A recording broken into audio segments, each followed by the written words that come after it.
Nicolás Maduro and his wife just a few days ago, looking relaxed and smiling. Un acuerdo de combate contra el narcotráfico, estamos listos. He tells his interviewer he's open to closer cooperation with Donald Trump. He has now, it seems, been deposed and is on his way to an uncertain fate. Not war, just peace, forever, forever, forever. Whatever the future brings, Nicolás Maduro may be remembered most for pictures like these. A leader who danced as Venezuela's economy sank deeper and American warships advanced on his country. Not war, not war, not war. Just peace, just peace, just peace, forever, forever, forever. Peace forever. His brazen swagger was with him till the end, here a few months ago claiming he was bigger than Taylor Swift. Soy más famoso que Taylor Swift en Estados Unidos ahorita. But Nicolás Maduro will go down in history as the man who took a nation with enormous oil wealth and potential and left it ruined. For much of his life, though, he was in the shadow of this man, revolutionary socialist firebrand Hugo Chavez, who upturned Venezuela with radical changes in the early 2000s, nationalizing its oil industry and reducing poverty. Before Chavez died, he made Maduro his successor. But Nicolás Maduro had none of his mentor's charisma or popularity. He was despised by many in Venezuela's elites as a poor substitute. To maintain power, he would rely more and more not on competence, but repression. And his policies were disastrous for the economy. In elections in 2015, Maduro lost his majority in parliament, but he refused to stand down. In 2016, Maduro's fortunes took a turn for the worse, when the man who had become his nemesis was elected US president. Donald Trump imposed swingeing sanctions. The Venezuelan economy went from bad to catastrophic. 7 million people would flee its collapse. In widespread protests in 2017, more than 100 people died. Opposition groups claim thousands were also killed by the secret police and in jails. But Nicolás Maduro appeared unmoved. Even after this, an attempt on his life with exploding drones in 2018 blamed on rogue elements inside the country. Behind the scenes, opponents were plotting, hoping for his downfall, led by this man, Juan Guaido, who declared Maduro illegitimate and himself acting president instead. He was recognized by the US and others around the world. The Maduro regime reacted furiously, running down protesters and shooting at them in the streets. Guaido believed mistakenly he had enough support to remove Maduro from power. But a coup attempt that looked close to toppling Maduro ended in failure. The unpopular dictator clung on. His fortunes turned again, thanks to events halfway around the world, Russia's invasion of Ukraine. When the West stopped buying Russian oil, it turned to Venezuela and its vast reserves instead. Maduro was allowed back in out of the cold. That may have emboldened him to pull off one of the biggest election frauds in Latin American history. In elections in 2024, the opposition is thought by most observers to have won a landslide, but Maduro again refused to give up power, declaring victory unconvincingly. Then, in America, Donald Trump was re-elected. He branded Maduro a narco-terrorist and sent a seventh of America's Navy to threaten him, the latest of America's neighbors to face the belligerence of Donald Trump. It's just Venezuela. It has started with Panama, then with Canada, then with Greenland. It seems that President Trump, although he appears to be a pacifist, at least at the Western Hemisphere, he has a very, let's say, peculiar understanding of the role of the United States as a kind of overlord of the area. Trump's campaign against Maduro has been unrelenting. A massive naval build-up aimed at first at Venezuela's narco-trafficking operations. At least 30 small boats destroyed, allegedly for drug running, but with little evidence to prove the claims. Then oil tankers were seized, accused of breaking international sanctions. There was little doubt, though, the bigger prize was regime change. Donald Trump's rhetoric against the Maduro government showed no let-up. We consider Venezuela to be not a very friendly country. They sent millions of people, really, and probably a number in excess of that. And lot of those people shouldn't be in our country, from jails, from gangs, from drug dealers, from all of the people that came into our country shouldn't have been in our country, causing a lot of problems. And drugs. The coming hours and days will be crucial for Venezuela wherever they lead. Maduro's years of rampant kleptocracy leave the country racked with massive economic inequality. Its resources robbed, its institutions dismantled. Whoever takes his place faces an enormous challenge, putting Venezuela back on the road to recovery. Dominic Waghorn, Sky News. We begin tonight with party politics.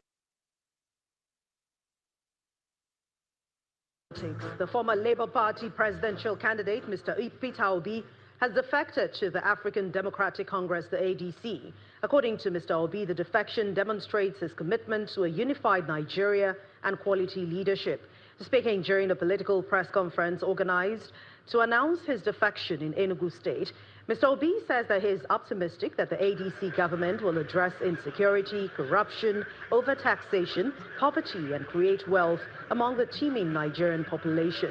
The events brought together the leaders of the party across the nation, including former Senate President David Mark, Enyinaya Baribe, Aminu Tambuwal, former governors from Southeast, among other party faithful.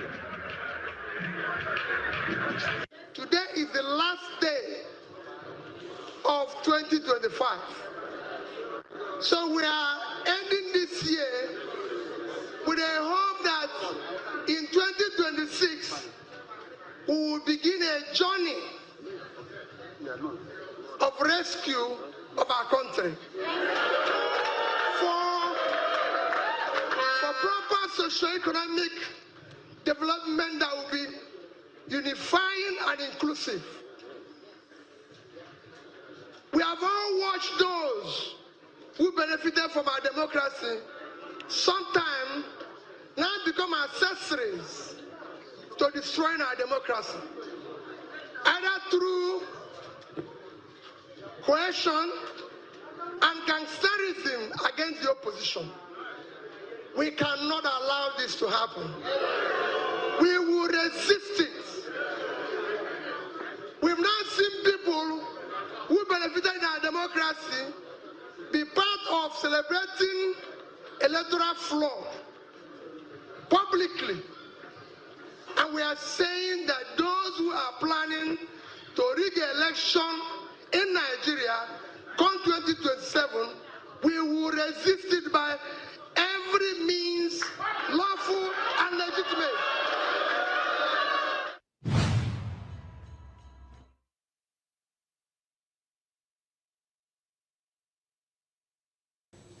"2026 is here. Ringing in the new year on vacation sounds like a good idea. That's what Nigeria's President Bola Tinubu did, but the timing is raising eyebrows back at home. He welcomed the new year in Europe. He left Lagos last week. The Presidency released the statements on Tinubu's end-of-year break.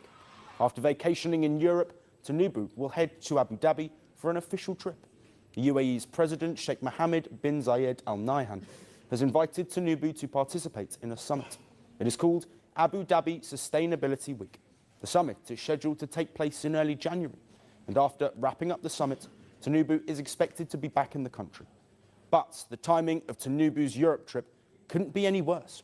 Right now, Nigeria is facing a double whammy. First is the country's economic crisis, and second is the security crisis. Let's break this down. Starting with the economy. New tax laws have gone into effect today. These include the 4 finance bills that were signed into law by Tinubu back in June. These reforms aim to restructure Nigeria's tax system. Tinubu has hailed the reforms as a once-in-a-generation reset. He said that the new laws would not raise taxes, but support a structural reset. But critics are not convinced. Under the new law, the value-added tax has been increased from 7.5% to 12.5%. Critics say this would worsen economic hardship in Africa's most populous country of more than 200 million people. And that's just one part of it. Opposition lawmakers had also called for a delay to the implementation of these reforms. They have accused Tinubu's government of unauthorised insertions in the gazetted laws. The opposition says those insertions were never approved by Parliament. Opposition lawmakers say that insertions would grant sweeping powers to tax authorities. While there is so much happening in the country, Tinubu is vacationing in Europe. Now let's talk about the security crisis. Islamic State terrorists and armed groups continue to spread fear and terror in the country. The recent US strikes on ISIS targets in Nigeria are also under scrutiny. Their impact and the accuracy of the strikes is being questioned. Ordinary Nigerians are still dealing with the fallout of that US operation. Usually, in times of such crises, leaders cut short their official and personal trips. But President Tinubu's priorities seem different. The opposition has slammed Tinubu for his ill-timed vacation, calling it insensitive. Millions of Nigerians are grappling with rising costs and deepening poverty. There's already a lot of chatter and controversy around these new tax laws. People's trust in the government seems to be fading at an alarming pace. Nigeria's security woes are far from over, but President Tinubu is abroad. I'm bothered and unfazed by the chaos. The world doesn't fit in boxes, so why should your news?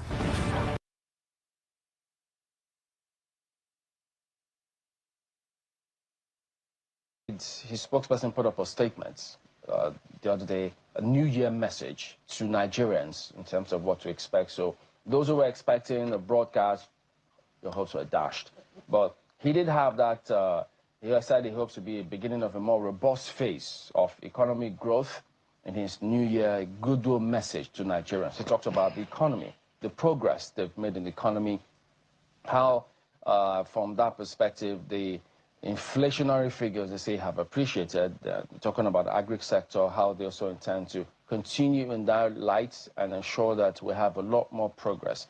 Many view that statement from different perspectives. So let's get your broad perspective of what you make of that statement in connection with the reality on ground.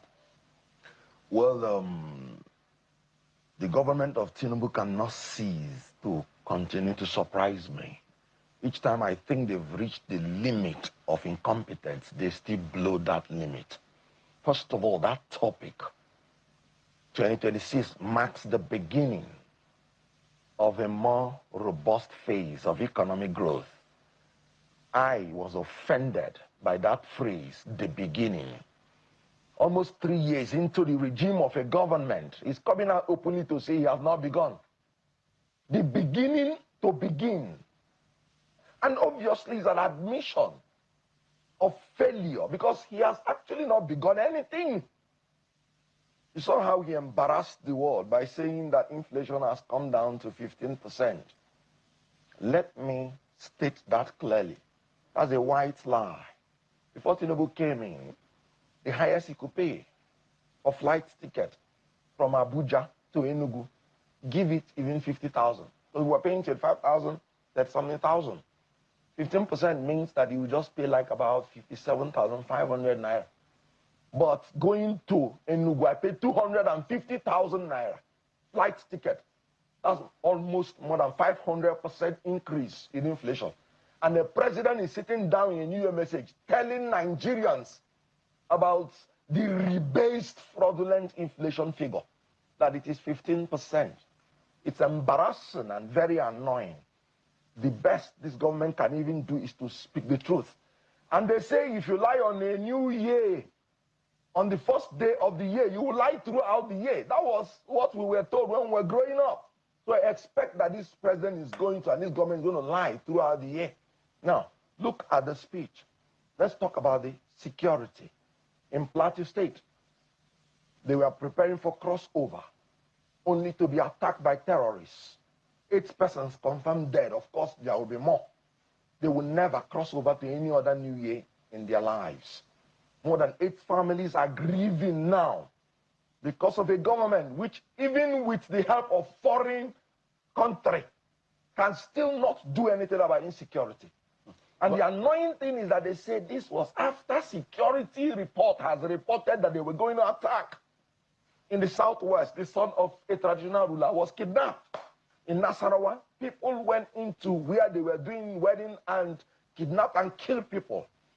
Security is still very much, insecurity is still very much with us. So what is he celebrating the new year? And I'm sure he is staying in one hotel in one European country, frolicking with the foreign presidents and coming to speak from there. Well, we don't know what his he's speech is doing. as alien as where he is now. We understand that he's supposed to go for Let a me go summit on and tell you in UAE. how this government has become destructive. Yeah, before to that, Nigerians. about security.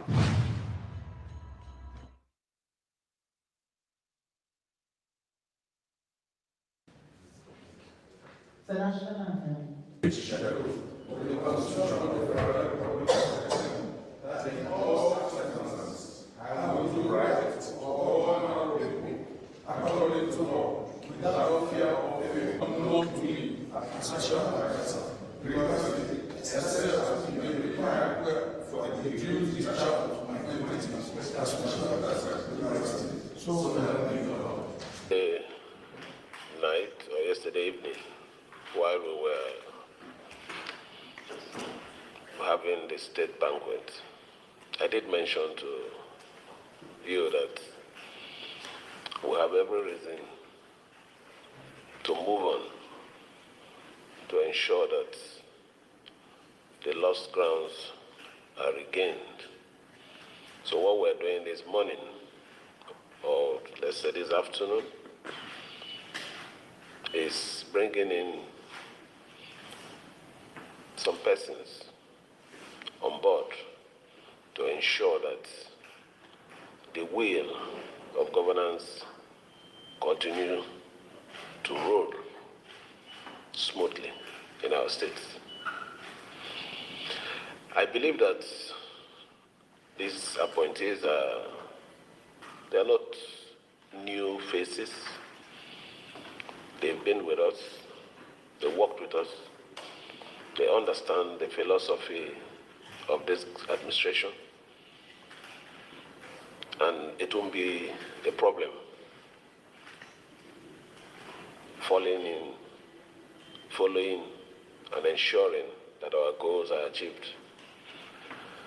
So my charge is not much, because you already know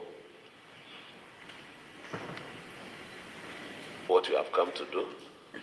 It is not pleasure, it is work. And every one of you here that have been assigned some responsibility in time past have always proven yourself. I'm very sure that this time around it won't be different. So let me congratulate you for finding your name in the list, in the midst of millions, is a rare opportunity. Don't let us down.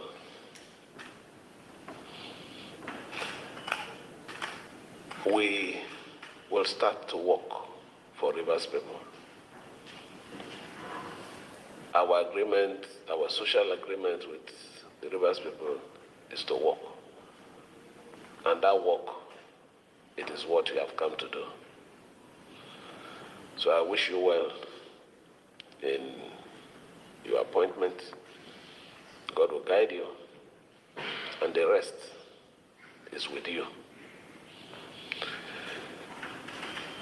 Thank you, and may God bless everyone. We're not.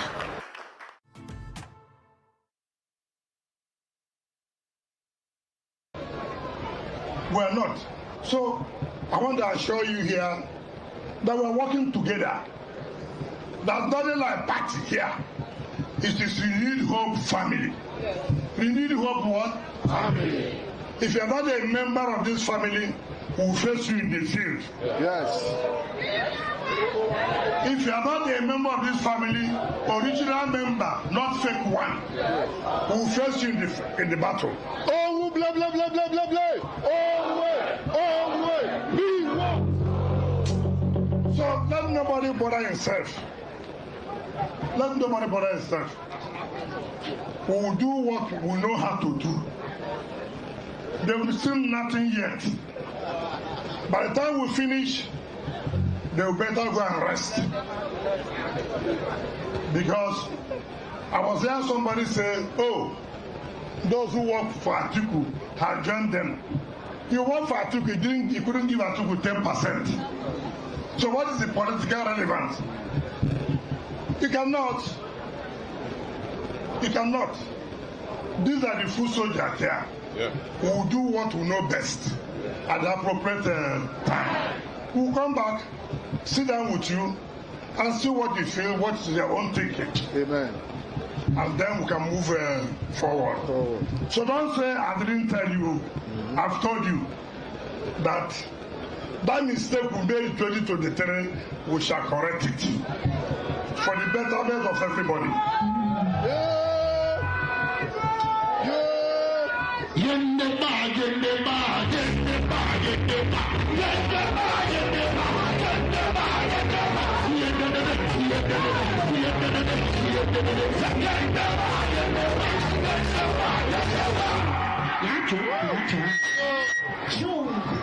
So I know where I have gone. I'm not going to see any king or chief. But today, I'll go and see my friend. I'm a number for Kochile.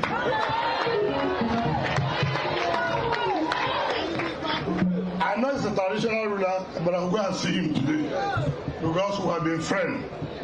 People should remember things. I was the one who opened the gate. I made the Honorable of Ogoloma first class. Yes. Very well. I made the Honorable of second class. Honorable Fogu. There are 8 even Koniju. I did. So people don't understand. This was what no governor could try. Yes. But I said I would do it. Yes. And I did it. Yes. Did it have to come down? No. Did it have to come down? No.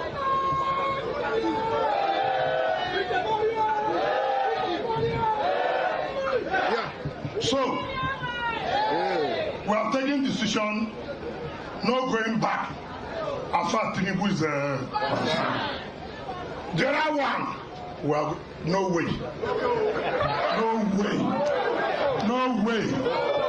Because if we make another mistake, then go and bury yourself politically. I will not allow myself to be buried. I will not allow that mistake again. So, everybody should know. We have taken a decision and we have taken a decision. So I thank you for coming out. The people of what you can say, I'm happy with you. And God will continue to bless you. Thank your daughter.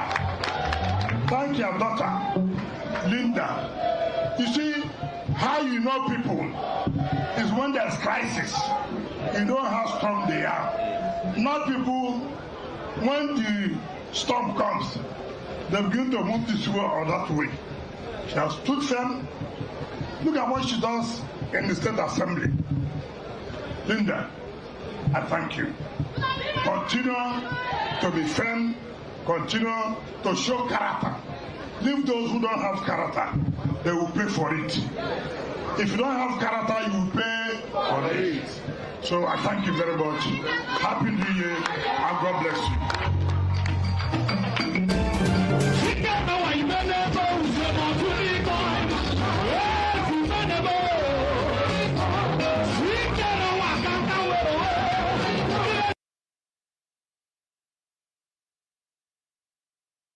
Welcome to tomorrow's news studio on Guardian TV. Here are the top stories coming your way on January 2nd, 2025. In the national news, 2026 ushers in stronger economic growth, says Tinubu. Be generous. Giving brings abundance, says First Lady Tinubu. Wike, others want to destroy my name, integrity, says Bauchi Governor.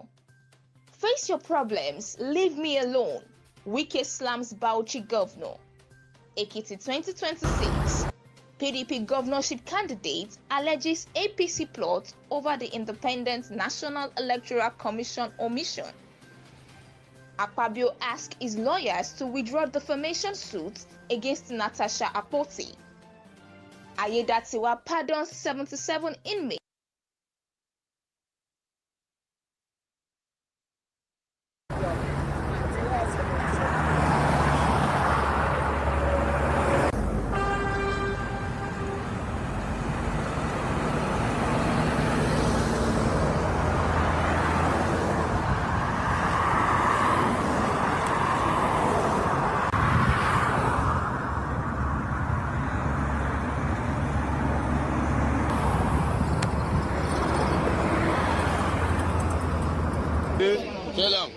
phone. Don't come cheap carry am. See am.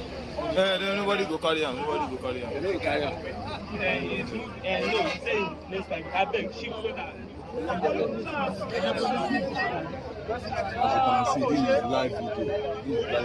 This is live video. Anthony Joshua. Anthony. Yes, very important. Anthony Joshua.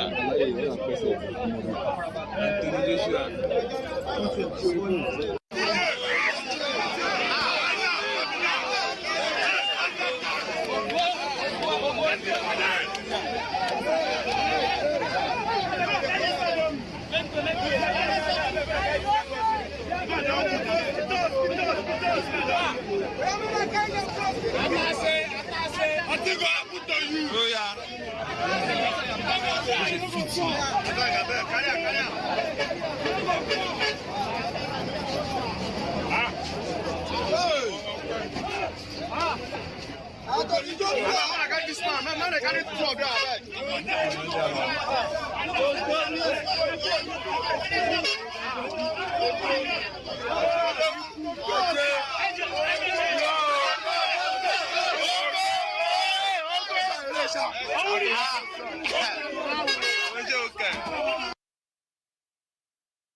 Thank you, gentlemen, for joining me, and everyone. Not only gentlemen, there are gentlewomen and gentle trans out there that have joined us.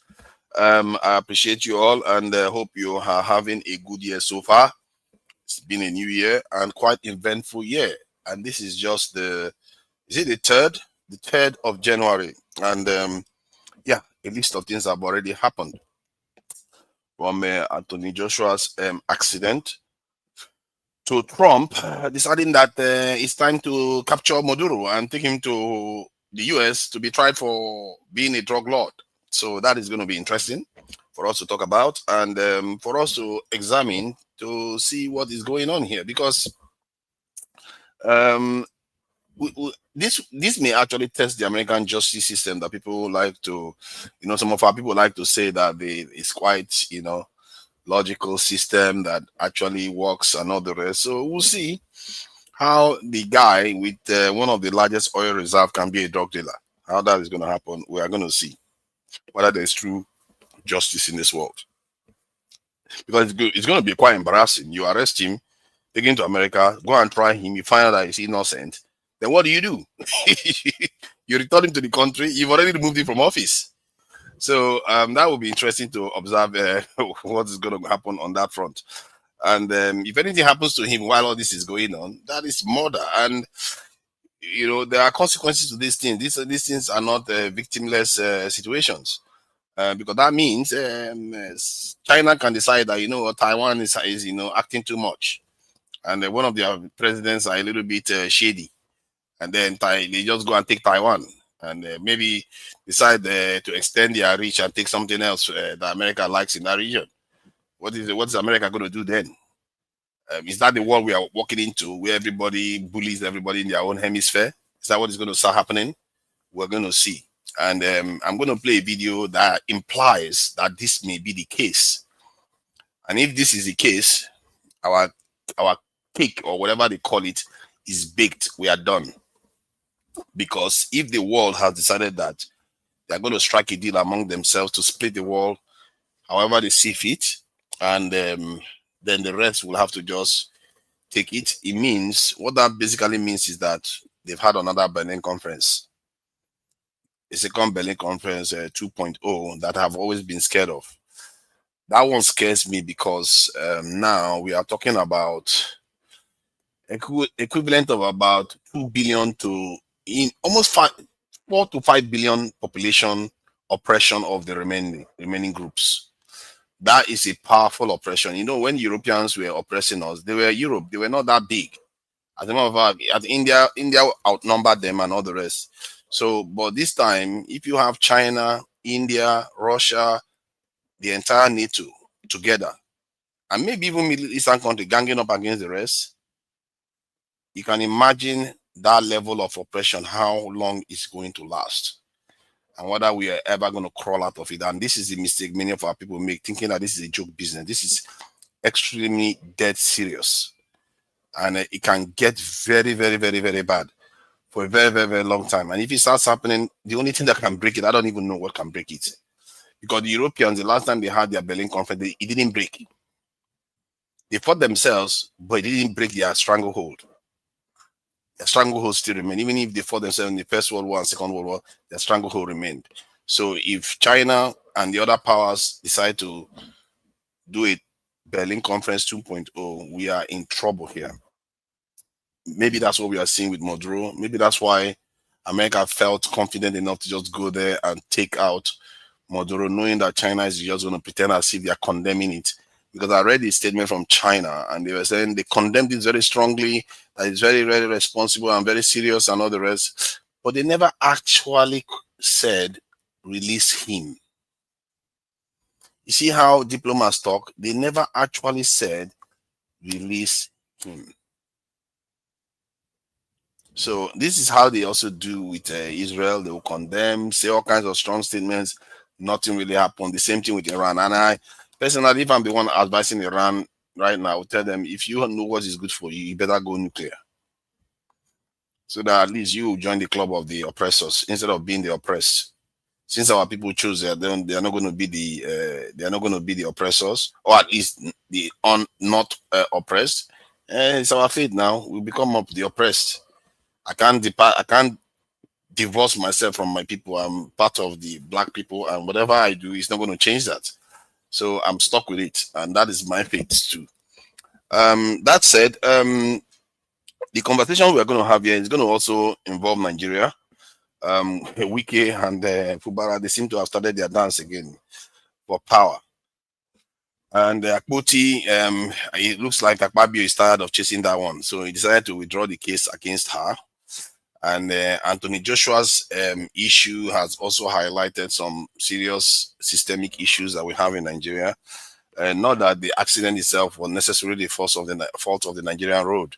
As a matter of fact, a British reporter was saying there's nothing wrong with the road. This is a road that would be perfectly, fine in Western countries. So it's just it's the people that was the problem, not the road. And that is on Anthony Joshua. And some people are worried that he may not fight again, given the tragedy, this sad tragedy of what happened in Nigeria with the accident. And what else is on the news? Let's see. Netanyahu and his, recognizing Somaliland. I never really touched on that in terms of video.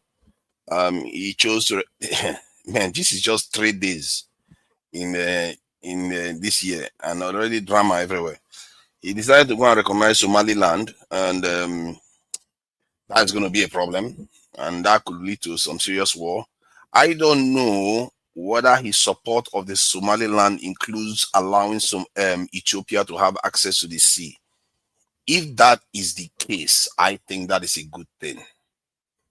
Ethiopia needs to have access to the sea for Africa to start punching slightly, pulling heavier punch in that region. Can you imagine if Nigeria, with our 240 million population, we were landlocked, and the country that was the country that is landlocking us was just let me put it, Bayelsa.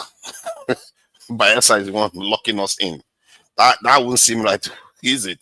Like, how can you lock all these population inland when it's just a tiny land that is blocking them from having access to the sea? That is what I think. If that is what Netanyahu wants to do, if that is part of his ambition, I don't think it's a bad thing necessarily. With these leaders, they have their dark sides. You can't judge them based on one issue. You have to also look at whether what they are doing is going to favor Africa. If it's going to favor Africa, I'm all for it. I don't have any issue with that. And what else? Which other news was not covered? I think I've covered everything actually. And Tinubu's, it is said, I didn't even know that. They said Tinubu actually celebrated his New Year's overseas. Okay, I hope we are happy now about that. Many of our people, I was a little bit taken aback when KJ said that Maduro should have negotiated with Trump, and giving Trump what he wants so that he can settle himself and everything.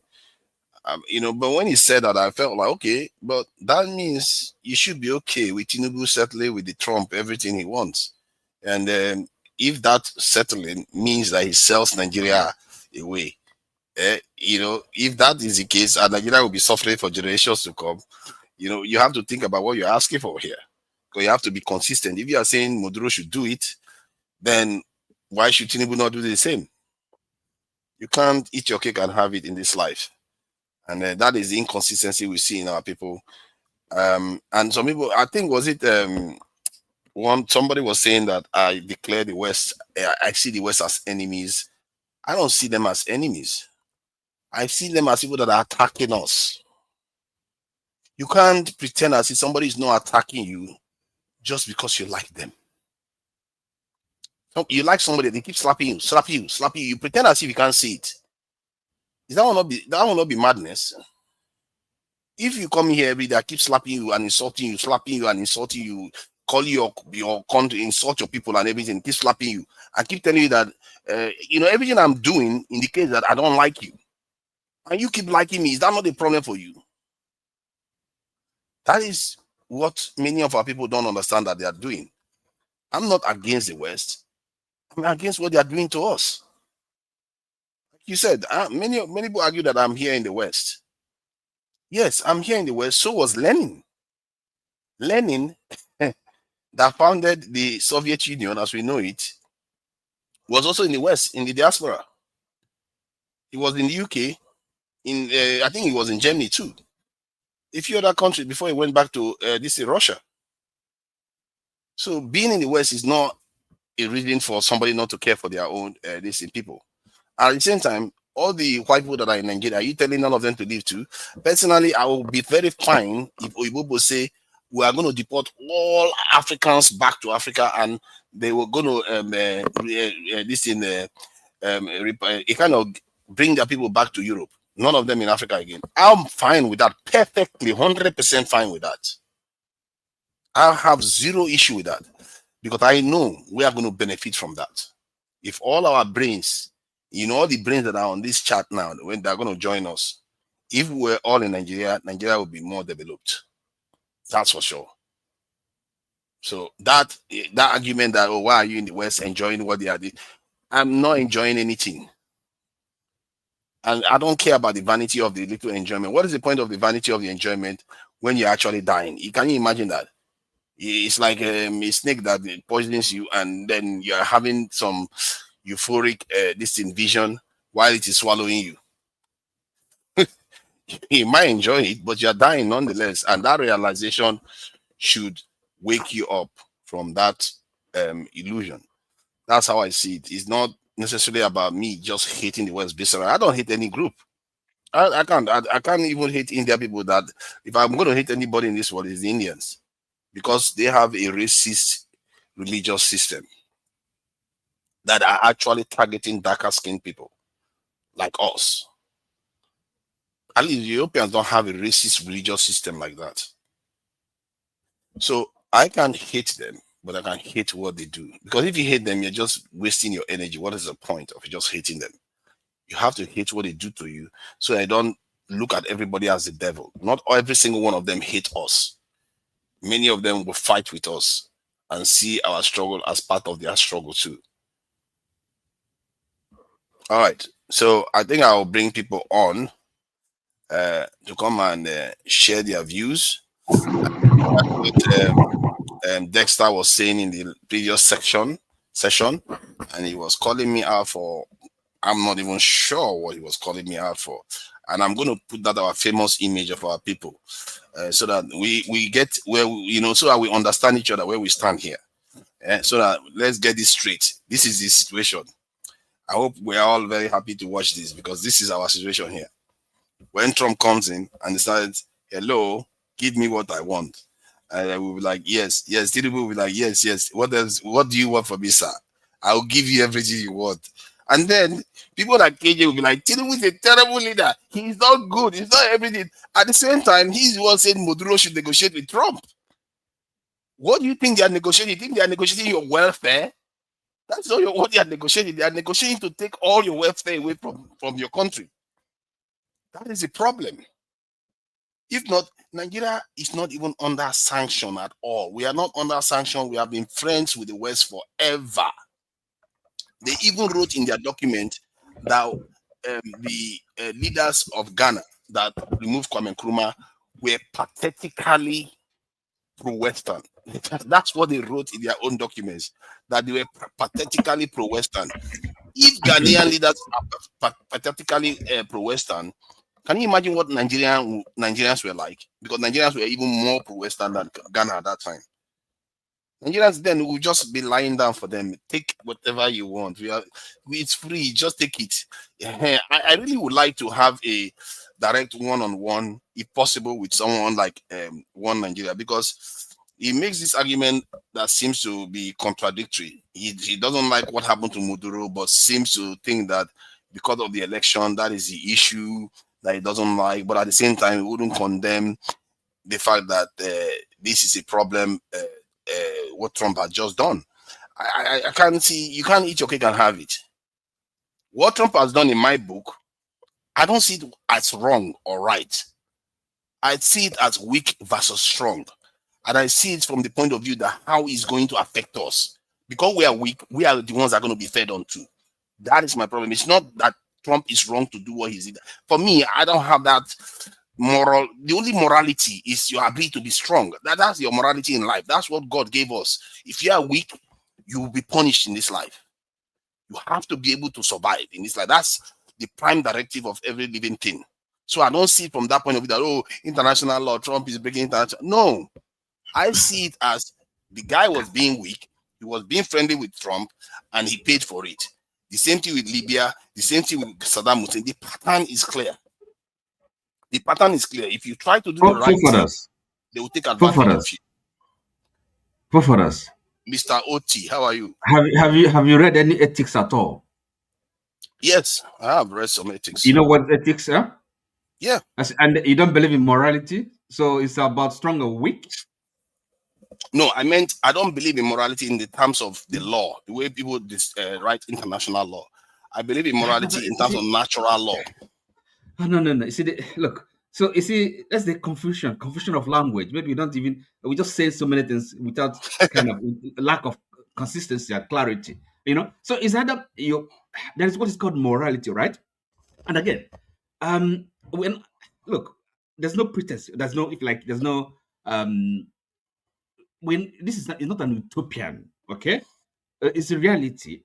We have to understand, appreciate the givenness of things. Now, for example, what is going on here is this, okay? Because let me just use Tony's exposition to clarify my point. Because when we kind of engage one to one like this, our positions are going to be clearer, and then we may discover that we don't really have, the gap between our understanding is not that wide. Okay, now because we're not probing each other, we're not interrogating what we're saying.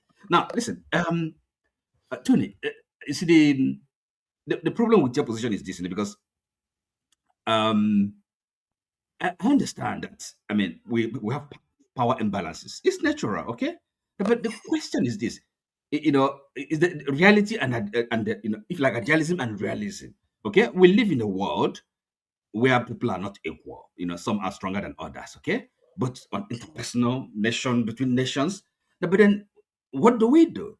You see, it's the ideal, the aspiration, and that's what the law is. Law is there to make people good. Okay, that is the essence of law. And then if you say there's no law, then it becomes the only thing you're kind of propagating is the rule of force, power, violence. So it's just that clear. So what has happened is clearly, well, of course, you can go into the justification whether those are good enough. But do we have is there any kind of standard, a norm, international norm? Okay, you may not even believe in it, but at least it is there. We have it, and it's all in our interest to to protect it, to advance it, to argue for it. Okay, because there's no way you can begin to defend what has, or be neutral about it, unless you understand them, you don't understand the implications. So that's what I'm saying. I think I understand where you are coming from, and because it makes sense if you have an international rule-based system where it's not perfect. It's Of based course, we on know some that. form of morality. I'm not Yes, saying I it's understand perfect. where you are coming from there.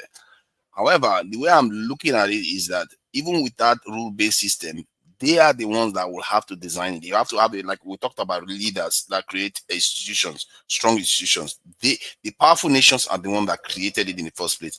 They created it in their own image, and if it doesn't work for them anymore, they reserve the right in their own belief to change it. If they, because to them, you didn't give it to them. They took it. They fought for it. They bled for it, and they won these wars. And they created the world the way they saw So, fit. fellas, can If I they want say? to change it, yeah, I'm going to bring you in. I think it's your turn. To be fair, Yeah. You see, and if they feel like they want to change it, they can change it the way they see fit. Until the entire world says, you know what, we are going to create a rule-based system, and somebody decides to break it, then you can judge them based on that international rule. And even then, you still have a natural law out there that is not based on what you have written. It's about power. If one side has too much power, again, they will take advantage of the other. Again, you see, that's what is called natural law. As a matter of fact, maybe you don't. So don't talk about, don't refer to natural law, because there's a system of law called natural law, and actually natural law is like the eternal law, if like the divine law. Okay, so it's not natural law what is happening, because as I said, there's a system of law called natural law. Those Catholics would understand what natural law is. I mean, it's because we have the state law is a kind of the positive law, but even the positive law in a kind of aspires to correspond to natural law, which is like divine law. Okay, perfect justice and all that. We're not God. We live in the world, and no, but our effort, our aspiration is to do good, to be just, to be fair. Are you with me? So that's what the law is all about, to make people good, And then I'm not saying that we can't be perfect, but that is the direction of travel, and you can't just be saying that. It's like ambiguity. We're not certain. We're not clear. Are you with me? So that is my I discussion. hear what you are So saying. I we think have what to we're be going to do clear. is towards the end of the So, session fellas, today. Towards the end of the Let's session, because this man will never stop. towards the end of the session, we're going to reserve it for a few people to have, a kind of podcast-like discussion about it, so that we can go deeper. I like the way OT is going about things. He tried to examine the details of these things, so that we can actually examine some of all these topics quietly, calmly, in a way that people can actually get where everybody's coming from. So that's for later. But in the meantime, let everybody have their say. Welcome, Tony. I appreciate you for joining us today, and you are the first to join us. And you've seen the headlines, quite a lot of them, a short period of time, so many events going on everywhere. So what do you make of this Maduro thing? And, if you can touch on Fubara, Nigeria, all the headlines, anyone you feel like really. Okay, good evening, everyone. Good morning, whatever it is. I don't know where you are. Happy New Year. Forefathers, greetings and thank you for letting me in. I just want to comment because my brother Ben, said a few things about what I said in the previous session in relation to this Maduro thing. You see, in philosophy, there's realism, and there's idealism, there's pragmatism, and so on and so forth. These are all notions that we have. And it's not correct to say that laws are made to make us feel good. No, that's not the reason why laws are made. Laws are made to point us to a particular direction, not to make us good. Because laws have never in the world prevented people from being deviant. No. That's a statement of fact. Because if laws make people good, then we'll all be saints. There won't be sinners. So that's a faulty premise. But that said, you see, when you come to the world of diplomacy, you take take the United Nations, for instance, the Security Council. You have those who there are those who are permanent members, there are those who have veto powers, and there are those who don't have veto powers. And yet, when decisions are arrived, it arrives, those decisions are said to be made by maybe members of the Security Council or by the UN, even though some people don't have that power, that carries enough force as a veto power. That's not a fair world. That is how it is. Now, you're not going to be talking about morality or no morality and so on and so forth, because that is how the world is constituted. People have interests that they want to preserve. Now, should Africa, have veto power? Of course, yes. I'm an African. So if you now begin to look at the morality of it and begin to say, no, it's wrong, no, it's not, you don't understand diplomacy. So, you don't understand international politics. On what basis then do you condemn Tinubu? Let me finish. Let me finish. On what basis? I did not. You see, you have to be patient to understand my reasoning for you to be able to make judgments. I have not supported any side. I've just told you that if you understand the way the world is structured, then you have a better understanding of what Trump just did. It's not about morality. Because they don't bring, you can talk about morality in the church. Sorry, but I asked you, but you and I, we condemn Tinubu, okay? The way he's running Nigeria, or his personality, his character, okay? That's my personal, I do condemn him. Hold on. But someone else, morality is something personal. Hold on. Someone like one man would not condemn him. And he's entitled to his opinion. So excuse me. So the question really is No, sorry, Tony. Look, see, you're confusing issues because I'm not confusing you. You are getting confused. Just let me finish. No, hold on. No. Forefathers, you have to protect me. Let me make my point. Let him finish. Because I didn't interrupt when he was making his. Let me interrupt because if you start this way, there's so many people waiting. We're not going to get anywhere. Okay. Now I'm entitled to my view, and this is how I see it. And I'm not saying that morality is not okay. That's not the issue here. The issue here is that there's a world power that feels that it can do and undo. It's a unipolar world now. It's not the period of the Cold War. It's not the period where you have checks and balances, which restrains to some extent America or Russia from Soviet Union from doing what? Now you have a world that is imbalanced. And it would be wrong for somebody to stand. That's why I don't like the picture that you put there. You put a black man and you put Trump standing, anyway, but that's by the way.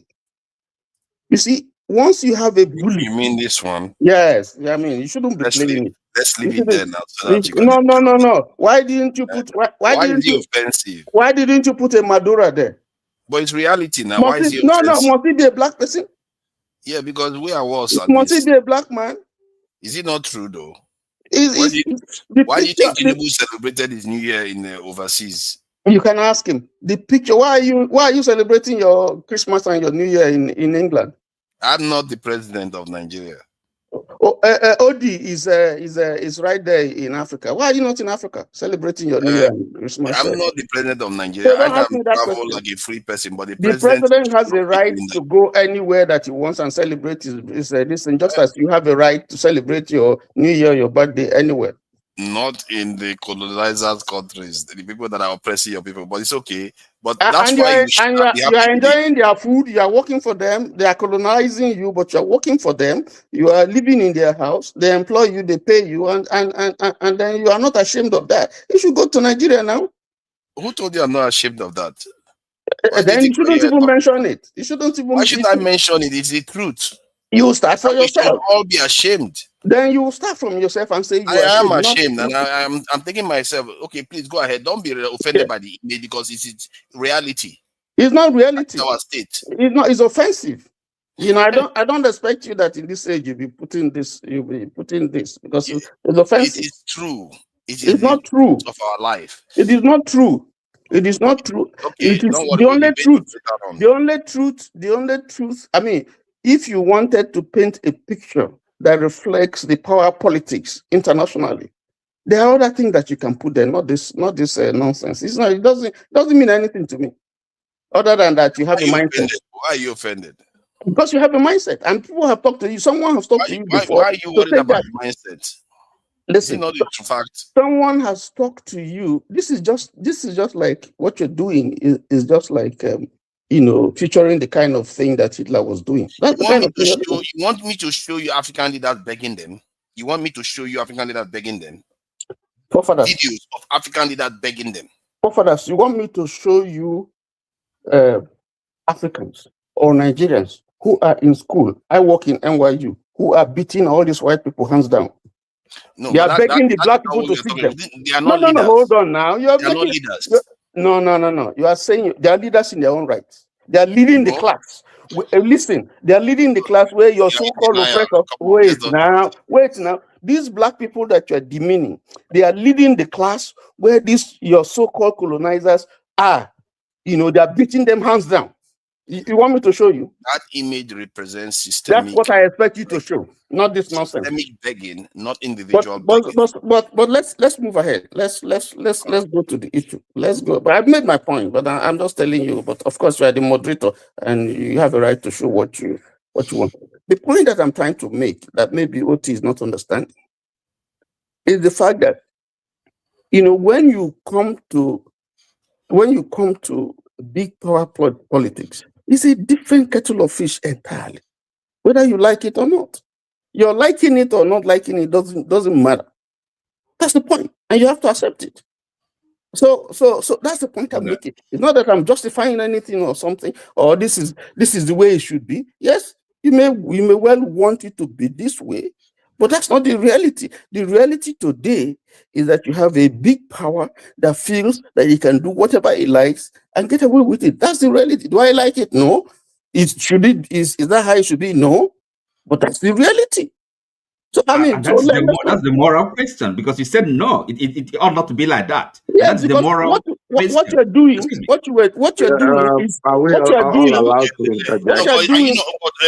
one Nigeria, one Africa. You're not enjoying it. I'm actually enjoying when they're talking like that. Sorry, what you're doing is portraying my views as if I like it. We are too many for that kind of. Oh Lord. Okay. Let's wrap it up.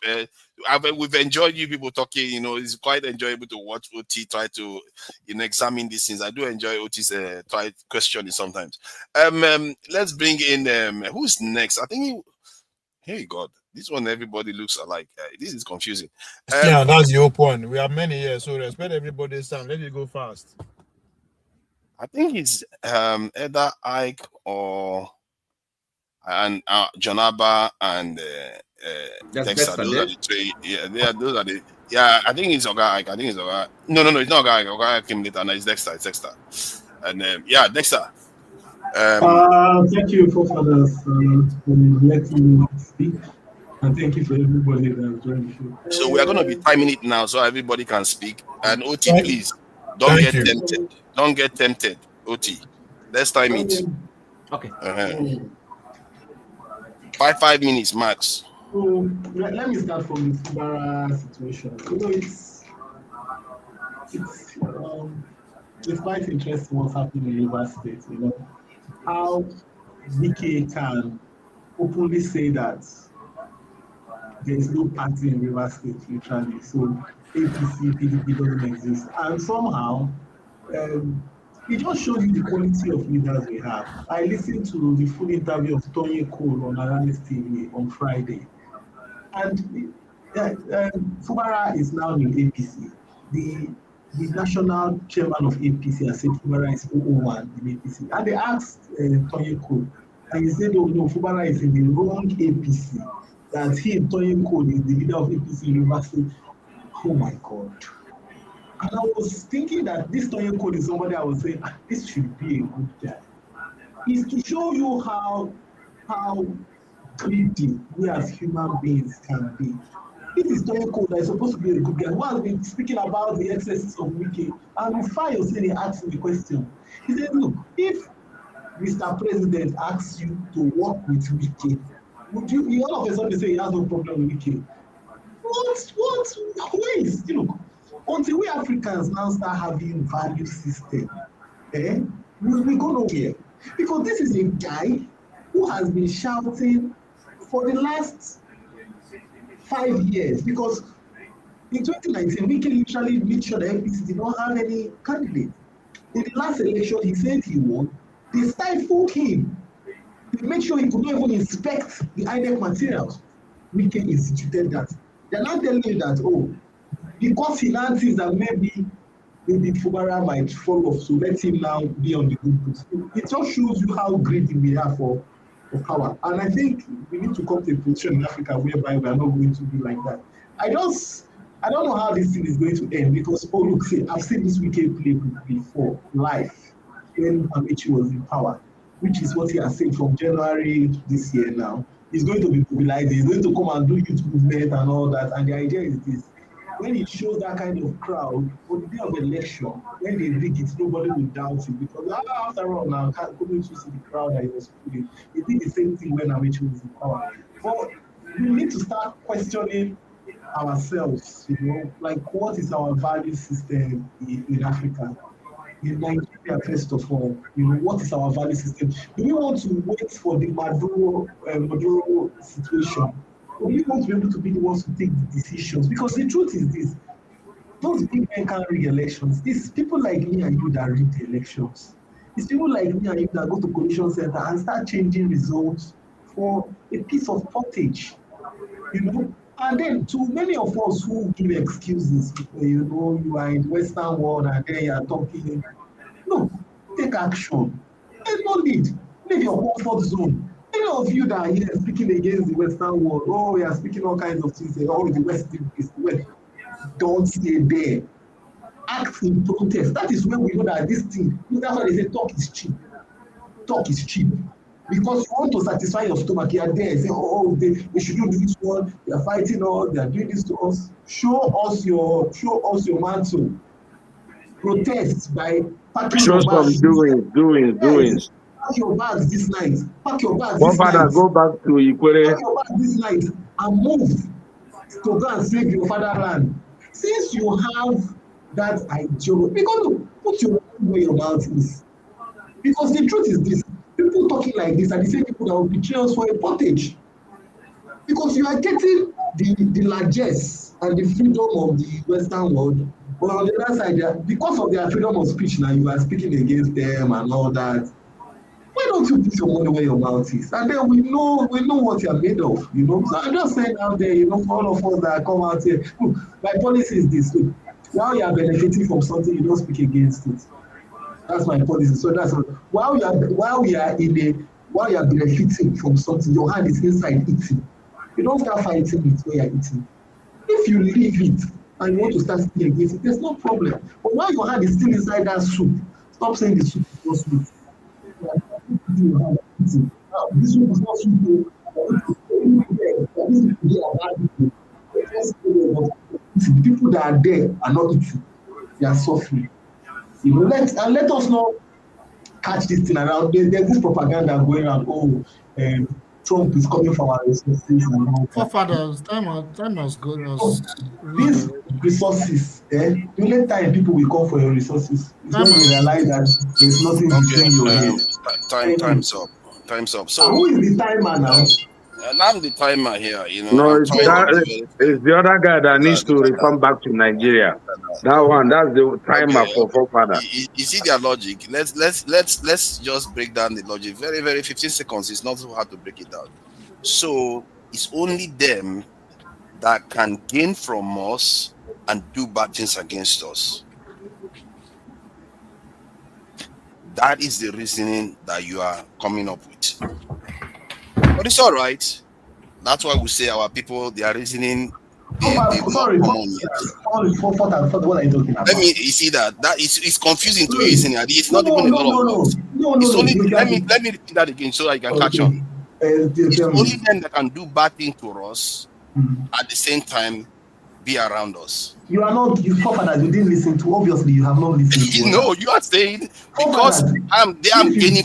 Hold on, your argument was because I'm gaining from them, I shouldn't be here. They are gaining from us, and yet they do bad things against us. Forefathers now. What I told you is Let's move on. What I told you is the forefathers. No, you can't throw that. Do you know Lenin was here? Do you you know Lenin was here? Forefathers. Let's see. Lenin went back. Lenin was here. Stalin was here. Forefathers, they went back. Their impact was not. Yes, they went back. That's my point. Forefathers. Okay, let me ask you one question. Forefathers, tell me the story of Lenin when he was in the UK.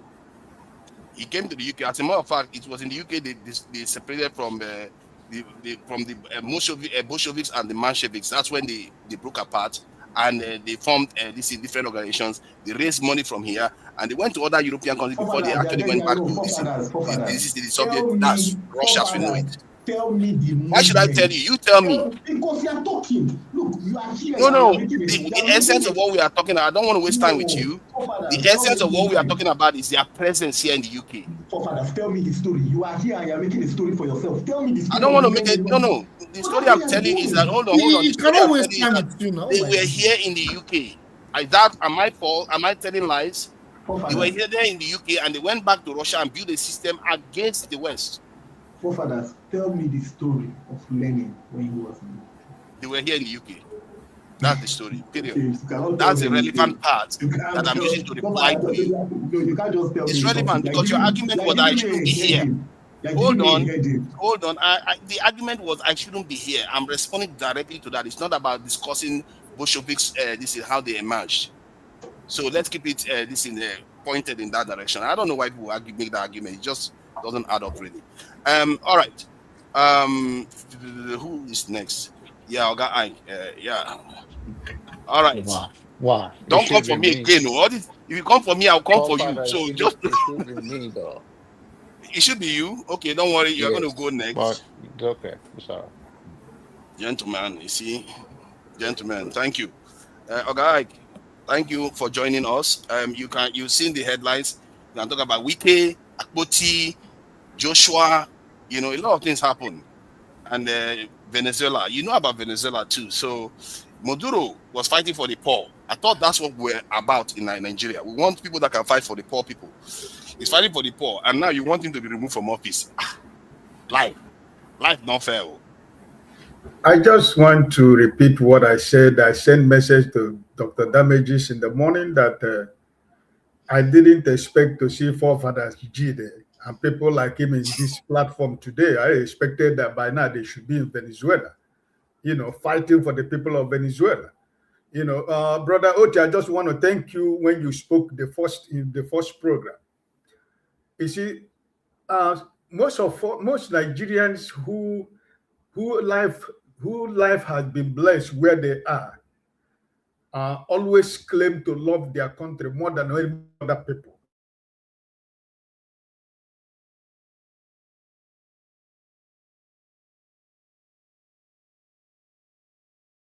You're muted. Sorry. Okay. Did you hear the first time I spoke? Yeah, you said we should have been, gone to Venezuela to go and fight for. Okay, sorry. Yeah, I said I said by now, if I come to the platform today, I would not see Jide, I would not see forefathers and your likes. That by now you should be flying to Venezuela to defend the Maduro and his people. But what am I trying to say? We all live in the West, enjoying the good life of the West, enjoying their food, the constant electricity. Your life is simple. You can open your door, go away and come back. We are enjoying everything that life can give us.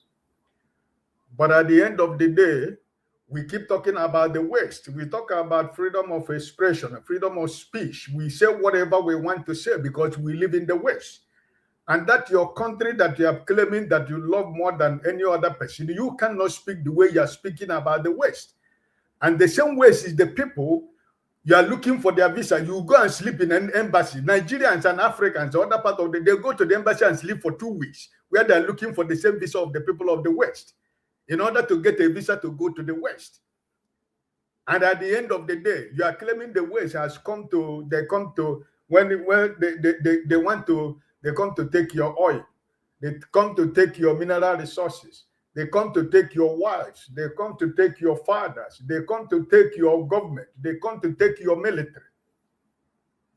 And these are the same people you work for. These are the same people you live in their house. These are the same people that you answer them, sir, in the morning, sir, in the afternoon, sir, in the evening. These are the people who pay your bills. These are the people who pay your salary. And out of the money of the West that they pay you, you use it to go and better the life of other people in Nigeria. And every day you come here, you talk about the West want to take your oil. That oil we are talking about, they want to take, that have been there hundreds and thousands of years. Who are the people that are taking the oil? Who are the people that are benefiting from the oil? Are you or your people in River State? Are they the people that are benefiting from the oil? Who are the people that are enjoying those things you are trying to protect? Me and you? Is that the people that are enjoying it? Because if it is to be me and you that is enjoying it, we cannot be here talking about Nigeria and every country every Sunday and Saturday that we come here. We talk about which way forward for Nigeria. You know, people who claim that they know what you claim. Yeah, Jide, every day Jide will tell us about North Korea, tell us about Venezuela, tell us about Nicaragua, tell us about Havana. And I asked you last time, have you ever been to Venezuela? Venezuela is a country where young girls, when they see you, they will be begging you, please, take me to where you're going. I am ready to do anything for you. Because this country, I cannot continue to live in this country. This is a country people are suffering. And forefather said, Maduro is a peaceful man. That is a man of peace. Why did this man has to go? You know, why did America has to do what they have to do? And Tony is telling you about international politics. You belong to United Nations, but you don't have power to make decisions. Are you not a slave? Or those countries who doesn't have veto power at the United Nations, what is the essence of the United Nations? Even with the veto power of China and Russia, America still do whatever they want to do. Let China say something. Let them do anything. Let Russia do what they think that they can do. America is bigger. You have to accept that. You were talking the other time, China will invade Taiwan. Let them try to invade Taiwan. Let them take Taiwan before us. Let me see. I think it's all about speaking grammar, speaking diplomatic language. They can speak diplomatic language. Oh, America, why did you do it? They don't like what they did in Venezuela. Let them take Taiwan. You see, listen. Nobody is wishing that this is something that is happening to happen to your country. But in a country where one person decides that is the only person that is qualified to rule his people, 2 times he did not win election. But the same INEC in Venezuela, the way you have in Nigeria, I hate the election riggers. The last election that he rigged was the one that was so bad because he lost badly in the last election. But what? The military, the judiciary, the Supreme Court, they join hands together and return him to power. So he's an election rigger. He never won an election.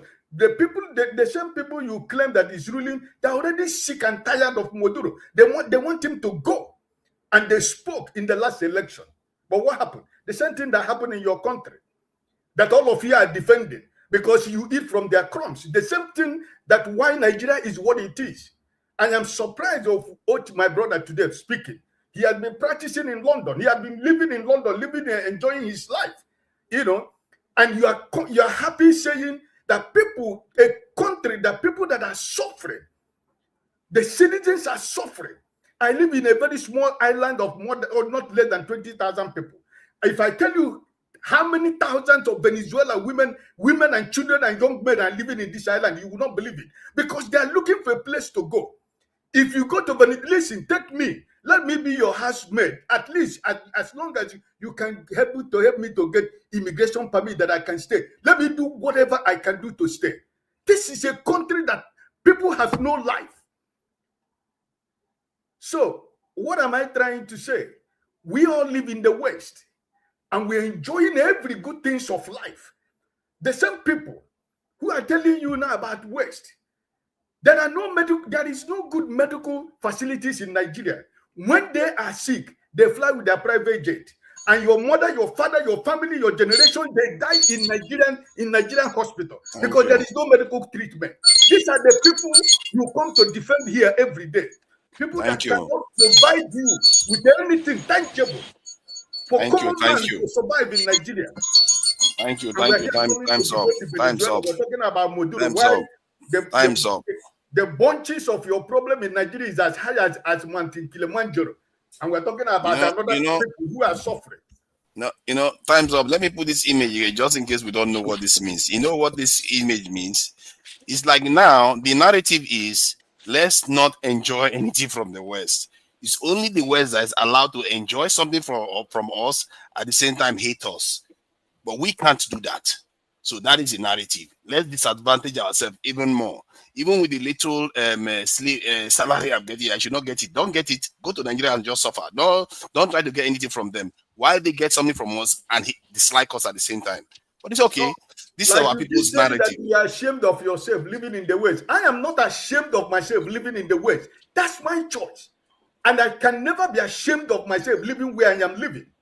Because no, you didn't make that decision for any of us who are in the West. So if you're ashamed of yourself living in the West, enjoying your life in the West, that's your choice. But I am your never job is to protect your heritage. For a man, their job is to protect their heritage. You have your heritage their land. But if you are not protecting it, then and you are proud to abandon it. Let me finish now. Let me finish. I'm just saying it. And you are proud about abandoning your heritage, I don't know what to tell you. So it is what it is. I'm not going to sit here and say I'm proud of it, but I have to make my peace with the fact that I'm here. And when I have the opportunity, I will leave. It's just that simple. Jonaba, thank you for joining us. I really appreciate your patience and giving space for Oga Ike to have it go at us again. It's all good. So what do you make of the headlines so far? Quite a few has already occurred. Venezuela, Joshua, Wike, President Tinubu celebrating New Year overseas. Take your pick, really. 5 minutes. Thank you, forefathers, and the rest of the panelists. It's always a pleasure to talk on issues. I don't care so much about Venezuela issue. I already spoke my mind. It's a power play. Tony says that power does not apologize. He uses he quoted from the scripture that it has been going on over the years. Some of his view I disagree, but I agree with him on that. We'll talk about Wiki and is not they can take a gun and face each other and wipe themselves out. I don't care so much about that. I care about other Nigerians and the mindset that we are programmed to be talking this way, that we do not even understand ourselves anymore. It concerns me as a black man on earth. Having said that, to take the responsibility as a grown-up man uh, to what I can do and what I cannot do. But then the Nigerians that are suffering today, the guys from Venezuela that they arrested or captured, wherever they want to put it, is still a better person than many Nigerians today. Venezuela government and the citizens are still, many of them are better than my fellow Nigerians today.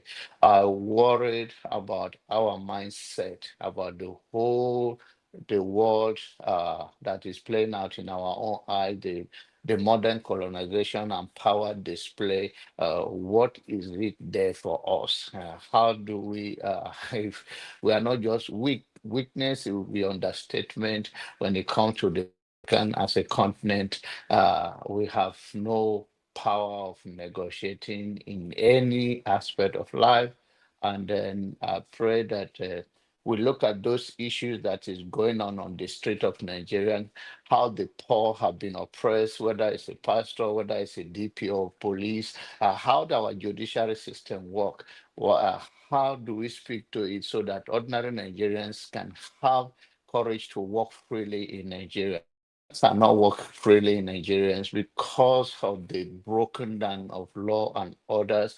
There is like I don't know. The first time I tried, but my head was upside down. So it's like all Nigerian head is upside down, and they're just working. And when we should speak to issues like that ordinary Nigerians should. We are talking about international things. It's a global thing. It's good to talk about it because we're in the West.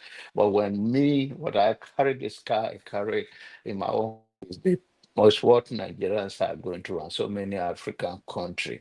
How do we start to speak to those corrupt people who are directly responsible? And how do we bring them to use the media to call them out and at least follow some many cases in Nigeria where one person can represent how he kill people and he still this allegation is there. People will say, come and take me, I know where it is. And what is Nigerian police? How did our judiciary system work? How we have more things to do, and to speak to those things is my primary concern more than the Wike and then Joshua. I think he will still play.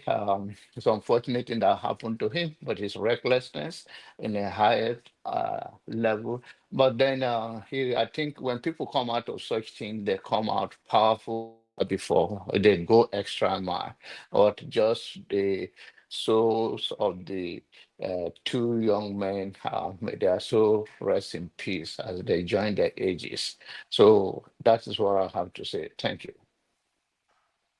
Wow, you covered, you finished before your time. That is the first person to do that. Thank you for that, and I really appreciate your, the condolences you sent out. And clearly, you are one of those people that your views are quite consistent. You try to, apart from when it comes to healthcare.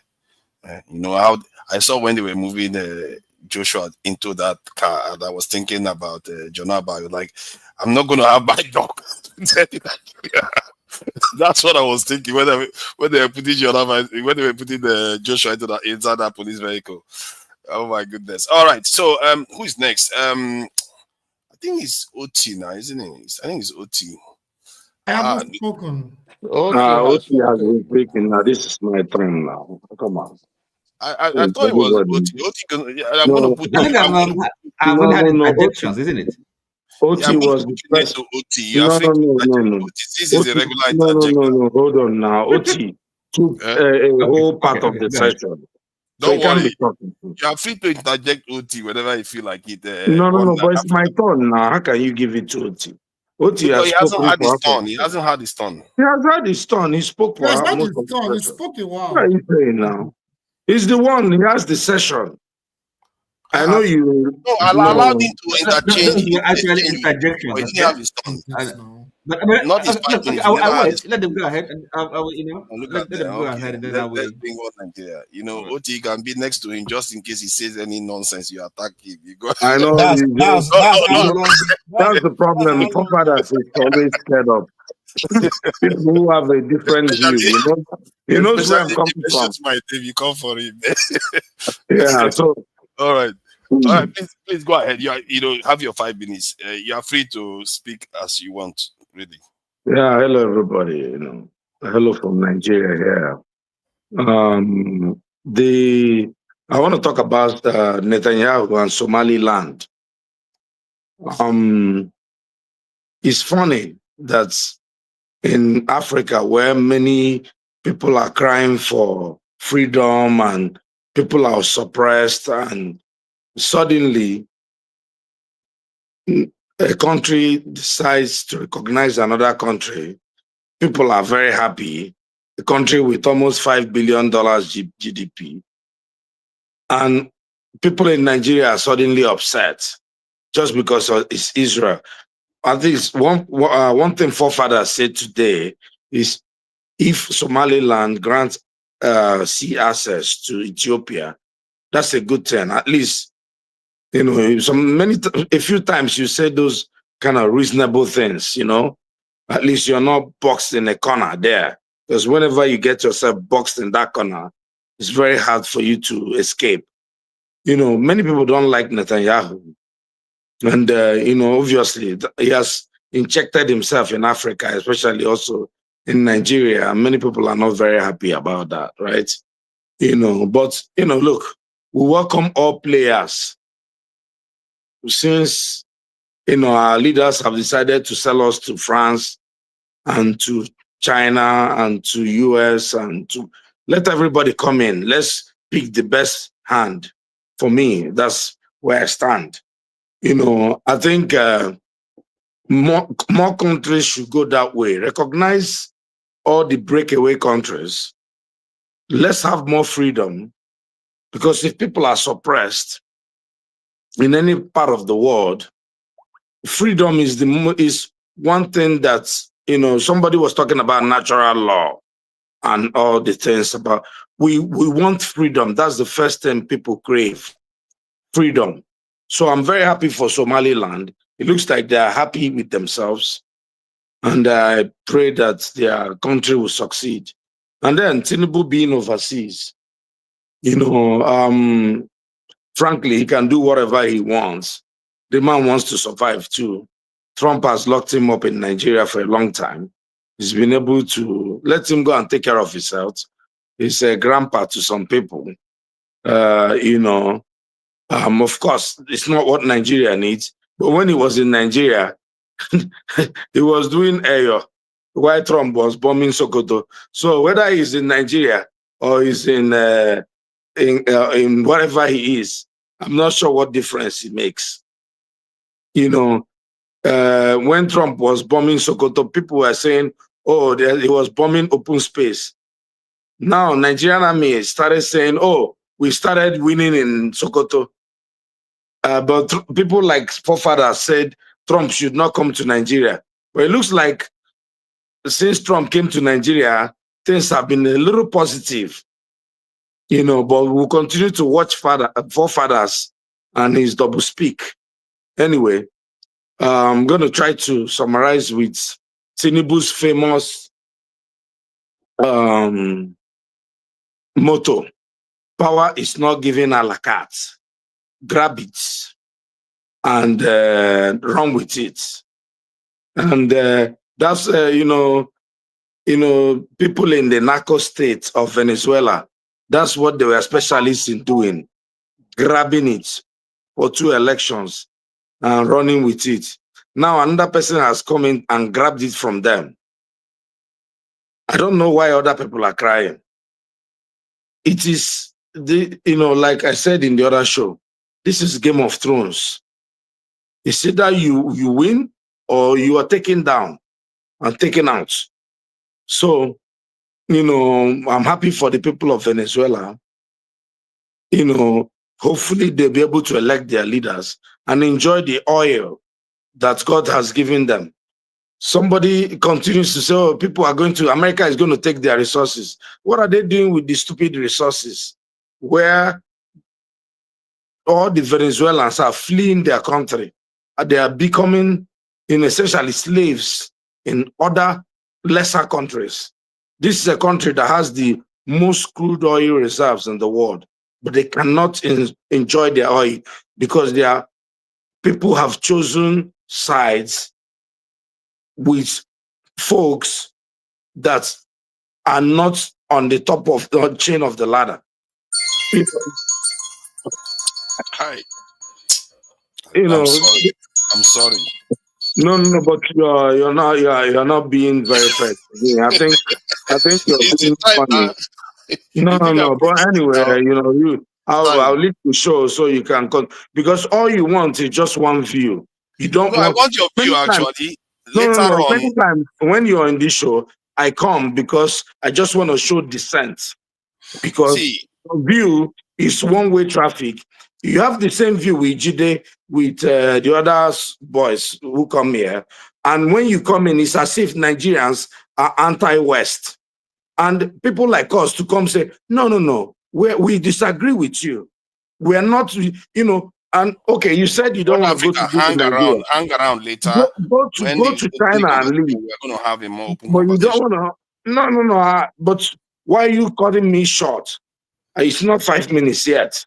No, it's 5 minutes. So why would I cut you short? I can't rig it now. It's unriggable. It's timer. I can't do anything. I'm just happy that you ran your time out. That's all. It's just, but the time is the time. This is no rigging. There's no rigging here. So let me bring Jide in. Jide, thank you for coming in. Yes, OT. So now you want to use your turn. Can I ask a question? Okay, ask your question. You muted yourself, Ask your question. Okay, sorry. Can you explain to me why are you muting yourself? You're muting yourself and or muting yourself by yourself.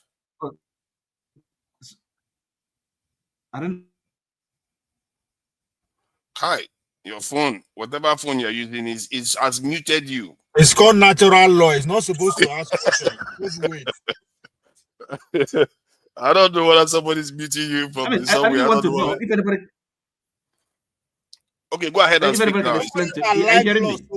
Cannot follow law. I mean, I don't get it. Sorry, if anybody can explain to me why America has not invaded Cuba all these years, and I'm not sure elections take place in Cuba. Please, I would like to know, please. It's part of the agreement that they had before. Can I answer? Yeah. Let Jide have his turn. Let Jide have his turn. 5 minutes. I'm sorry. Okay, 5 minutes. I have 5 minutes. Oh shit. Okay, I'll answer it now that time. Okay. So thank you so much, forefathers, for having me on this show. Greetings to everyone. So yeah, like I predicted this just now last year. I predicted it. In fact, forefathers, you said it on this show last year that when Trump gets elected, he's a peace president, and you made it clear that the Republican Party, they do not have any issue of going into war. They rarely go into military intervention. And I told you that it's going to get worse and it's going to escalate, and they will attack Iran and Venezuela. Everything now that I predicted is now coming into fruition. Having said that, you see, everything going on right now, I'm not surprised. It's part of the US foreign policy, and it has to be implemented, and it's currently being implemented in Venezuela right now. You see, Venezuela has been under sanctions for more than 10 years. It's quite unfortunate that a lot of our people, it's quite unfortunate that they come here and they spread a lot of misinformation just to appease the West. When we criticize the West, it's not about us hating the West. It is basic criticism. If we live in the West and we criticize policies, how does that make us anti-Western? How does that make us hate the West? You see, because we get emotional, we attack people. You see, what's the first misinformation? That Venezuelans are poor and they are moving to other countries. They are miserable because they have a dictator called Maduro. They have a savior dictator called Maduro that is very incompetent. Without considering the fact that Venezuela has been under severe, over 10 years sanctions. Because if you come here and say that, oh, Venezuelans are poor, they are living miserably, and you do not admit that there is an economic war by the same West that you are adoring, then I would say it is hypocrisy to the core. And I'm very disappointed. Economic sanctions has destroyed Venezuela's economy for over a decade. Over a decade. Economic blockade. You see, this is not the first time that the US has been going for a regime change in Venezuela. This has been going on even under Hugo Chavez. This is a war on Venezuela, and it's a gradual war. You see, I sent a document last week, and I have only 5 minutes. I sent a document last week. I will send it again today. For everyone that is interested to go and read it.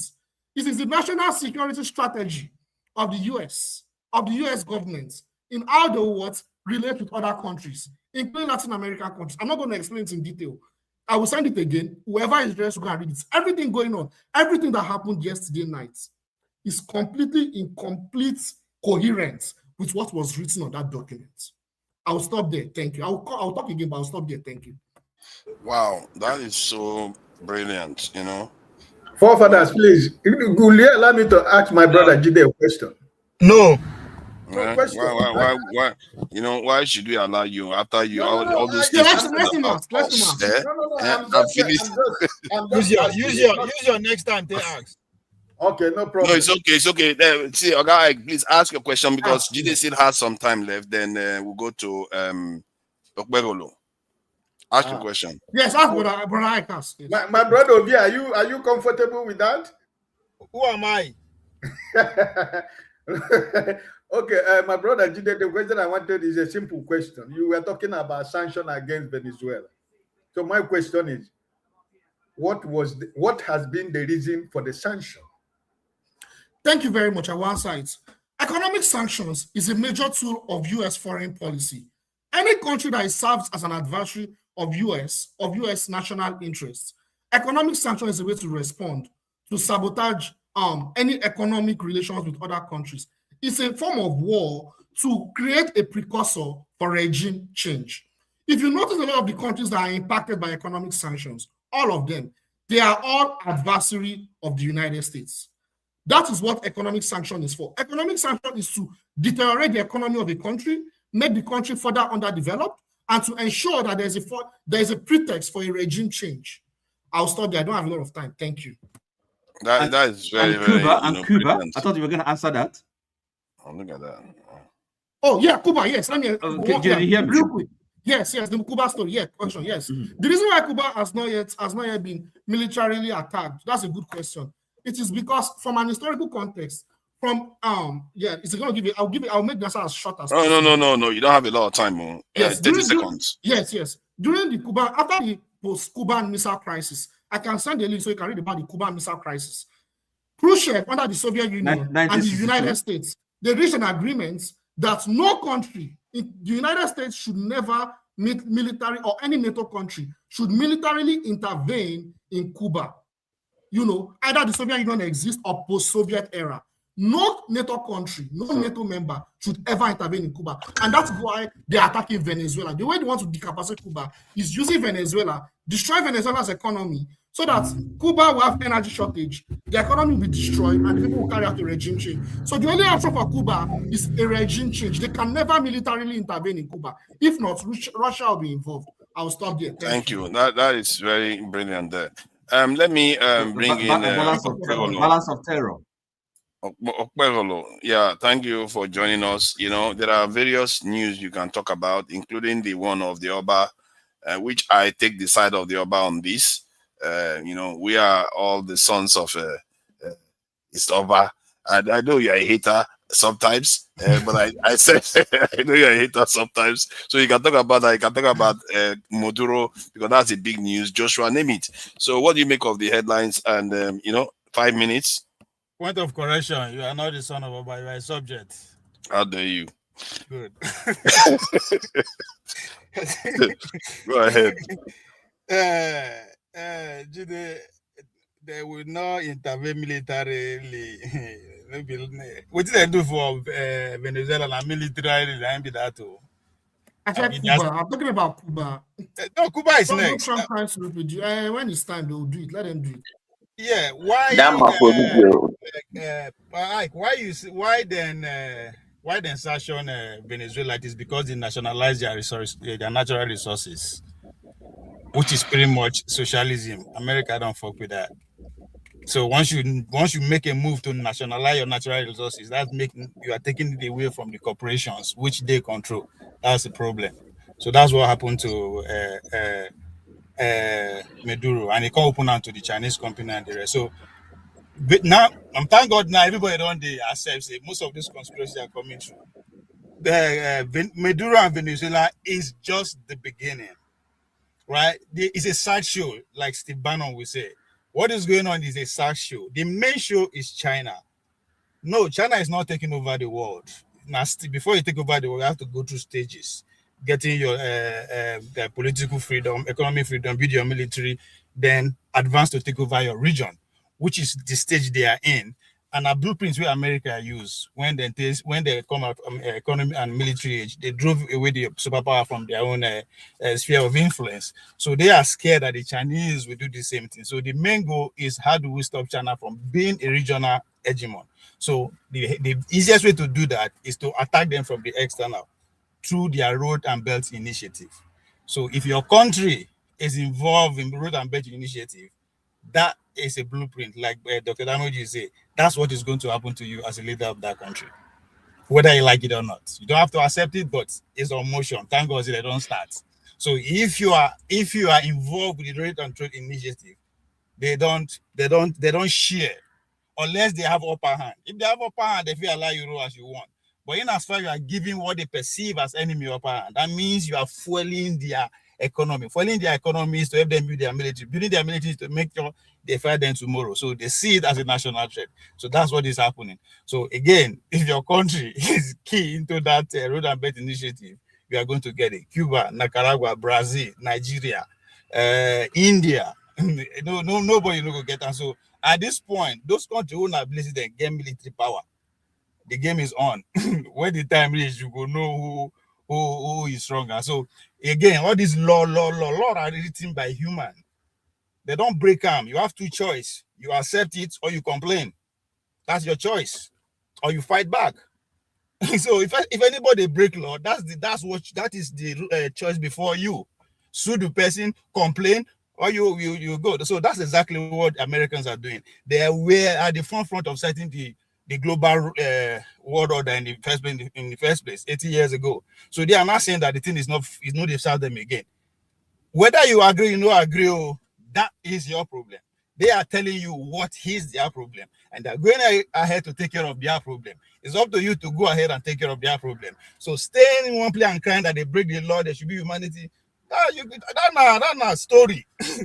It's a story. As Trump talking about fireworks.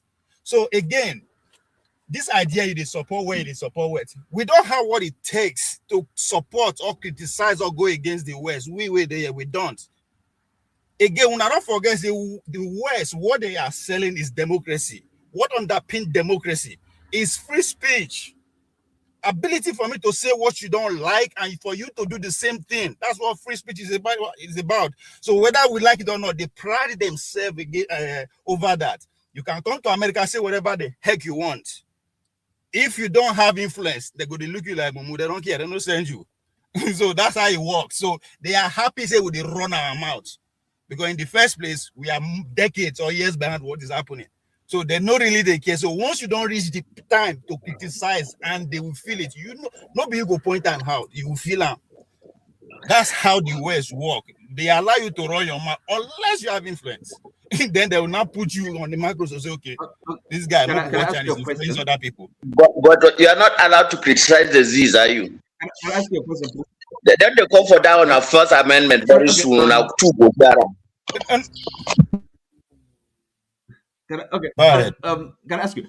Sorry, this national security strategy you guys are talking about, is it when was it produced? And also, the policy you're referring to, Time's up. Policy of this current administration, or there shall be decorum. The policy, the American policy. Hold on. Can I answer? Okay, hold on. Let me national stop security this. strategy was documented and approved in November 2025. So it's just 2 months ago. So it is the latest national security strategy. But it was written before Trump. Let me just make a few corrections. The reason why they sanctioned, at least on paper, why they sanctioned Venezuela was because of the protests. And they claim that they suppressed, after the assembly elections, or there's noise coming through. So that's their claim to sanction them. And if it is nationalization, I would have thought Saudi Arabia's oil is nationalized too, and they are very fine with Saudi Arabia. So you see what I mean? So this is the thing about America's foreign policy. You have to be useful to them. Hold on. Trump said that Maduro government himself seized their what? Oil. Their infrastructures. That's their oil company product. That's not what is happening in Saudi Arabia. America has free access in and out of Saudi Arabia oil. They know they direct how the oil should work. No, the reason why it was taken was because they insist on taking the oil without necessarily giving Venezuela a significant share. Almost like what is happening in Nigeria, where you don't even know how much you're taking. They just come to people's country and they just start stealing their oil resources. So it's just like now Nigerian took the oil company away from them. Chevron takes that order, they take it from them. What are they going to do with it? They either nationalize it or they give it to other trading partners.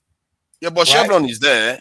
Chevron is there when they remove the... I'm giving you an example. I say if Bala Tinubu today decide to take those companies away, as in chase the Chevron away, what do you think he's going to do? Either nationalize the oil or he give it to other trading partners. Yes, that's exactly. what he's going to do. That's what happened. That's what Maduro did.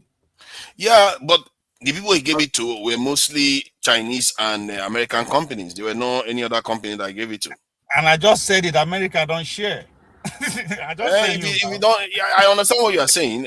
I'm just saying that the reason why they go after them may be something more than that. Like no, it's not just them. I just say it's not just them. They are just the starting point. It's the whole atmosphere of that's their own sphere of influence. So it's just a starting point. It's not necessarily going to stop there. I begin to think that Russia is making a mistake extending this war in Ukraine too long. I think Russia has been picking out of wanted to. It's not their choice to extend it. It's not their choice. They just couldn't get it done. I think they could. They are really. They are kind of holding themselves, but they are not going full out. And I don't think that's a very good strategy. It's NATO that is fighting, not the Ukraine. I know. My point is that the way they are, if you look at the way they are attacking, it's nothing close to what Israel is doing in Gaza. So they are not going full on. Israel is America. I don't know why they separated. No. I understand what you are saying there. No, I can't hear you very well. Okay, but I like your tone, isn't it? We can't hear you very well. Your audio is making a bit of noise, actually. It's Vahala's turn now. Is it your turn? Let me just have my turn now. Can you hear me? It can be China. Oti, you said you've used your turn now. The last time I wanted to give you your turn, you said you used it. No. Is it better? So let me just kind of have my. Sorry. Let me hear Janaba. Janaba, who did you say it was? It's one brain cell. Okay, yes, it came before. Yes, but maybe because the younger, is the one. Except you want to let get out straight. Yeah. Well, look at that. Vahala is saying, "How dare you reveal the truth of the situation?" But he's in Nigeria though, so we could give him a preferential treatment. That's what I say. One brain cell. No, you can go now. Let him go. I can wait. No problem. He let me in. I'm beginning to think that you are using Starlink in Nigeria because your connection seems to be very solid. All right, one brain cell. You know the headlines. Venezuela. Two Nigerians, one brain. Forefathers, last brain cell. That's what. You see, last brain cell. It means all of him is one of my brain cells. You see, that is not. That's quite a flattering statement. I'm using your last brain cell. That's like I haven't even got into mine yet. Since you don't need it, so I might as well just take it. All of you is one of my brain cells. No, you're not making use of it. So, hello everybody. John Abba, Vahala, Tony, Mr. Ig OV. And of course, my guy that I'm using is one brain cell. Who's the last person there? I can't see. I'm sorry, whoever it is. The very, very last person. I can't really see it. So listen, I wish Artie was right here. And I wanted to talk about something. And it bothers me. And I think of course, we're going to have time to talk about it more. But it bothers me when people are not direct with their position. Of course, I do understand sometimes there are variables when we're discussing issues. So, for example, Venezuela, it is not just one position. We can say, okay, well, they rigged elections. Then we can talk about the nationalization of the industries, and then we can also talk about the alleged drug links, which I don't think are actually credible or not that credible. But then we go from there to speaking about, we're talking, I would say most people, or some of us are on the side of Venezuela at this point, maybe in relation to looking at the rule of law. But then how do we now go from there to supporting, and if Adi, whose name and the mantra he supposedly espouses is that of one Africa. How do we go from that to now encouraging another foreign body to start splitting Africa?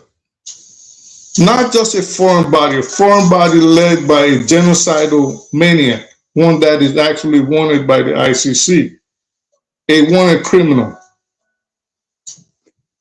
someone whose name is going to live in infamy in the history books, guaranteed, in Benjamin Netanyahu.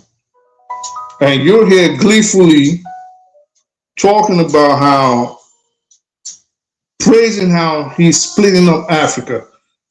Why should Israel or any foreign body for that matter have a say in how Africa is divided? To make matters worse, and this is why I say a lot of people just don't believe in justice. They only believe in, if it's not benefiting them, then they speak against it. Outside of that, they just pretend and be ignorant. You're here telling us how, oh, it's going to benefit Ethiopia if Ethiopia gets access to the sea through Somaliland. But that land or that body of water is not Ethiopia's to benefit from, at least not directly. So you have the Darude, you have the Ders, what's the other group in Somaliland that they actually don't even control all of what is Somaliland, the Isaks. Then you listen, and I know Adi is not foolish. He does know that the reason why Israel wants that part of Somaliland is to control the trading path and to attack, build a base to be able to attack Yemen. He knows these things. It is also in their quest for a greater Israel. You know these things. So how do you now support a group that is going around stealing land from people, killing people, and then you want to come on here and pretend that you are for justice? What justice? What just like, I mean, when I see things like this, to me, it's like, what is the world coming to? Why are people just so disingenuous? You want to steal people's lands. You're encouraging them to steal their waterways. You don't mind them being genocided. You don't mind a foreign body coming in, but you want to tell us now that you're not against the enslavement of Africa. This leads me to the other part of the conversation with you forefathers. And with 5 minutes is up, okay. I guess we can talk about it later. I'm terribly sorry about that. No, it's all right. There's time. We can always talk about it later. All right. See, the thing about that Somali thing, you may think that I'm following double standard. Whatever benefits us and enables other people to be fine, for me, that's my morality. No, not you. I'm talking about Adi. Yes. I didn't want you. Because I feel like Ethiopia being boxed in on the continent is disadvantaging the continent. You can't. How? That is how God created it. Whose problem is that? God didn't create it like that. Ethiopia was molded to keep the Ethiopian population inland. Before, Ethiopia used to have access to the sea. It's just recently it became like this. All right, so let's concede. Let me concede that aspect, right? Who gave Israel the authority to come in and divide Africa as it sees fit? No, nobody gave it. I don't support Israel with whatever they are doing or Netanyahu at all. That is the job of the AU, the African Union. If anything has to be partitioned in Africa, is not doing anything for us. African Union is enforcing. Whether they're doing anything, Nigerians do this thing where they say, "Well, you ain't using the resources anyways." And who has the resources benefited? That's like your kids are misbehaving or your wife is misbehaving. You call your neighbor to come kick your wife's ass. Handle your wife or handle your kids. I hear what you are saying. Maybe Israel shouldn't get involved, but Ethiopia tried to have a deal with Somaliland Somalia stopped it and brought Turkey in, and Turkey forced Ethiopia and Somalia. We know all of this. My point is, no foreign body should be in charge of carving up Africa. This is why nobody takes y'all serious. This is why nobody takes you. Hold on. You can't feel that strongly about. See, I don't like Israel coming in there. Neither do I like Somalia preventing this in Ethiopia from having access to the sea, because Ethiopia outnumber all the countries surrounding it put together. All of them put together, it outnumbers all of them. It's not about what you like or what you don't like. No. Who cares about what you like? Oh, come on. Don't do that. This thing. Don't do that. You see, it's not about me liking it. The reason why I like it is because it is good for us. Because if you have your best player in a team, you can't bench that player constantly. How is it good for you if you are taking, if you're taking from another group that is going to be unhappy? How is it good for you? Do you think if you ask the ordinary Somalian or the Somalian government today, if it is good for them, or if it's to their benefit that their land is being split up, or some part of it is being proposed for Ethiopia, you think they would acquiesce and be happy to that proposition? They won't.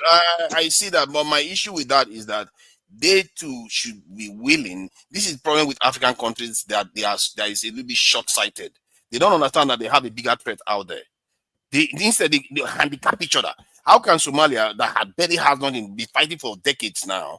You won't allow a major power in that region to have access to the sea. You wouldn't even say just then 1 mile. maybe they should, forefathers, it's called negotiation. Okay, that's what it's called. Wait, hold up. No. It's called negotiation. Maybe if Ethiopia, Somalia obviously has something to leverage upon. Now you have to bargain and say, we can help you in this way, but we need access to the sea. Then let's work together. You can't just come and say, well, we're going to take it because we think it's going to be better for us, and forefathers in the UK it's going to help us. You're not understanding. Somalia is fundamentally against that. They don't want any idea that Ethiopia has access. Nobody on earth. If I tell you right now, forefathers, I'm not going to give you this bottle. Let's use Saudi Arabia that you mentioned earlier, because I heard you say that. How come then does Saudi Arabia do business with the United States, even though they are fundamentally not aligned, at least ideologically? Well, guess what? Why do they do that? Because they have a common interest. America says, you give us the oil, we make sure nobody attacks you, we give you the latest defense systems, we exchange technology with you, we give you F-35s, we give you all these things. We train you, we improve, we modernize your industry, and they work together. I've been in conversations with Somalis and people from the East Africa. What they often say is that Somalia has a vision for greater Somalia. They want the Somalis in Kenya to come back. They want the Somalis even in Ethiopia. They want them back into their main Somalia. They want to form a bigger nation. So their thinking is that if they give Ethiopia access to the sea, that dream is going to go away. They don't want that. How is it going to go? No. Because they feel like they are going to make Ethiopia powerful again. They don't want Ethiopia to be powerful again in that region. Okay, so that is where negotiation comes along. We're powerful, we're both rich, we can coexist. This is why we need access. That's called negotiation. That's what it's called. You just don't bogart it and snatch it up. You don't understand how bitterly these people are divided. I don't understand it. Can someone else talk? Do we have order? Divided. That's what you don't understand. Let me bring Senticas in. The Senticas, thank you for joining us, so that I know that you come with totally different perspective on this whole thing. You don't skip. Man, I don't have a perspective. Who did I skip? You don't speak Valhalla. No, Valhalla is. Valhalla's gonna wait. Bala's I taking skip a him. nap. Yeah, I skip him. It's true. No, he's laying on the bed, man. That's I against the just rules. say, I just say, you see me now. I'm sorry. You know, exactly, guys, enemy of progress. He will just pretend as if he doesn't know you were there. Thank you, OVA, for doing a good citizen's job of finding the truth. Thank you. Our country is facing invasion, so we have to be patriotic. Thank you. I appreciate that. We have to go. But Hala, I will let you just, take your 5 minutes. Yeah. Talk about whatever you want. Yeah. So when we were on Dr. Damage's show moments ago, hours ago, was it Mr. Obiora or something like that? He came here and said that I said I did not talk about the kids that are dying in Borno or something like that. He just took me out of context, fueled a narrative that suits him, and just said the things that he said. And if you recall, what I said was that when I look at what is happening to the Palestinians and the kind of evil that, even though the world was watching, nothing could be done about it. It pained me twice, because first, I'm a Muslim. Second, it pains me more because I'm African. Now, if this can happen to Arabs who, have significant wealth and influence, and you see the way Donald Trump even do parades for, people who come to talk to him on behalf of these people. If it were black children, what do you think would happen? Who fundamentally would have access to somebody like Trump? Who would you even listen to? That guy literally worships money. And it's only the Z's that have money, and that's why the Z's control him, and that's why he's their dog. And if they say jump, he jumps. So it is what it is. But there is something also here that I don't want to fall into. I don't want to fall into the trap of pessimism. There is so much pessimism. In fact, since this news broke, and I spent the whole day, arguing. At home, I argued with people. I argued when I went out. But you see, sometimes some things happen, and in this chaos, OVA, you are falling into that trap too of having so much certainty about the future. Just because there is a realignment does not mean necessarily that America is going to come off on top. China could win. China, Russia could win. We could also end up in a nuclear winter. Who knows? When these things begin to happen, nobody knows where it's going to end. Nobody has monopoly of so it has to be measured. There is a level that you can take things to without escalating further. And if there is miscommunication, fundamentally, everybody can be effed. So let's understand that too while we are strategizing. So right now, I do not even trust the internet enough to say the kind of ideas that I have. So what I will say is that this has set some things in motion, right? And Uwe is talking about spheres of influence, this, that. Yeah, it's normal. Like if you watch that before a horse dies, it gives the final kick. It keeps kicking. So if you are close, it may kick you. So maybe it's just kicking Venezuela. But the reality is that the dollar is dying, and people do not really understand. It's not really about the oil. Like Venezuela's oil is not that good. It's the thick stuff. The refineries in America were meant to blend it, but it's not the best kind of oil because there are so many metals in it. It's about the petrodollar. Actually, that's what it is about. Because the BRICS nation, a day before yesterday, they invented their own new system. It's now in the trial phase. Now, that is the reason why Trump, had to move. There was no time. Any delay meant that and you see all these things happening with Nigeria dropping bombs and just there are signals, but that does not necessarily mean that they are going to win. So all these people that are salivating about the destruction of their country and their people, may God, anything you wish Nigeria, may God wish it on you and your grandchildren and your generation. Inshallah, that's just what I say to people today, and I will just say, okay, if this is where America is going, then now China is watching, Taiwan, they are shivering, the Middle East, everybody. So if this is a trigger moment, rearmament will spread, alliances will harden, neutrality will be punished, weak states will be reorganized without their consent. If you choose to be weak, good for you. But me, I don't wish to die. I don't wish to end my lineage. So I'm gonna fight. I'm gonna fight hard, man. Let me just leave it at that. I'll talk later. I really appreciate what you just said. That was quite a statement, the way you put it. I really appreciate that. There's a video. Sorry, I want US to win, so I'm very clear on which side I belong to. US. Yeah, of course. You don't want to be sent back to Nigeria now. Yeah, you did there now. That's right.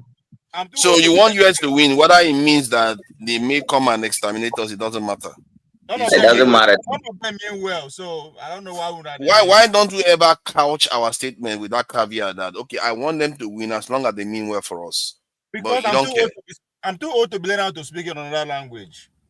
So that's the cliche that one other American soldier whichever made. And I live in America.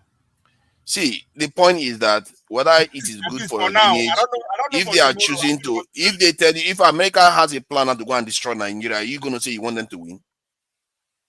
You said what? If they have a plan, their plan is for them to win, they need to destroy Nigeria. Are you saying you want them to win? Why not? I'm here. So you are still you are still going to advocate all Nigerians should be exterminated.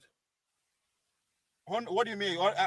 I'm saying I will support where I am. I have to survive. Hold on. So you are saying that hold on, let me ask now. So I'm clear on what you are saying because I'm not sure you understand the question fully. Okay. You are saying if what it takes for America to win involves destroying Nigeria completely, decimating the population, and basically turning Nigeria to Somalia. You are fine with that? Where will I be when that is happening? Here or Nigeria? You might be in America. You might choose to go to Nigeria. Depends, but it doesn't matter. I am now. Anywhere there, I'm in house. So the place you are in, just because you're in America, you support the decimation of your homeland. My survivor first, right? Okay. I guess we know where you stand on that one. Opinion is opinion. You see our people where they are logic. Survive first. Hold on. You are still gonna die. But you're gonna die for free. It's chosen aside. It's chosen aside. Just in case you didn't know, breaking news: you will still perish. Welcome, eccentricas.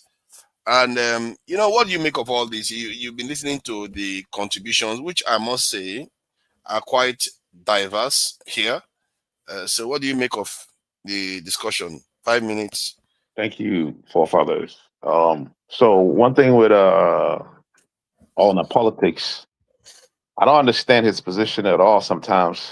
He's pretty confusing sometimes. I don't know. I gotta be honest, I don't know when he's trolling and when he's being serious. I need somebody between China and America and with America. I said it between two of them with America. Even this statement right now, I don't know if he's being serious because I know he's smarter than that. So it's very confusing, man.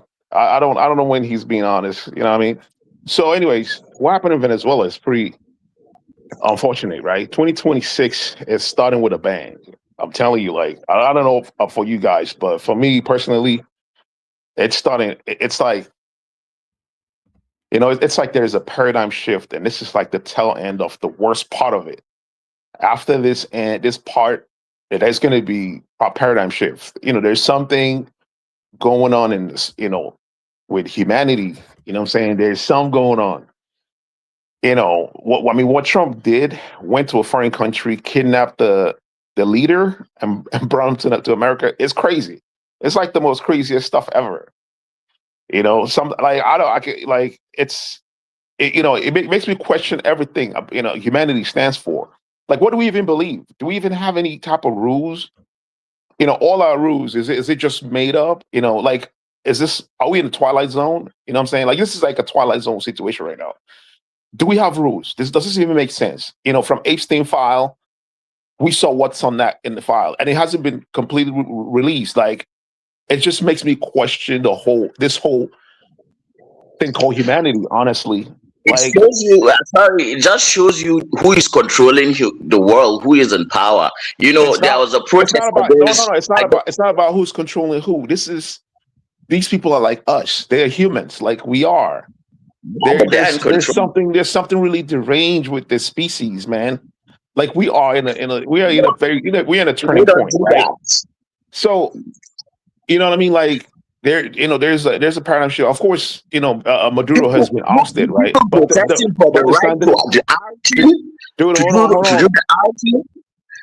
they're protesting on their streets that it's their right to, right? To do it. Let me finish, please, Bala, so that you don't take it. They are controlling America, man. Yeah. So anyway, so Maduro has been ousted, but Maduro. Most people don't understand Maduro. He might be a dictator or whatever that we are told, but he's not really a dictator like that. It's a movement. The Sandinista is a movement. He still has the people that are Sandinistas down back there. The vice president is still there. The military is still there. And Trump was talking about the second phase because I don't think he has a plan for the second phase. Getting rid of Maduro is just a political stunt. What's going to happen next? What will happen next, right? And I don't. Good night, everyone. Yeah, thanks for joining us, Oti. It would have been good for you to be around for when the conversation. I've written something, so that is for that was what I wanted to say, really.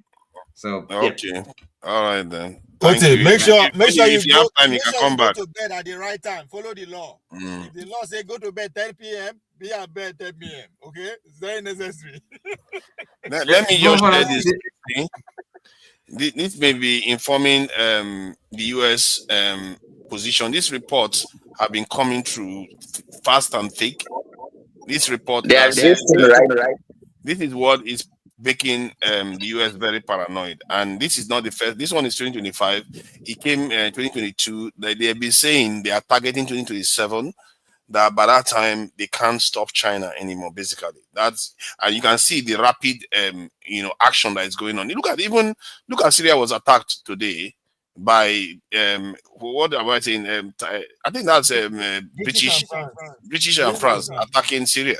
So this is what is going on. That's coalition of the willing. Remember? That's what is going on. They are struggling for power now, and they know China is coming. And maybe that's the game China too. That's why China is so quiet. They know their time has not come, so they just as if they can't see it. Yeah, maybe, who knows? Or they are all in cahoots, pretending as if they are fighting each other, but behind the scenes, there is this professor that said that they are not maybe, he believes they are working together because of capital, whatever he described it as. He's a professor. He believes that that's what is happening. Somebody Somebody said there was a three-way calls between Xi, Trump, and Putin before they pick up Maduro. Between Israel? No, between the three of them, Putin, Trump, and Xi. I won't be surprised. On the Christmas Day, they had a telephone three-way conversation on Christmas Day. I will not be surprised. I will not, because China's interest is also involved in Venezuela. Yeah. They get away from there. Those are nuclear guardrails. So Trump is just using it. It has been there since the nuclear proliferation treaty that the United States signed, and with the Soviet Union. So it's a direct line. It's still functioning just to prevent something that will happen that somebody will mistake for a nuclear strike. So that channel is always open to nuclear powers, except for the Z state that does not even acknowledge that it has it. So, and yeah, normally you wouldn't have to do that with Venezuela, since Venezuela is not a nuclear power. You wouldn't have to do that. It's only when you are doing with a very, very close ally that has strong military ties with those nations. To be aware of their investment on ground, because since they want to carry out bombing and all that, so it's for them to protect their investment on ground already. Because by the time you start bombing both the state properties and the investments of the Chinese, and then you are asking for a bigger negotiation. So that's part of the call. And Russia may be playing a funny game here, whereby they are saying take the rest of the world, but keep going. And when you keep doing this, we will take Ukraine and maybe even go further into Ukraine. Maybe that's the game they are playing, but I don't think it's a very, very smart game, because you have to. If you ask me, Russia and China should be pivoting into the world. But to Nigeria, not doing it yet. in negotiating table, you don't necessarily get what you want. You take what you get. Trump gave them assurance that he will sell oil to them, like the oil will keep coming. He actually said their interest is kept. He had to say that. No, he will say that now. And that, to be fair, Russia and China, they have enough oil to satisfy each other, to be fair. So that to them, that is not a very, very big threat. And they don't seem to be that concerned if America wants to take over its neighborhood. But America seems to be concerned when they say that they want to take over their own neighborhood. So my fear is that they are being agreement. Pardon? You were saying? Sun Tzu, in his strategy of war. So China's game is always the long game. It's different from the American one that you see them. It's kind of different, but they're moving the chessboard at their own pace, at their own rate, and they're going towards somewhere. So that's why I'm saying nothing is yet settled yet. So nobody should just think that one power has won. I just wish that by a long shot. We have to speak from where we are coming from as Nigerian, right? Who has the upper hand? Who has the more influence? That's where we are going to speak from. That's what when I say who has the more influence. China. No one of them you can underrate right now.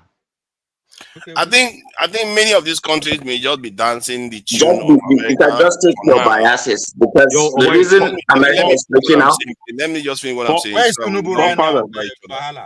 Father, let me say something before I leave, right? Yeah, go ahead. I saw you had a timer for everyone, and when I started talking, everyone to start talking when I'm talking. Here's the thing: most people that come on this panel, especially on your show, they need to go do ADHD freaking. They need to go test themselves for ADD, bro. I'm telling you, like they're like impatient. They don't follow order.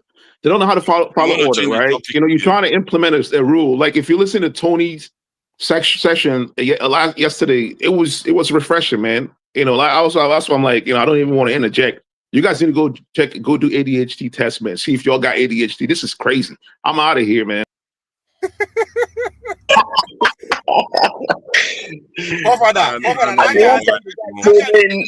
Sorry, you. That's funny because I used to tell him he probably had ADHD now.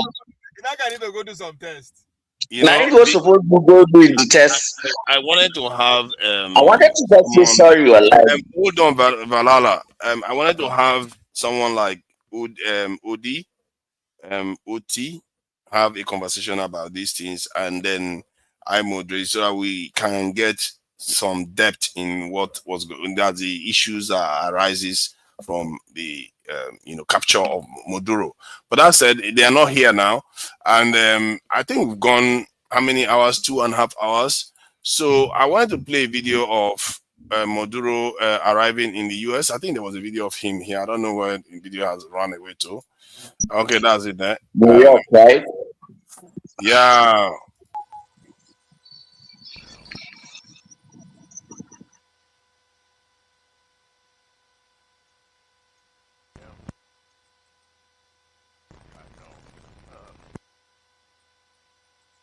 I have you all the way. I'm just moving forward towards it a little bit. I'll be off your right rear.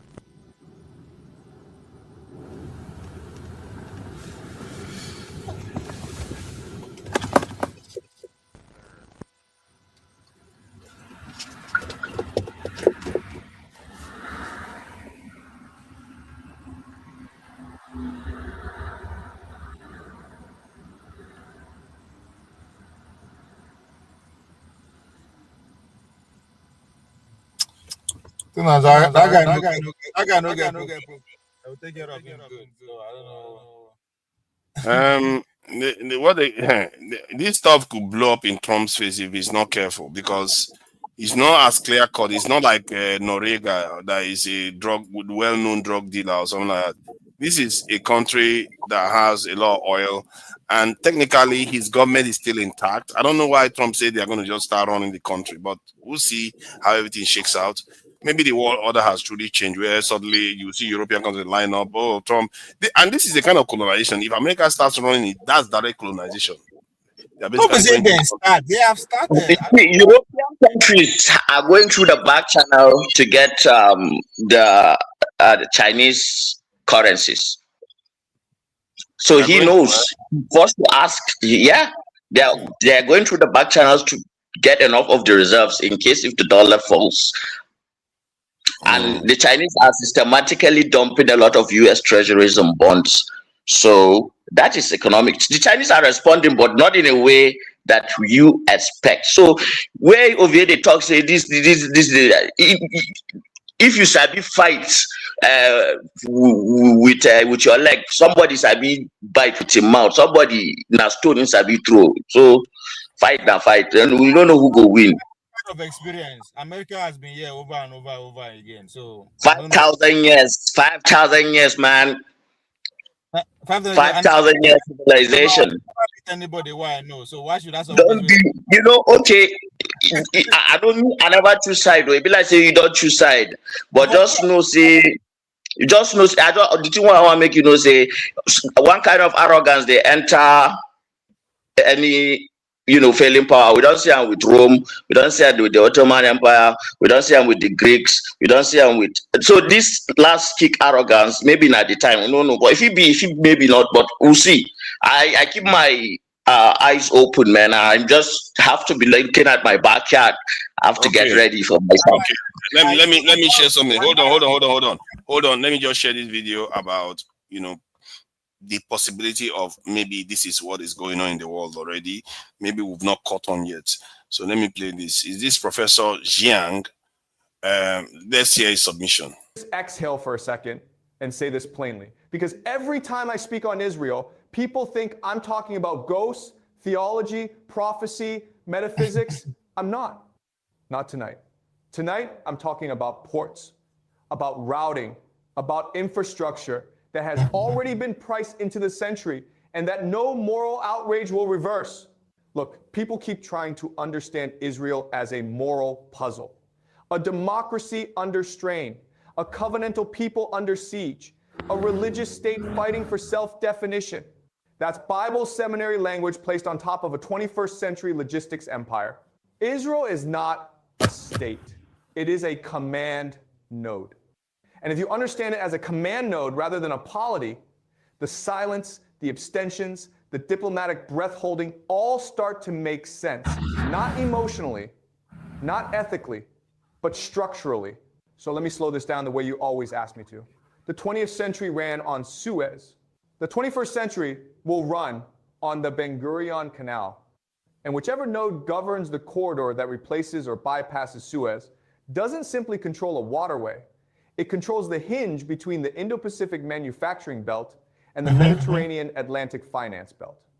That hinge becomes the price-setting mechanism for energy, data, shipping premiums, robotics deployment, and AI defense architecture. Israel is being positioned not as an embattled nation state, but as Pax Judaica commercial, deterritorialized, networked, and permanently securitized. I know that sounds esoteric, but it isn't. It's just dull supply chain math. You do not need 40,000 feet of ideology to explain why China and Russia abstained. You do not need theological conspiracy to explain why the Gulf quietly acquiesces. You need one sentence. The corridor is worth more to capital than Gaza is to conscience. I am not saying that with cruelty. I am saying it with diagnostic precision. Because until you understand how capital sees Israel, you will keep misreading this century as moral tragedy when it is, in fact, infrastructural succession. Let me say this again, slowly, because most of you don't hear it the first time. Israel is not being preserved because of the past. It is being preserved because of the route. The Ben Gurion Canal plus Haifa ports plus Gulf reconstruction funds plus Indo-Pacific labor inflow equals the most valuable trade corridor constructed since the British seized Egypt to guarantee Suez. This is not about religion. It is about the next 70 years of maritime routing. Now, yes, you will say, but what about democracy? What about genocide? What about norms? What about the UN? What about the indignation of the world? All of that is real. None of that is binding because the age of conscience ended when capital became post-national, when port access mattered more than public opinion, when AI surveillance contracts outpriced human lives, when Reconstruction Futures started trading before the destruction phase was even complete. I know some of you hate when I talk like this, when I remove the romance from geopolitics and show you the warehouse ledger beneath the anthem. But someone has to. So let me strip this down. Israel is not defending itself. Israel is clearing corridor real estate. The global elite are not conflicted.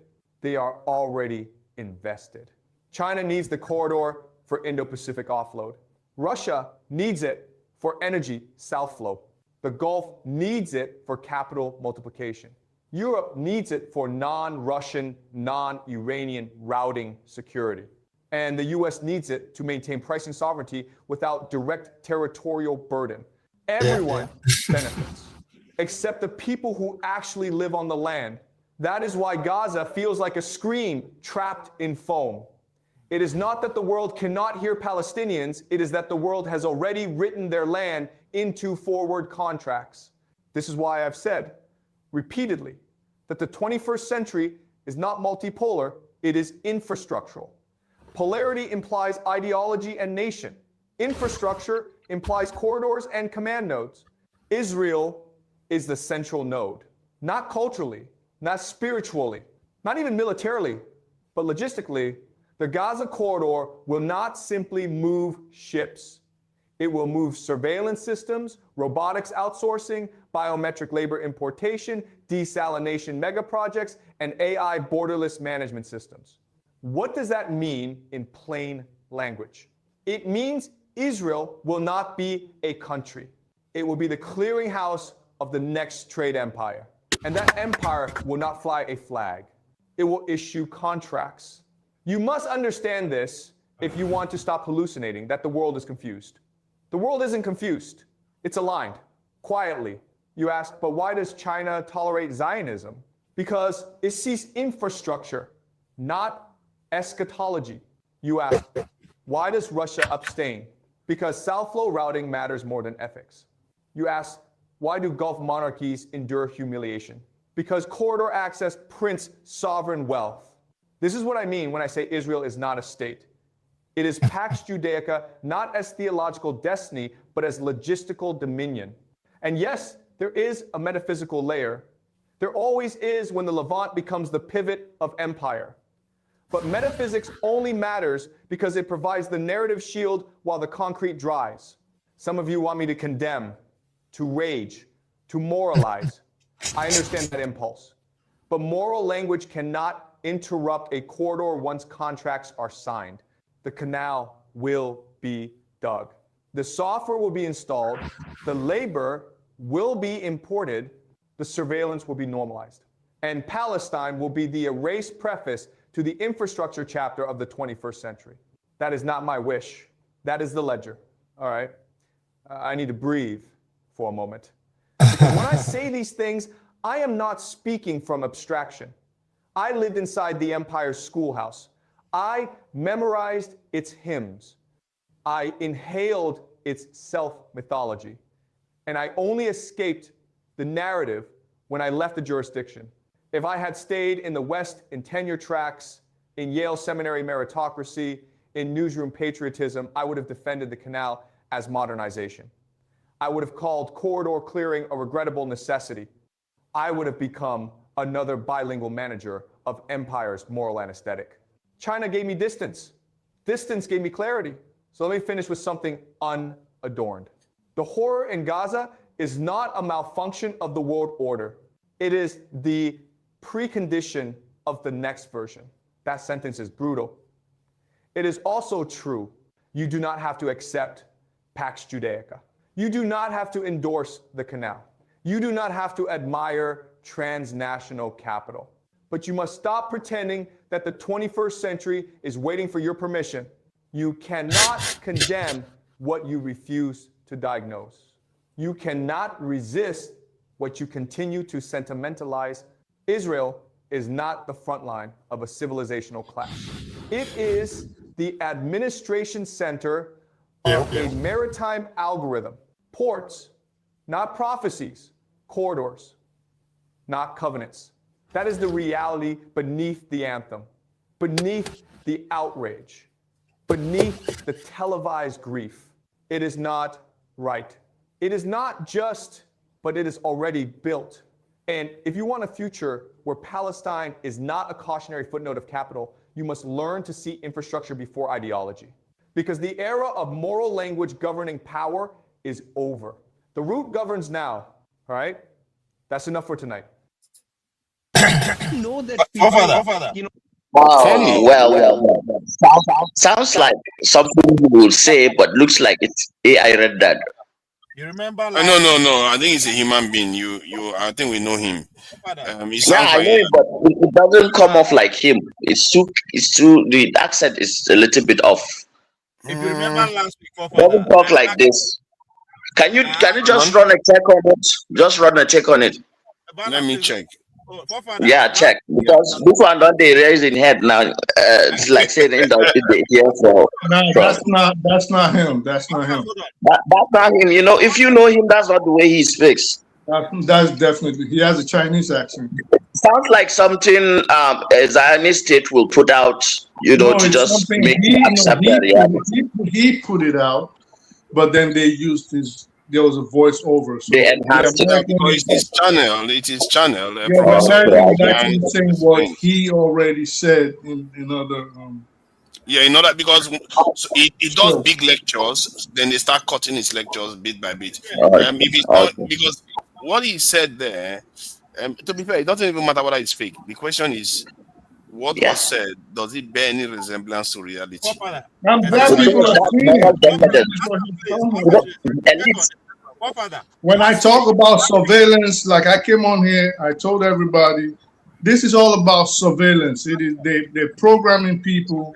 I've told people in the back a software that we were trained to use back in 2007, which they're using now, and this is what they're going to be using a lot all over the world to control you guys. And what they're basically doing is looking at behavioral models, and they're looking at, and I'm talking about everywhere from law enforcement to defense industry, and they already know the subservient people.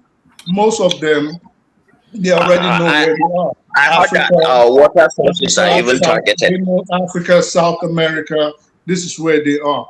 Then they already look at IQ models. Unfortunately, they think the lowest IQ people come from Africa. Then next, South America. There's something they would say which used to sound offensive. They would compare Coco the gorilla that had an IQ of about 87 to Africans whose the average IQ is 67. 67 IQ is borderline the R word. Not borderline, you're basically the R word. I don't want it's just narrative, right? So it's just a narrative. Right. So now where are we? They're programming people, and this is why when I come on, I talk about things like the First Amendment being trampled upon by the same group of people, and you have people in the comment section say, "Oh, he just doesn't like Israel." No, it's not. It's because they don't understand. Every finger is pointing back there, and the world is reshaping. But they've learned from the past that people will protest and people will fight back. But how do we do it? This time we're going to do it mentally, and then we're just going to make people feel like they're giving it up themselves. And how do we make them feel like they're giving up? And you'll be happy. We're gonna make them fight each other. For one, that's one aspect of it. They'll fight each other, and then we'll say, "We're trying to protect you, and we're protecting you from this person because you have to have a boogeyman." And then, but for us to protect you, we have to take away this right. You have to give us the right to, for example, monitor your finances, monitor your life. Then now we need data about your health. Now, your guys are going to find out, yourself. and it's unfortunate most people are going to find out too late because again, a lot of people don't listen.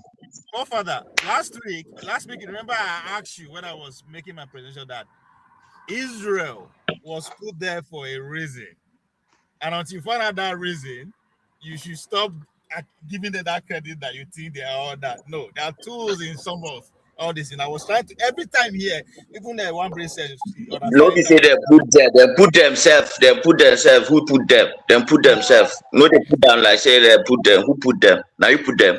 States that is created less than 100 years ago. So See this guy. Now you create them.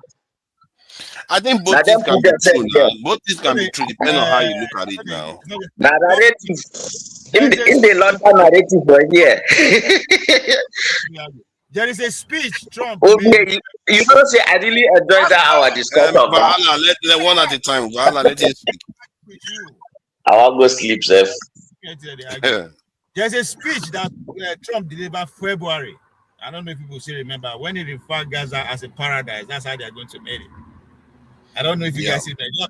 Go back to that speech and listen to the speech again. There you go. Understand exactly what you just played. So what am I trying to say here? With all these things, it don't pass. We just that's what I thought. Say I have taken a decision. It's been long decided how everything is going to go. So no matter how you struggle, reach. Look at just 2 weeks ago.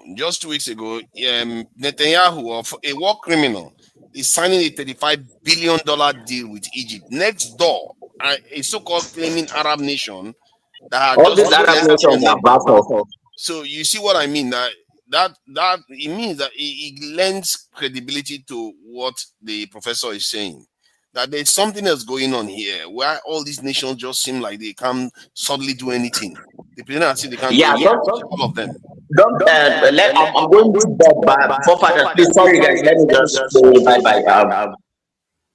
I just want to say this. In the Quran, there is something God says. They plan, but Allah plans, and Allah is the best of planners. So don't forget, as much as there is good, as much as there is evil, there is also good. The resistance exists. Even amongst them, there are some whose conscience will judge them to do the right thing. So guys, I will not give up. Good night. Yes, don't give up until the end. Those that think that they don't want to do anything about it, thinking that they're going to live forever, I hope you do, but odds are that you can't, because the same, we are all going to end one way or the other. But for fathers, I always ask you this. I say, you always harp. That's why you select. You always harp about, oh well, we need weapons and we need this and we need that. Yes. No, I mean, I'm being serious right now. Okay, and when you say these things, with what we got on the ground right now, how in the last 30 years did you think? And I'm being generous, giving you the last 30 years, because I should say maybe in the last 20 or even 15. Well, how in the last few decades do you think Nigeria will have armed itself to the point where it will dissuade a superpower like the United States from coming in? Because let me tell you guys something else that's going to shock you. Israel is going to interfere with Nigeria's next election. You can take it to the bank. But you can go ahead and answer. Everybody. You said they're going to benefit? Is that what you said? Sorry. No, I said they're going to interfere. Let me answer the question. Over here, hold on. See, the question about what would have been prevented them. It's not about necessarily fully being able to prevent it. It's about being able to deter it to an extent. That's what I'm saying. How would you have gotten the weapons? Is what I asked.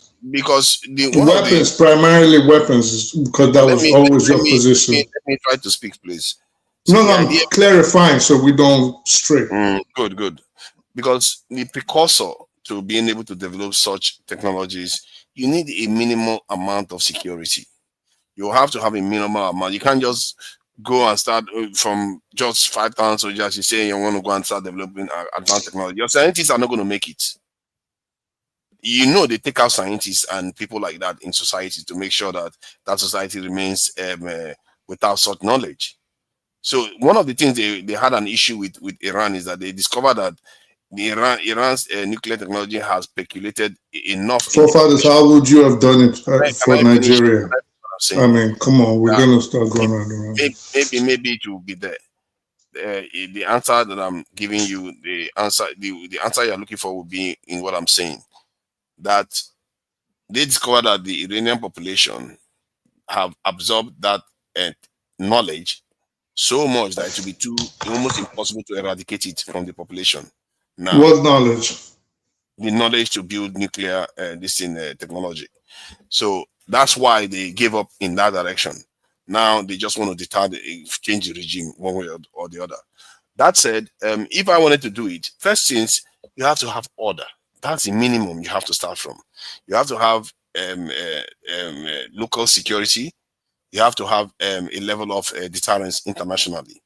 Then you go ahead and start doing your own thing. How do you have level of deterrence internationally? The level of deterrence you can have internationally is that, one, you make it expensive for them to try to stop you, whatever level you are in. How? Let's say by building the necessary security outfits to make sure. Like what, for father? We can't just be throwing words around it. Do I need to tell you how other countries did it? I don't need to. No, you have to tell me. I mean, I've given you a little insight of what I should. You tell me, because no, I'm not going to give you my plan here. I'm not going to give you precise plans here. Why would I give you precise plans here? Because there's no plan. Let me tell you, everything you said, everything you said, it is very easy to poke holes in them, because this is what America does. You're saying we're gonna build law and order. Well, you don't have law and order. So where do you go from there? Oh, we're going to move the technology in a way where it'll be all over. Basically, the society, it's all over in the society. They can't do anything about it. Okay, unfortunately, that's not what. You just said something that is not, it's just completely out of nowhere. Build law and order. I never said anything about building law and order. I said you need to be able to protect yourself to a level first. Then you can start building the technology from there. If they try to stop you, you make it costly. The idea is that if you have $10 worth of technology, you make it $100 expensive to take away that $10. Sir, this is my question again, and please try not to mute me and try not to get crossed. And try to keep it very. Try not to get crossed, because you maybe have a difficulty answering. It would be fair. Take away your emotion from it and just engage, because you do this. You don't. It's not. It's snipey all the time. It's not a zero-sum game. All right. Don't tell me just talk. I just gave you. This is why I say Africa. I promise you, Africa is going to fine. Africa is going to be enslaved, whether you guys like it or not, because most of you have this tendency. Good. So now, because most of you have this tendency where you don't listen. And you tend to try to, can I stop trying to interrupt you, sir? Please, I'll ask you your question. I'll answer. Let me just speak. It's not a zero-sum game, and you don't have to win. We can't just come here and throw words around. For example, I just even gave you an idea of something I didn't even want to say on the air about a software. But of course, because you guys love not to listen. Now, this is. You knew about Palantir? Go ahead. Tell me about you knew about Palantir. You knew about it in 2007? You knew about it in 2007 that I mentioned? I knew about it in 2007. So what do you mean? So again, stop coming here trying to act. You know what? I'm just kidding. No, I didn't say I knew about it. Anyway, let me just continue. Anyway, so my question is, we cannot just come on here and just start talking about things that just throw words around. How do you intend to make it difficult for this potential invading body to come into? You said you make it costly for them. How do you intend to do that? I think everybody would like to know. Stop telling us I'm not just going to say it because I don't feel like saying it. Yes, because I you don't won't. have an answer for it because it's impossible. Okay, I don't. If that's going to make you feel better, feel better. But I've told you the basics. I've already told you that you make it costly for them. If you cannot figure that one out, good luck on you. That is what any other nation does. You build your security network in such a way that other people cannot be able to take what you have without it costing them too much to even bother doing that. That is what you do. So you build your security network, meaning it all goes back to what people like myself, OT, and the rest have been saying, and Tony, meaning maybe you want to improve different facets of society. Those are also part of security because the weapons you were never going to get. This is what I'm asking you. How did you intend to get those weapons? How did you intend to get the technology? Let me land. You have no idea how to get these weapons, and you have no idea how to get the technology. Why? Because you are not technologically advanced to get it. You can't even pick up trash on your streets, but you think somehow you're going to sit here and tell us that Anthony Joshua almost died because you don't have freaking your emergency rescue don't even have the requisite training not to turn that man into a freaking vegetable. But you think you sit down and then you suddenly, I'm not going to tell you guys how I'm going to make the bombs. Go ahead and tell us. Yeah, so regarding well, you talked about technology. You know, I keep reminding people the technology that they used to build the nuclear weapon, that was more than 70 years ago when there was barely any computer. Most of us have that kind of advanced technology lying around us. It's just that we don't have the will and the foresight to be able to tap into it and get things done. When people want to get stuff done, they will get it done. It's not as hard as you like to make it sound. Also, people like to believe. If you have the will, you have the way. I know that is very, very possible because our problem is just mental. It's not the ability, the fact that we can't do it. If you decide that you want to be able to do it, you have the people, you have the know-how, you put it together just like everyone else did. It's not rocket science. As a matter of fact, nuclear technology is old technology. Yeah, they are making it newer and all the rest, but it's old technology. If you're talking about like making microchips, I can even understand because that is really, really something very, very advanced that requires, nano level precision. Very, very hard to pull off. But that said, like I said, you make it costly for them. If you want to figure it out how you're going to figure it out. Like, when the Art of War tells you what to do, it doesn't spell out the mechanism, how you can do it precisely, because the mechanism is there for you to understand as somebody that is tactical, to know what you need to do. That is how it's supposed to be done, not something you share publicly, the mechanism, let everybody. Now, if I say we should get nuclear weapon, that is nuclear weapon. Everybody knows what that means. It doesn't mean I'm telling you how to put it together online here. Forefathers, do you think there's anything that you could potentially know, barring you having had access to certain information which you haven't come across like you have, that you think is new that the government would not have already known on how to get these weapons? Do you think there's anything only forefathers knows on the planet? Oh no! I'm not saying that at all. So why don't? So what's always? Oh, I'm not. I can't say it. I can't talk about. No. I'm not talking about that. No, that one is different. It's very different. That's from me. You're not going to get that. That's my point. But in terms of the government having the knowledge to do the right thing, I think they have the knowledge, but they are whatever they don't want to do it. Are you talking about Nigerian government? I think that's what he's talking about. Yes. Well, I was talking in general, Mr. Abba, but I mean primarily Nigerian government. Yes, no, I'm talking to forefathers. I'm asking forefathers referring to Nigerian government that they have what it takes. Yeah, they know what it takes to get it done. Done. So if they wanted to build nuclear technology, if they wanted to secure the country, they know what it takes. But people they that don't have a light, people that doesn't have a light in some places for even weeks.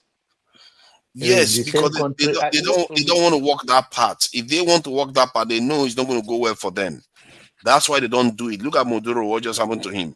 They don't want to dare. They've seen what happened to Libya. They've seen what happened to Saddam Hussein. They are the kind of people that are very, very scared. You know how But people are. the basic infrastructure, they do not even do it yet. Some of those things that you think that they know how to do, but they will not do it because they dare to do it. The consequences will be severe. But the common things to provide for their people, they know how to do that, and they are not doing it as well. They are doing. You see, you remember Nigeria was a little bit more functional before. Before it got now, so Nigeria didn't deteriorate in one day. It was gradual deterioration. They were performing worse and worse and worse and making sure things are working. That is the problem that we have. Even when technology is advancing, when all those things should be easier to do, but they are still struggling to even do them. So things are getting worse. I gave you one of the But examples I what is gave the was reason for that? What is the reason for that? So because are deliberate you telling misgovernance. Deliberate misgovernance. That's the reason. I gave you the example. Look at this example that makes it very clear for you to see. 2022, our national budget was $49 billion. 2024, it was $28 billion. They've misgoverned the country to a point where things are harder for them to fulfill for the people. Sometimes they go up, then they go down, but they go further down than they go up all the time. That is the problem. That is yeah, why the that country is, is and not I heading think anywhere. in the nutshell, the outcome of it is that they cannot deliver in whichever look at it, thinking that okay, if there's a willingness, there is the brain is there, but then it's all joined. Since there is no functional government that can provide the basic need of the people, road, hospital, and the rest of them, and we now the infrastructure is very poor. So I understand that okay, we people that if we are willing to do it, we can do it. I don't think the willingness is there, and I don't think that our people, the government, understand how to govern. And because they don't know how to govern, they don't even have some certain expectation that is not around them and their immediate family. And they don't have plan how to say how my race is going to be, what will be life after I live here, what legacy are they living for. So since they don't have that common sense, is a big head, empty brain. So I don't think they don't. Like I think will be recolonized in one way or the other. So, I think the way the pace we are going as African, it bothers me because I don't think it I'm bothers me almost a in lot. agreement with you. I'm almost in agreement with you. You can. Do you know Venezuela? Their security posture is even stronger than that of Nigeria. Yeah. And yeah, Yes. look at what Yes. happened to them. Papadas, What else has our leaders got? Imagine how we are behaving. just to put things in perspective about Venezuela, I don't think we should it's all doom and gloom. At least currently, the reality on ground in Venezuela is that yes, correct, they've been successful in taking out Maduro, but the US government have not yet fully achieved their entire goal. They've partially achieved their goal, so it's not yet all doom and gloom. So why am I saying that? The military is still intact. They are still in support of the Chavista movement. They are still in support of the Bolivarian movement. The vice president is officially the president of that country. He has not yet officially admitted that Maduro is out of power. They are still insisting Maduro is still the current president of the country, and US released their leader. So why am I saying this? The goal, like I said, if we understand US foreign policy, part of the goal is regime change in the process of complete domination of that country. And that have not yet been so, because for regime change to happen, it's not just taking out the leader, it's changing the overall political architecture. That is what regime changes. So for that to happen, there have to be a subsequent military coup. They took out the leader. The military have made it clear they are on the side of Maduro. Now, maybe it is to save face. That's a different conversation. But they've made it clear they are standing with him, because a typical regime change would have been, fine, the military may be complicit, but they would have taken power. There's no way the vice president of that country will still be sitting there. They would have taken power, then there will not be a transition to the opposition. But that has not happened. Have you listened to Trump speech this morning? Yes, I listened to it. Let me finish what I'm saying, please. I get where you want to go. But he said, he made it clear at the end, they have not finished. They still have to, carry out, to paraphrase Donald Trump now, not in his exact words, but to paraphrase him, he made it very clear that they still have more to do to replace Maduro. So they've not actually been successful in completely replacing the political architecture in Venezuela. For them to do that, there has to be a coup, and they will take power. Then there will be a transitional takeover. But that has not happened. And the rhetoric, even though Donald Trump made it clear that that woman is the president, her rhetoric doesn't seem like she's cooperating with the US. Yeah, So I think to an extent, you have a point there, and this is why I'm saying I said earlier on that they blow up in Trump's face. It's also possible. The president is not missing. Hold on. Let me add to this. This that was my correct view. Can we not be talking over each other? Come on, man. Let's not do that. Let's not just start talking like market women that cannot even wait for each other to talk. I'm going to talk. I'm not going to take that long. Then Ovie can talk. Then we all can hear each other. And the viewers, most importantly, will learn something from what we are saying. So let me just say my piece. I heard what Trump said about some woman he's talking to. And I also heard him say, he knows that there are some bad actors still there, that they may still take some actions. So it's lending weight to what you are saying, that it's not like the Maduro government has fallen. They just captured their leader. Even if they bombed a few distant areas, the military is still intact. So, but you can also see that America will have a lot of, people on the ground trying to change the dynamics on the ground and trying to overthrow those leaders. If next tomorrow, you hear that the military and the vice president is still saying they want Maduro released and Maduro is still their president, this has failed. It has failed because the only thing you can get is you can get the civil war. That's the only. That's the next thing. That's what I was going to say. But let Ovie talk. Yeah, go ahead. They carried the president, maybe last year or last month or last week or a couple of hours ago. I don't think you guys understand taking out a vice president. Not be say something kidnap him, then go carry him. That's the most secure person in that land. They go carry him like say one small picking, they say the regime never change. Make them begin to kill everybody and every regime change. I don't understand how they work. Does it look like he was making himself very secure? He wasn't making himself very secure. No, let me put it up. When Fidel Castro died, listen now. If he was making himself very secure, they will not get to him.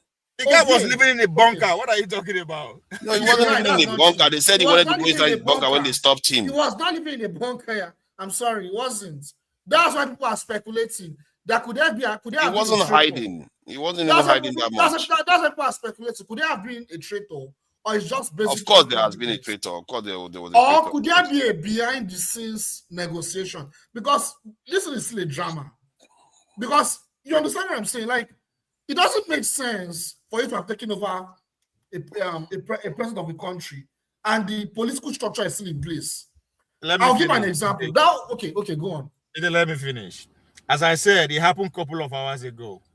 Okay, when I asked you if you listen to Trump, this thing, I want to make sure you hear specifically say that we are putting boots on the ground to effect the internal changes.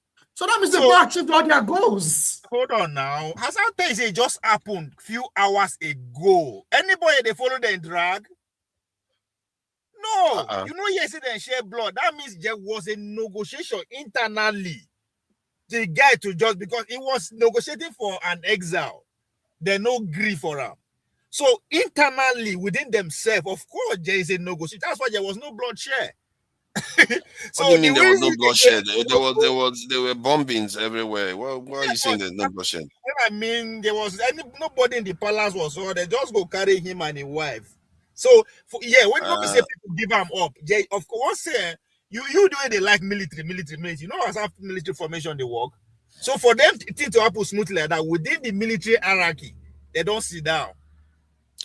Because no, I don't know why you always say that. No, oh my God, how can you just say that? Because to No, Nigeria, if you are hold on. If you are saying somebody betrayed him in the military, it's one thing. To say the entire military sat down, then the government has already changed. Nigeria, now because you just a follow event now, that's why you they talk like this. Okay, that's why you they talk like this. Come, Trump. Yeah, but you can't say what you don't have any evidence for. You can't just say stuff like that. How many of their military warship they the corridor there as we speak today? What has that got to do with anything? You know, yes. How many of their warship they that as within the last week? Nigerian warship, none. No, not Nigeria. I'm talking about the US. There are a lot of them now. Pretty much all of them. Yes. Which is that because of Maduro, they do. Yes. See, Nigeria, you never internalize the magnitude of waiting these people they work with. That's why they talk like that. Not be today. No, there is no magnitude. See, stop doing that. They are not Thanos. Just stop doing that. I don't like it. Event. Okay, it's quite cringe. I've never seen somebody talking about America like America is some kind of invisible juju machine. It's a developing exactly. Event. If of you to say, see, let me say this. If it was like a palace school where everybody, like the top brass in the military, gave him up, it's going to seem like what you see with Jovenel Maurice. It's going to seem like that. And the government is going to change automatically, and you are going to hear them switching tone immediately. Yes. But what you are seeing now, and America will not need to be bombing everyone. They sound like they are preparing for war. It's not they sound like, no, you're right. But that's what I'm saying. That means they've not achieved all their goals. It's an extraction. They've not achieved all their goals. That is what is their goal, if I may ask you? Their goal is to not just regime change, is to replace the Bolivarian government with an American puppet regime government. And how many hours did they do that one? Or how many days or months? Oh man, so come on be now. patient. Teach us your food. No, I hear what you are saying. If you are saying that we should wait and see what happens later, I can understand that. But for you to just say all the generals sat down and just gave him up, there's no evidence for that. To put things in context, I understand what Trump said. But if you hear what they are saying, they are preparing for war. They're not saying, oh, now we need to go back to democracy. Or if they had said they are going to carry out a re-election, we're having a different conversation. But they say they're going to war. Let me ask you this. The context. Let me say this thing. Who's preparing to go to war? The Venezuelan army? Military, yes. Hold on. War with who? Us? Yes, Uncle Sam, yes. Where did you get the information that the Venezuelan military is saying that they're going to listen, one at a time. I'm not going to have this. Hold on. They said it. Can you please share the link? Yes, I'll share the link right now. The defense ministry said that, they've activated all defense system now. But me, my criticism is not like, why is it too late? They did say, hear one thing I just want to say. They did say, just like they said they were going to defend Venezuela till the last drop of blood. They're not going to do anything. What these generals are going to do is what always happens wherever there's a change in government such as this. Everybody is going to start posturing and positioning themselves for power. America and Israel are thinking they're going to put in Machado. It's not going to happen. Those general, the guy in charge of the Air Force, can I please land, sir? Let him finish, even though I don't agree. No, I want you to answer the question. I should finish. It's part of the. They're not. What's going to happen is what happens in situations like this. There's not going to be a war. They already took out the commander-in-chief. The same commander-in-chief y'all thought was going to hide in the Amazons, leave his palatial residence and go hide in the Amazons and fight back. It's not going to happen. He's going to be in the Southern District of New York. He's probably going to be arraigned on Monday or sometime next week, depending on his prophecies. Now, what's going to happen? The rest of Venezuela, there's a power vacuum right now. No, everybody's going to. I don't want to. So everybody is going to be posturing to become the next president, and whoever is going to work with America the best is who America is going to choose. It might be Maria Machado. We don't know. It might be the head of the Brigade of God, the Revolutionary Guard. We don't know. We don't know now. Anybody, they might decide to pick anybody. But right now, the interviews, rest assured, the interviews are going on. Whoever's going to serve America's interest is who America is going to pick, and that's who's going to be the next president of Venezuela, pending when America organizes and conducts a sham election just for the world to say, look, this is a democratically elected president of Venezuela. But right now, if you think the Venezuelan army or the Chavistas are going to go to war, which war? They already saw the missiles that rained on their ass. They don't want none of that smoke. It's over with. Forget about it. So, Jide, when they strike Sokoto, what's in our government talk? What do you say? When they strike us in December, our government, what did they come out and what was their response? They said they worked together with the U.S. government, right? That's exactly for the But that's not what Venezuela said. That's not what they said. The military is saying that they are going. Hold on, Jide, It's opposite. Stop rushing. You know why they did that? Why? It's to appease the citizens. Okay. That's it. So that's what you are seeing playing out. Wait. Is it the Venezuelan military or the Nigerian military? Jide, we can't hold on. So we can't prove the counterfactual. Let me say what we are saying here. What we are saying here. Calm down. If you can share the link, that will help. I will send the link right now. I am not saying they did not say that. I'm not saying Jide they didn't say that. I am telling you why they say that. I'm not saying they didn't say it. Yeah. Let's calm down. Let's calm down. See, the logic here is that Jide cannot prove into the future that they are not going to change their tune and then just do everything America wants. But as it stands right now, this is the comment they have made. And you are also saying, yes, that is what they say to save their face with their citizens. Maybe you are right. But let's see what happens in a couple of days. If the position remains the same, because that is different from the Nigerian position. If the position remains the same, and they had in their position that they want Maduro back, then you know that the previous regime is still in place. The new regime hasn't taken over. This is Reuters. You guys should follow. This is Reuters. Let me confirm, because this is why you have to confirm stuff. You can't just take what somebody else says. Venezuela defense minister. Let me share it with so you can see it. But that's 16 hours ago, though. Reuters said it, just like Ovi said. Doesn't it make more sense to you to echo? 16 hours ago is a long time, so given everything that is going on. So, but if this position remains 3 days from now, then technically, if it was a coup, that coup failed. What do you mean? 3 days from now. If they 3 days from now still insist that Maduro is their commander-in-chief and then the vice president is in charge at the moment, if they 3 days from now, I'm telling you that whatever coup has happened has failed, because they must have a reason for remaining in that position. Otherwise they will be like, okay, you know what, this is time to really talk to Americans, and see what I mean. You don't take out the president. What is coup first? Once you take out the sitting president, what do you take on the coup? What's coup? If you take out the president, the coup is to remove the regime, not just the head of state. A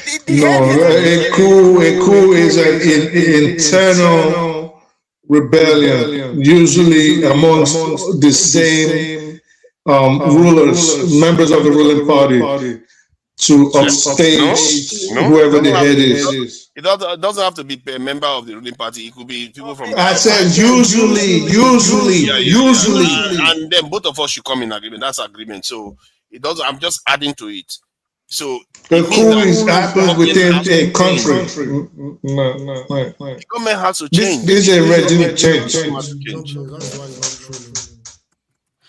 Regime change is regime change. You have to change. It's not just the head of state. If the vice president is still in charge, the defense minister and all the key positions are still in place, then you haven't had a regime change. The ideology still remains. The belief in what they are doing still remains. So that is the context you want to look at this. That's why I said if they still hold this position, then the coup may have failed at least in 3 days' time. They may still be overturned. Trump is saying that they know that there are some bad people still there. So America may still attack and ensure the remnants are defeated.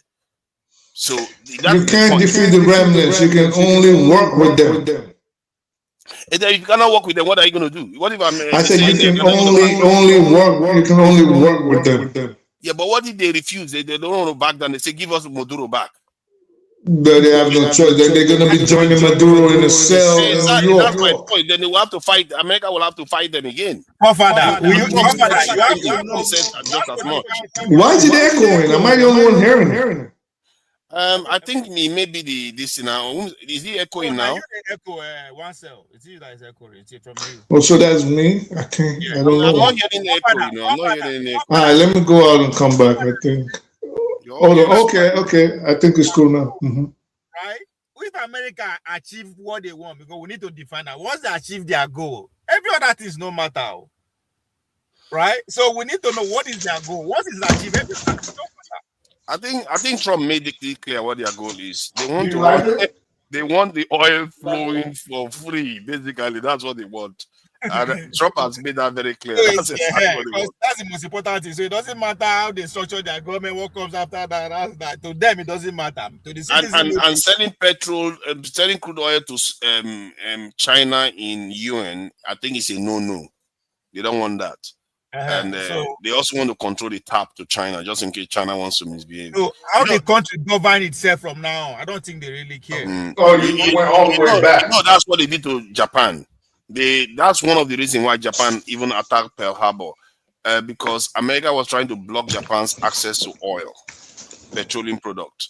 So, and that could be part of the game America is playing. That's why they are going after these oil-rich nations to try to prevent access for China to be able to control those things. I don't know what game China is playing. Maybe China is waiting till 2027. I don't know. But in time, I think sooner or later, if America keeps strangling China like that, China may have to react one way or the other. Can you imagine if Russia just goes around taking over nations too, like the way America is doing right now? That's crazy. Yeah, but what Russia and China are doing is waiting for America to implode, which is happening, and it's sad. It's happening because what Russia and China are doing basically is kill all the goodwill you've had in the last 100 years. Let people look at you like a villain. Let people look at you like a despotic government, and then, especially since the economy is also crumbling, because it's not one thing. Valhalla says something very pertinent. He said, these are the last kicks of a dying horse. The empire is crumbling, like the Persians, like the Greeks, like the Ottoman, like the Romans. So America is on the last vestiges of its empire, which is true, but they're scrambling and trying to get back the former glory. But the problem, if that professor is correct, then that is not the case. But the kind of another Berlin conference here. That is what scares me. What are you talking about? I don't understand. That professor is saying, if that professor in correlation to what I was saying. Yeah, incorrect, because you are saying America is crumbling, but that may not be the case.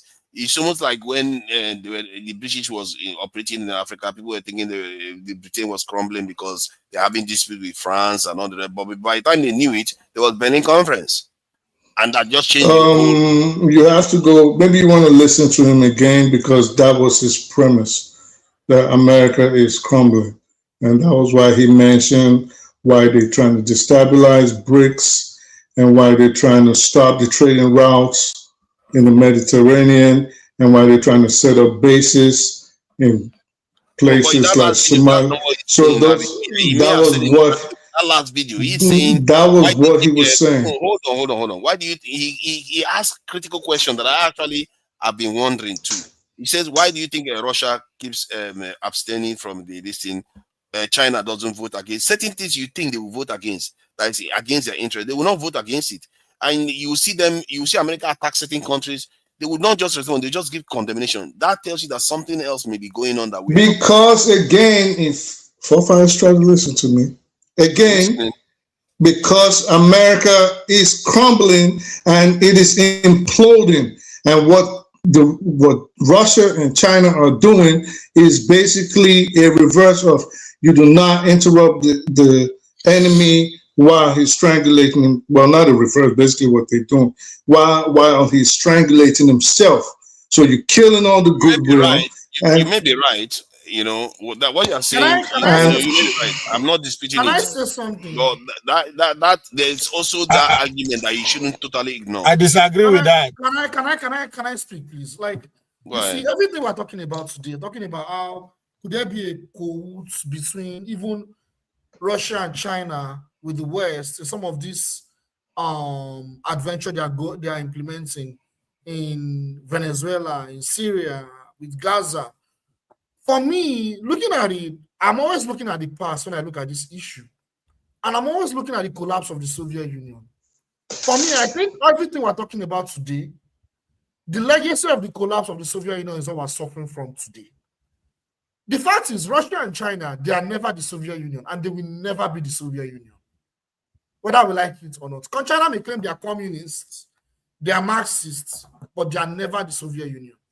You see, what makes Soviet Union very special, and why the West, particularly the United States, spent almost trillions of dollars to ensure the collapse of the Soviet Union, was because Soviet Union was not just ideological.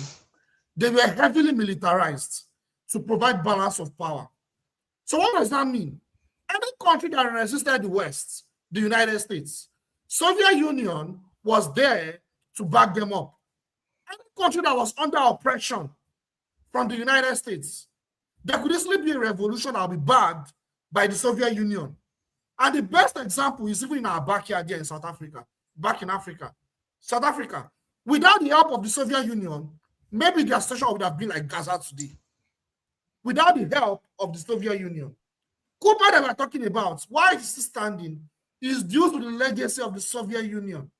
If you look at Venezuela's revolution, it happened post-Soviet era. The revolution in Venezuela, it happened post-Soviet era. And so as a result of that, they do not have a spine to lay on. The spine is not solid enough. Even though, yes, the people align with the government of Chavez, with the government of Maduro. They are driven by the ideology of the Bolivarian revolution. They do not have a spine to stand on because Russia is not able to offer that balance of power sufficiently. That is why it's easy for Uncle Sam to do what he's doing today. It's very easy. So the reason why I'm looking back is we need to understand that whether it is BRICS, it is the multipolar world, we need to understand that these groups, they are not militarized. So it's all lipstick service. It's all, you know, in fact, some members of that BRICS, they are also members, they are also vassal states or even partners with the West. And it's not driven by ideology. So it's a very loose economic movement that can easily be dispatched at any time. And China, mind you, China is a very weird country. Like I said, their foreign policy is not channeled to provide resistance for third world countries or countries that are resisting Western imperialism, because China do not have that capacity. So it's either they are very complicit or they actually align in conspiracy with the West, which is probably what's going on. We're listening to what that professor was talking about. But yeah, I'll stop there. Thank you. You are on mute. The Soviet Union no follow. Now America kill them.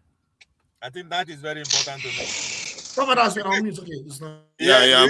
I'm trying to see if I can find more information. Soviet Union no follow. Now America kill them. Yeah, that was why I said trillions of dollars, almost trillions of dollars. So they spent. Yeah, that was what I said. Yeah. And the Chinese now America make them. Yes, in a way, yes. In a way, yes. So all those should be considered. They are way ahead as far as I'm concerned. I don't believe they will lose or they are declining. That's my own conclusion. But you don't think who's declining? United States empire. What do you, when they say a nation is declining, what do you call declining? When you use America's position today, is military strength thin? The economy is practically in shambles. The leadership is garbage. The people are divided. There's internal strife. There's fears of a civil war. What else do you call crumbling? The influence, its influence all over the world has waned. People are looking at you with suspicion. Other member nations are looking at you with suspicions, like Valhalla was trying to say, which was what I was trying to say before. Everybody started talking over. Every country is waiting to dump your treasury bonds. China has been doing it systematically, at least for the last year. What else do you call crumbling if this is not crumbling? Okay, the United States is crumbling. Okay. All right. I think he may have a point. He may have a point. Can I respond before you go ahead? You understand? To say China is crumbling, that is to say, oh, somebody else were there before, or they were there with somebody else. I didn't say China was crumbling. I said United States. United States of America. Because if I ask you, in what did you access all these things? There's nothing. There's no comparison. So I just said it. I just said everything, and I compare it to how past empires crumble. Of course, there's a comparison. It is passing through the same. Go ahead. No empire has attained the level that United States has attained in history. None. Militarily, economically, what have you? None. What does that got to do with an empire crumbling?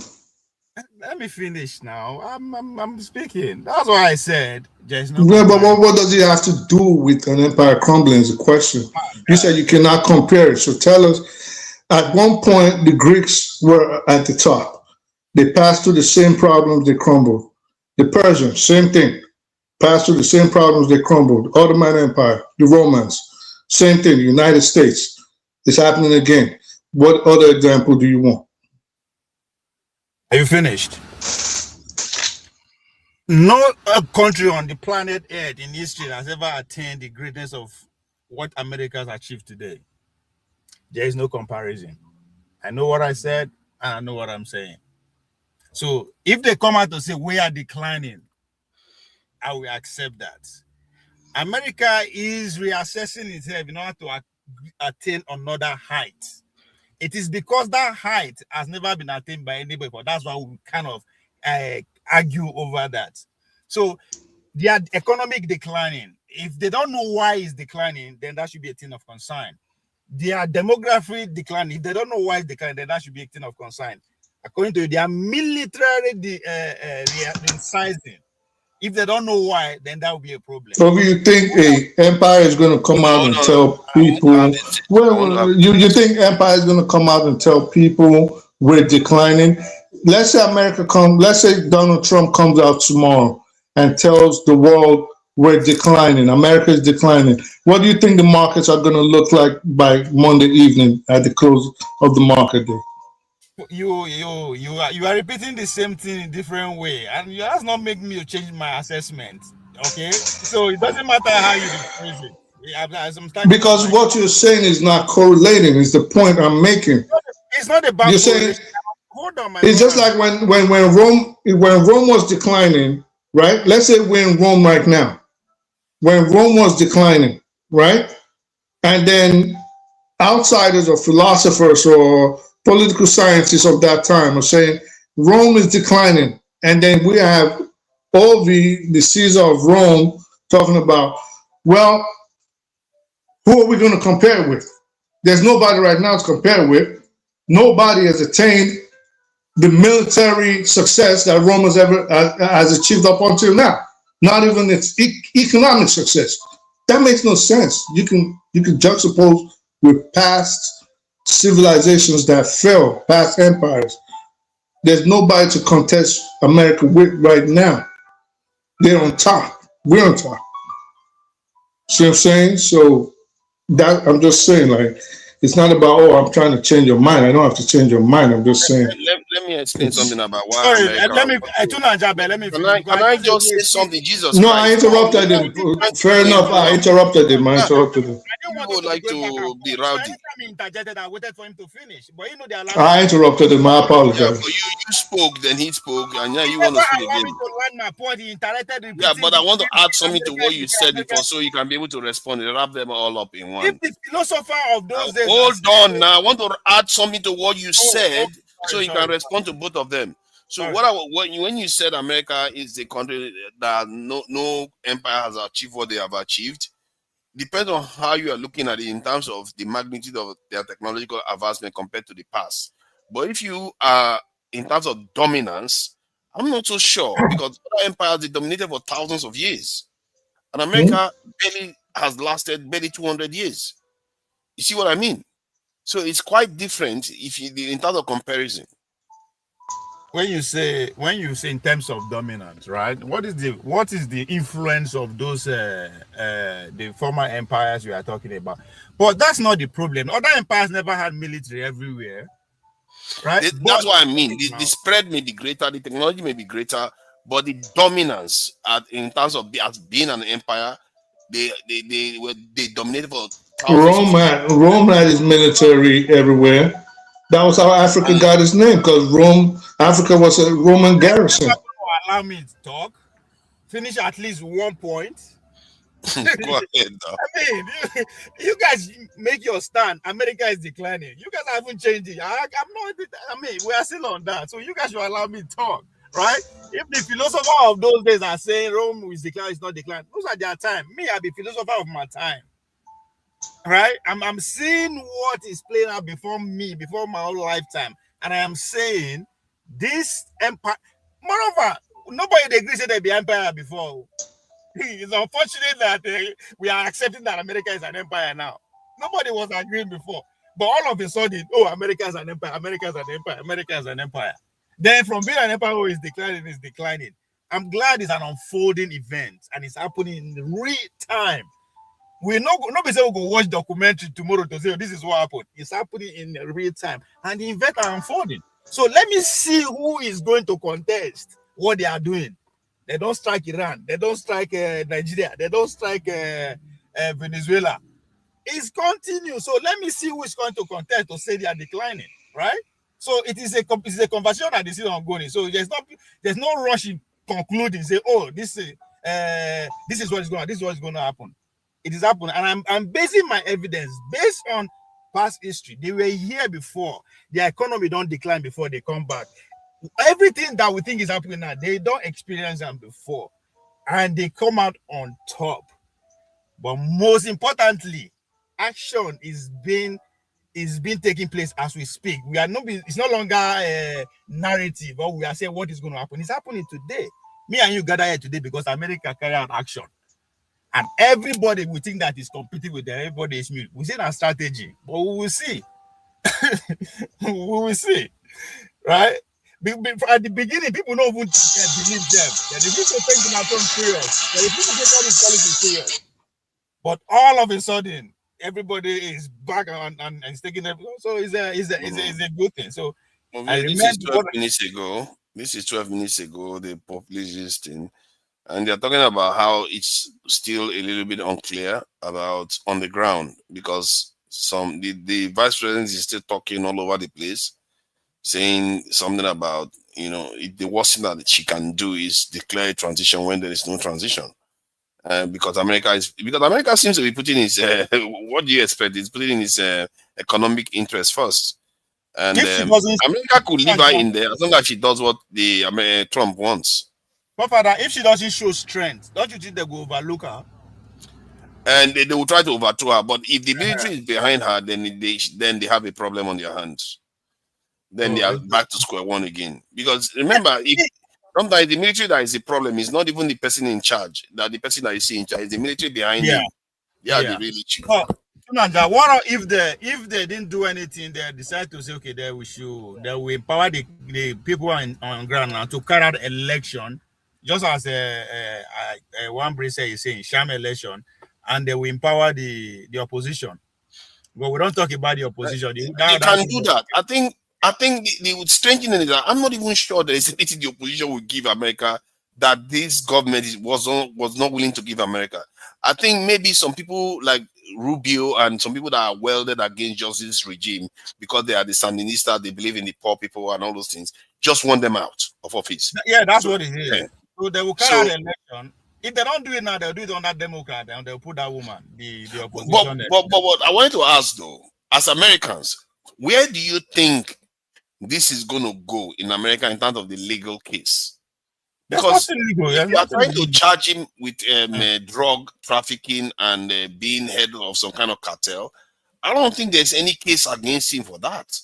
Well, there's no case against him where they put 50 million bounty on his head. Yeah, because this guy has one of the largest oil reserves in the world. Why does he need to be a drug dealer?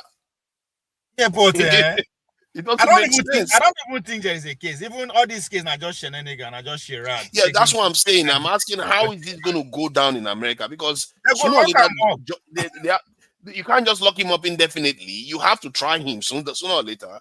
How is he going to come out? What do you think is going to happen? I don't. What it might reveal is that American justice system is. No, forget what it might reveal. What do you think is going to happen?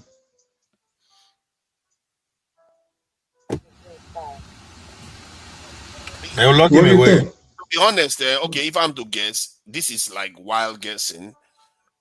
Trump is going to drag this on.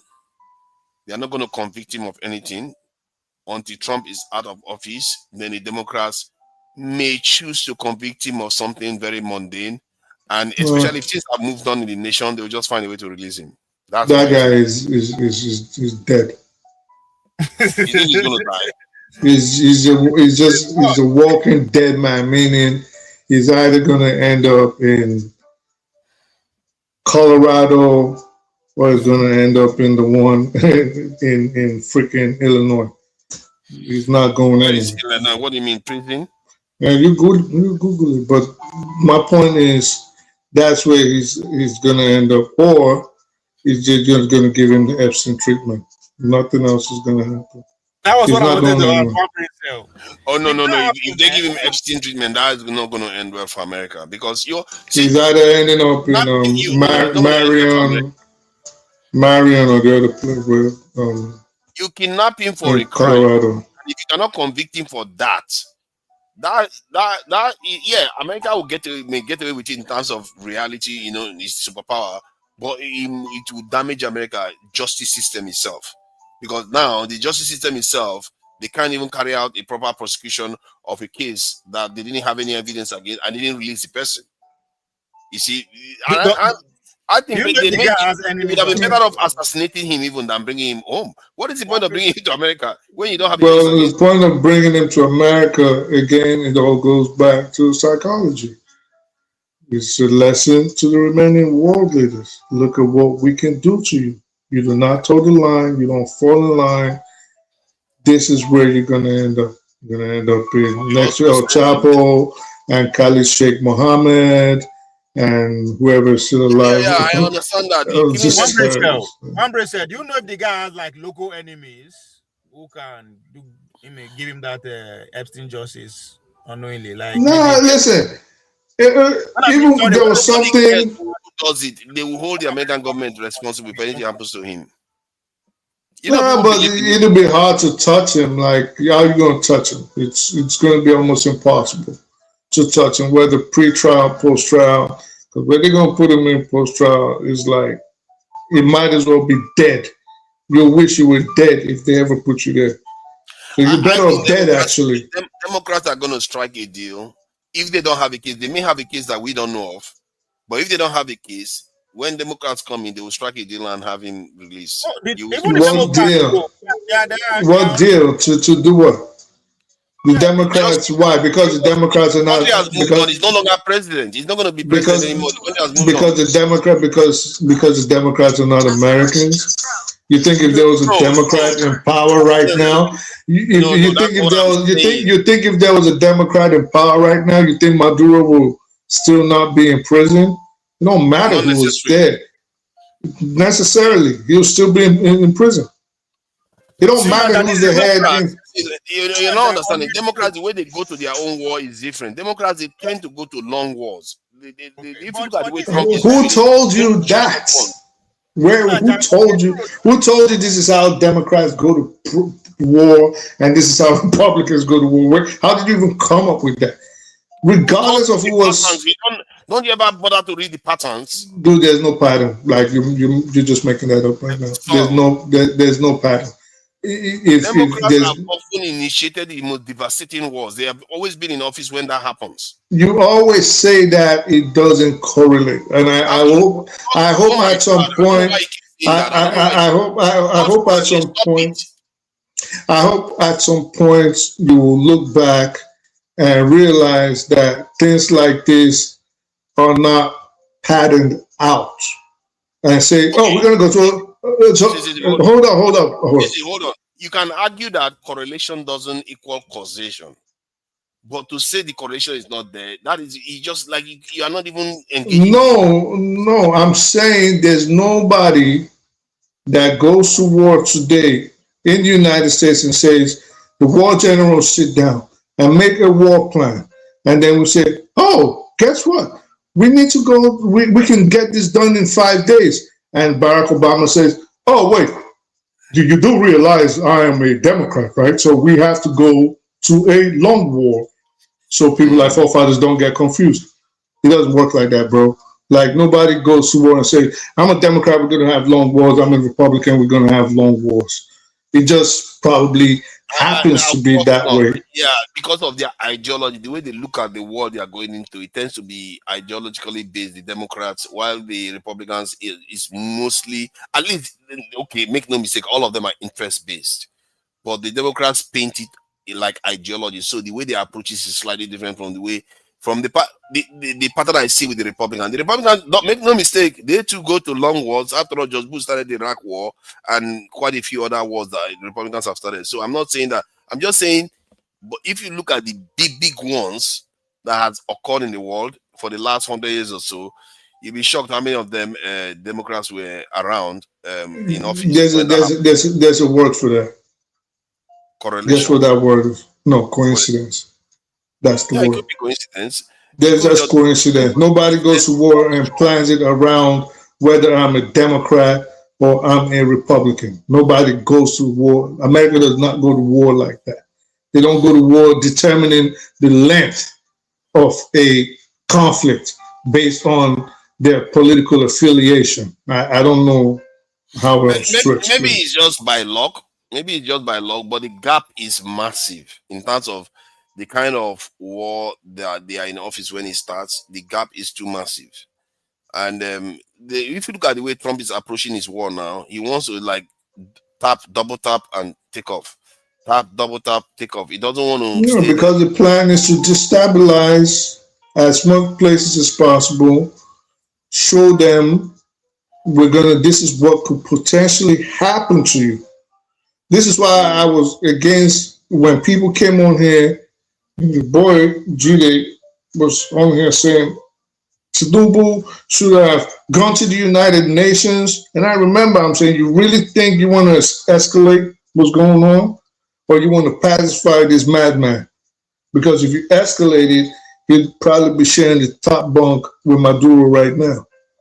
So no, I can understand what you are saying in terms of buying time. I get a feeling, maybe this is an error again. I'm getting a feeling, man, there's so many feelings out there, but still I would say it anyway. I get a feeling that maybe some of the world leaders are buying time to a kind of wait out Trump. That's what I just told you the Chinese are doing, and the Russians. I told you that. Yeah, you said that, but I'm talking about it from the point of view of the weaker nations too. Not the weaker nations don't have a say by at what time. They don't. No, what I mean by that, like someone like Tinubu say, "Tom, what do you want? You want me to twerk? I will twerk as much as you want," knowing full well in the back of his mind that China and this are going to come online sooner or later, get more powerful, and maybe they can pivot. I don't know. Maybe I'll just look at it like he was smart to de-escalate, because I know there would have probably some idiots around him that would have said, go wage a report before the United Nations and complain in violation of international law. You were people that don't care about law. They don't care about. I think that maybe they could still do that because see, sometimes when crisis occurs, it increases the consciousness of the people, and I feel like Nigerians need that more than anything. Let's say he went to the UN and complained. For once, Nigerians will be at the focus of the world, and then Nigerians will watch their leader that has gone to the UN and say, we didn't do anything, and clearly this is a fact. And if most of the world agrees with Nigeria and Trump goes ahead and does what he did, that is going to conscientize Nigerians. It's going to you really think so? I think so. Nigerians, you think they're not conscientized enough? No, they are not that. They are not aware in terms of having a common shared. But you think if the president went to the United Nations, made a fool out of Trump and his cohorts, that would now immediately open up the conscienceless Nigerians to now have some sort of nationhood in their hearts. Yeah. No, you'll be surprised what things are like this. I don't think it's wishful thinking. I don't know why that one is saying it's wishful. People just don't understand society, how they work, the psychology of societies. When society feel under, you don't understand it. I can show you the theory. I've not read it, but I'm sure it's there. I can show you right now that it's there. You've not read it, but you're sure. Because I know, see, sometimes when you have seen things happen repeatedly, you start understanding. I've seen in history, like the Yoruba culture now and the Yoruba people, before they started calling themselves the Yoruba people, it was because they were under distress. They didn't see themselves as the same people for a very long time until when they became under distress, that's suddenly they start calling themselves Yoruba. Hear me out. I don't know what the point of that is, but I think I kind of get it. But hear me out. Nigeria has at least 20 to 30 million fifth colonists living in it right now. Probably even more. So that will work. So if an invading force was to come into Nigeria, which was the United States, they will work against Nigeria to destroy it. Insofar as they thought there was some kind of benefit to it, maybe tribal, maybe religious-wise, maybe geographic, where they could subjugate the little tribes around them. There's people waiting in the lines for that. So if you think if you're done, so if you think you going to the United Nations would have done anything else but piss off this madman, you're wrong. In fact, I'm not saying in fact, going to the United Nations. I don't know why you keep changing the argument. I'm not saying. In fact, let me just land. So going to the United Nations is actually what put Nigeria in a precarious situation. It finds itself today not knowing whether the United States is going to attack it or not, and why Israel is actually interfering in Nigeria's internal affairs. They've been interfering. That complaint. They've been in Nigeria for ages already, so it's not new. Well, you wouldn't know that. I knew that already. They are not hiding it. They show the pictures all the time. What you don't pictures? know Israel has been in our business forever. Oh, you knew that? Yeah, they don't hide. How did you? Israel has been interfering in Nigeria's political. Not necessarily in political debates, but they have been working with us. No, not debate, in the political environment. Yeah. They've been doing that, and you knew that. Yeah. Based on what? Based on the fact that they show up and they will be meeting your officials, talking to our foreign minister, our defense minister, and even a former presidential candidate once said we need to pivot towards Israel. So it's not new. They have been there. So meeting up to you automatically without these recent events is how you were the only one that suddenly knew that Israel has been interfering in Nigeria's internal affairs, even though what I'm trying to base my premise on is the fact that they are brazen about it. They are actually making statements to that effect. But that is in terms of military action. I think that's what they are talking about. Okay, so what? I mean, there was no evidence that Israel was interfering in our political affairs. To the extent of America, yes. When John Kerry met with Buhari and all those APC, CPC people, yes, they openly showed at that point during Obama that they were willing to interfere. Involved in Nigeria. Oh, I'm surprised. Every country technically we can suppose is involved in one way or another. Every top country suppose, not know. You're claiming that you knew. Barring Benjamin. I saw them. All right. Okay, good. Well, see, in my situation, just because I see two separate officials working in the same capacity does not automatically mean to me that, oh, well, look, he met up with the U.S. Nigerian ambassador. That means they are interfering in Nigerian politics. That's not how I look at it. I don't look at it like, well, if the Israeli ambassador met up with Nigeria's chief of staff, and then they talking about, well, we're going to start sharing technology and start sharing intelligence and training. That does not mean they're interfering in Nigerian politics. I don't know where you got that from. I'm saying the way I got it was now Benjamin Netanyahu talking about he's going to be going against terrorists on Nigerian soil. Right there is where I got it, that they're interfering in Nigeria's So this is what I mean. They are not keeping it quiet. It's not something like they are trying to hide it in any way. Israeli deputy foreign minister visits Nigeria amid diplomatic push in Africa. So this is something like you will see 1,001 of them. Can you read that again? What do you? How does that even back up your claim? What claim are you talking about? How does that back up your claim that Israel? This is proof that Israel has been interfering in Nigerian politics. How does it back up your claim? Affair, maybe we are getting our words mixed up. How does this back up your claim, forefathers? Read it again. I'm trying for us to have a common ground because maybe we are misinterpreting what you mean by interfere. What do you think? No, what do you think interfere means? What I mean when you interfere in something, what do you mean? What do you think? What I mean by interfere is that they are getting involved in the Nigerian political space. They are providing the Nigerian government tools that is going to be enabling the Nigerian government to do certain things within the country. No, that's not interfering.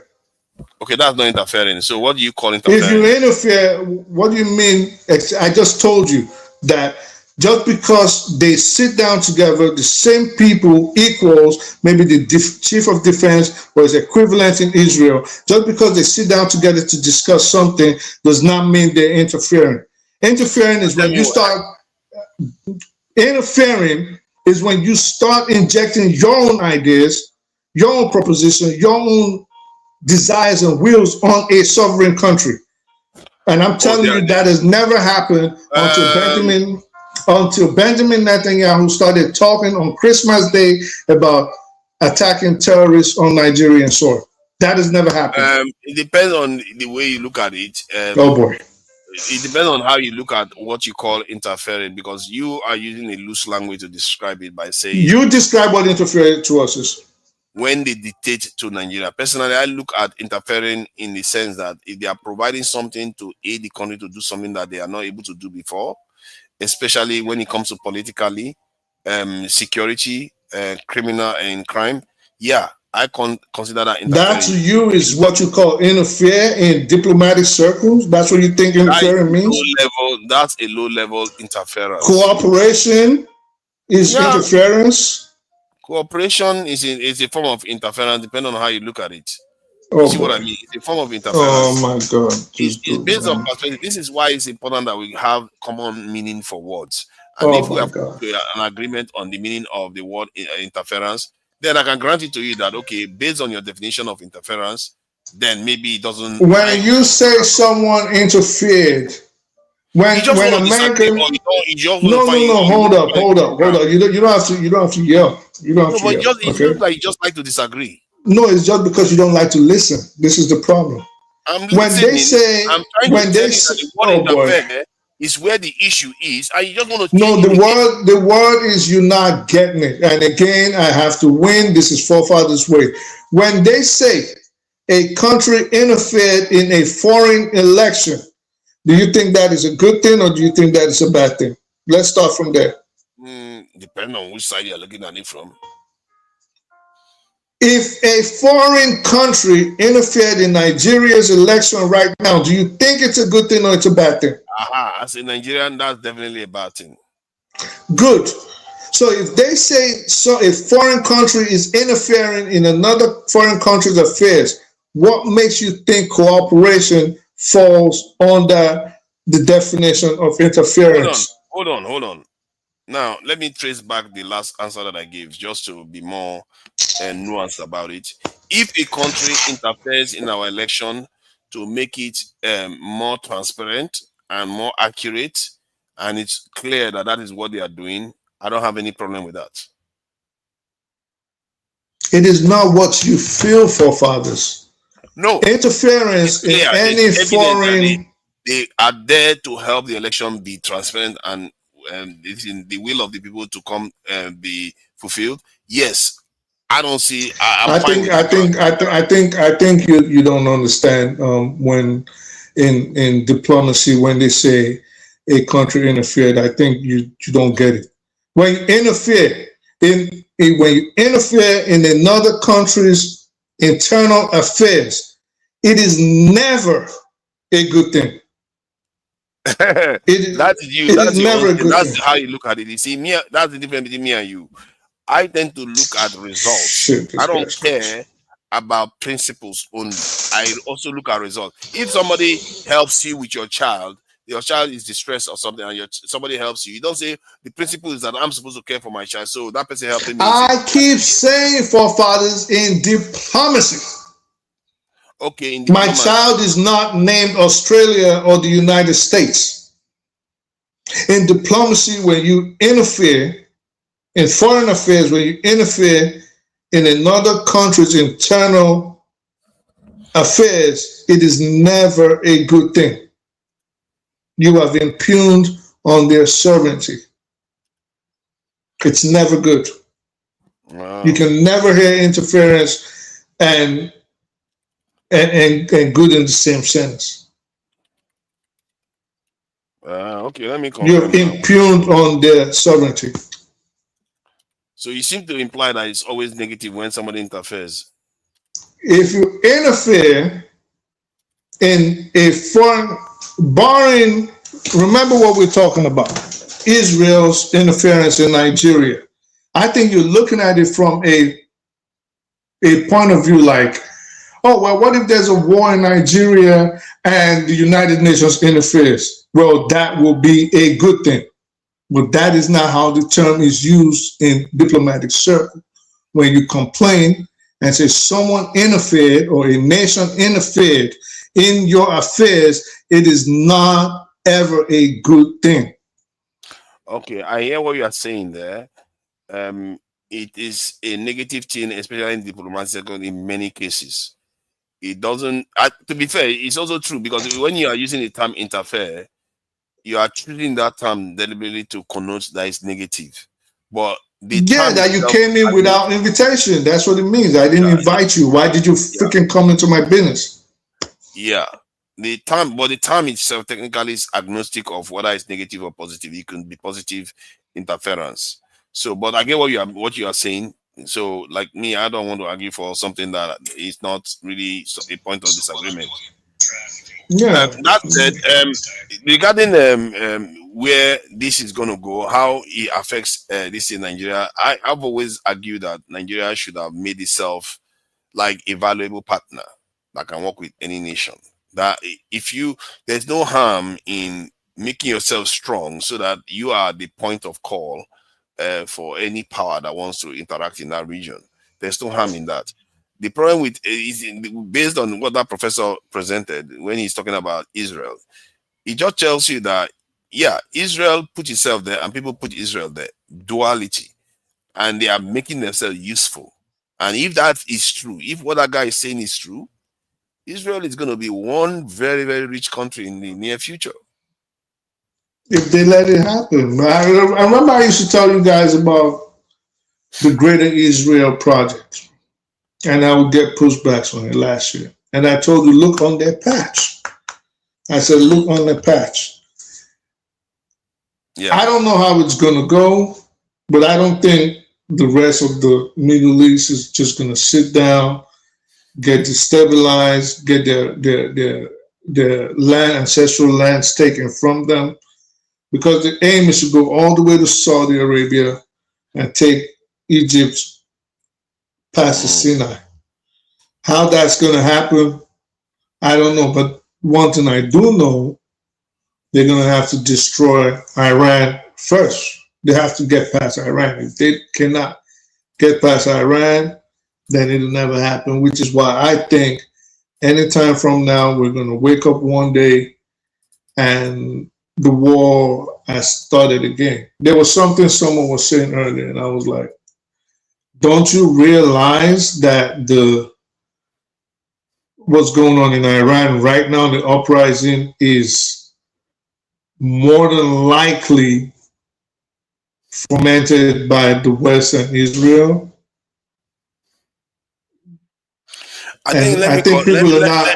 Let me correct what Dan Azaya is saying here. Dan Azaya, you are saying the same thing Nigeria who gaslighted us for saying the US was interfering, invading, helping Nigeria. See why it's easy for BBR to make a fool out of you every day, including tomorrow. You see, this is the thing, you are not listening to me. No, I'm not making a fool of it. When I said that America is not helping us, that is where our disagreement is. You are thinking they are helping you, but they are not helping you. If America was just going to come and only bomb the terrorists, the actual terrorists, only, and didn't demand much from Nigeria, like didn't ask Nigeria to sell something that is very, very vital to our national interest, why would I oppose that? Why would I oppose that? That is a good thing.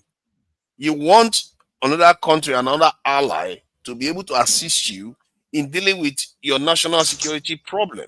That is not a problem. Most nations that emerge have such arrangements. What I have an issue with America is that their history suggests that they never try to help us.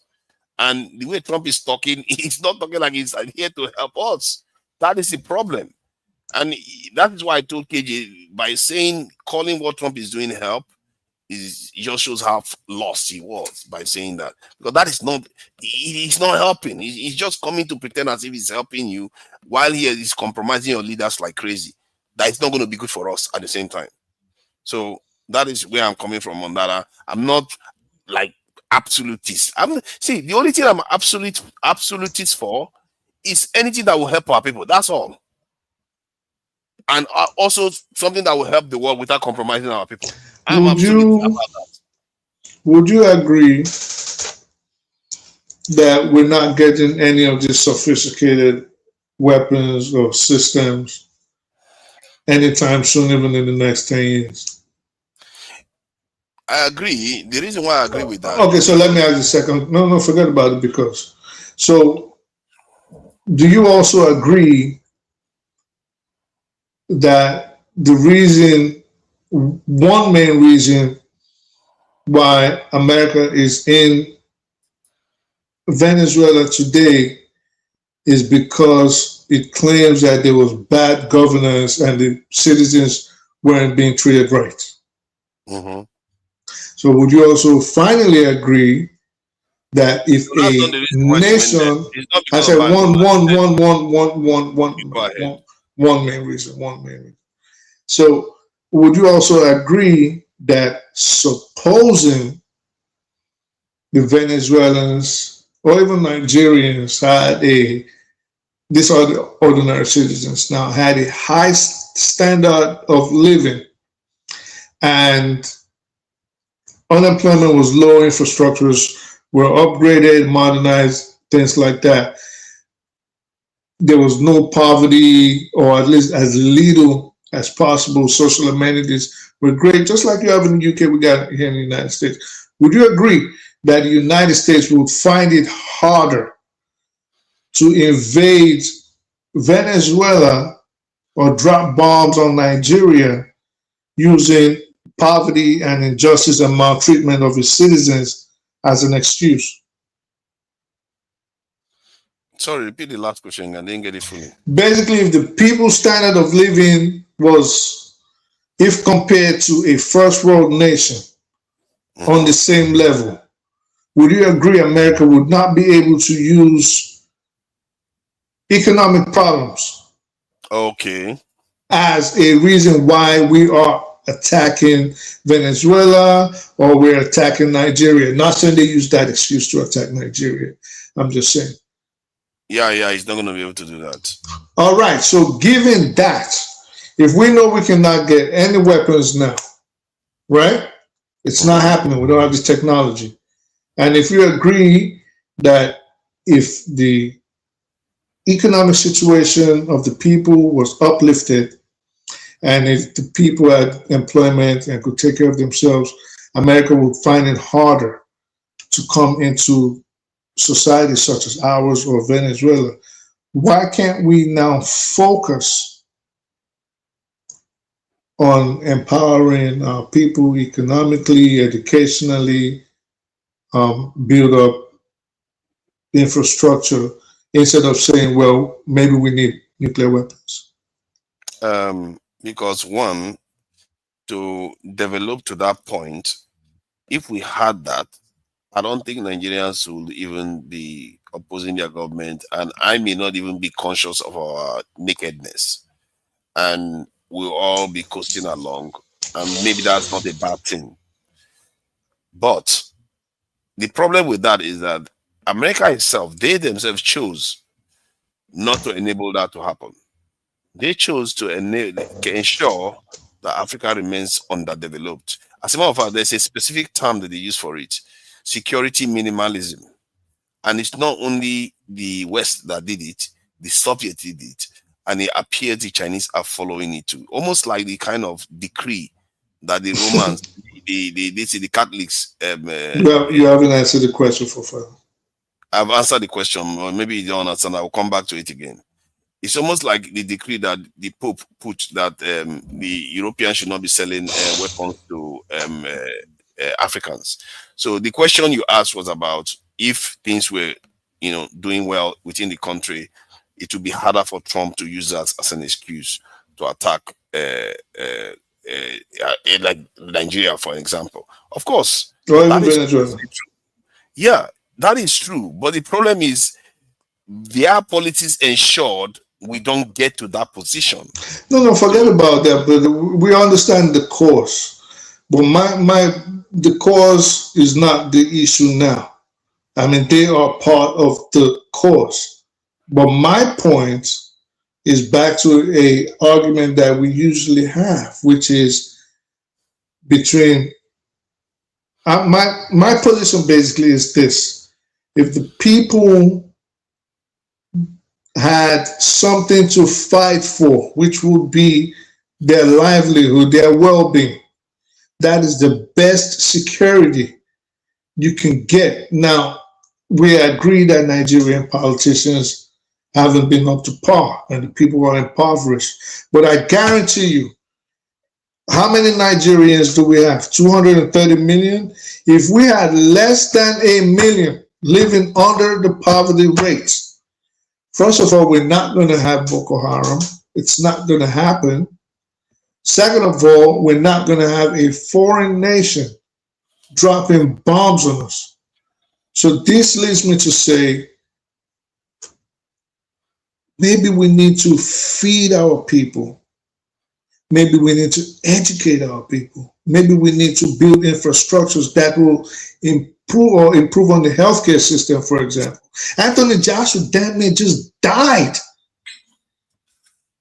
because of a parked car on the road, and emergency services came through. They didn't even have the requisite training. They almost destroyed that guy's life.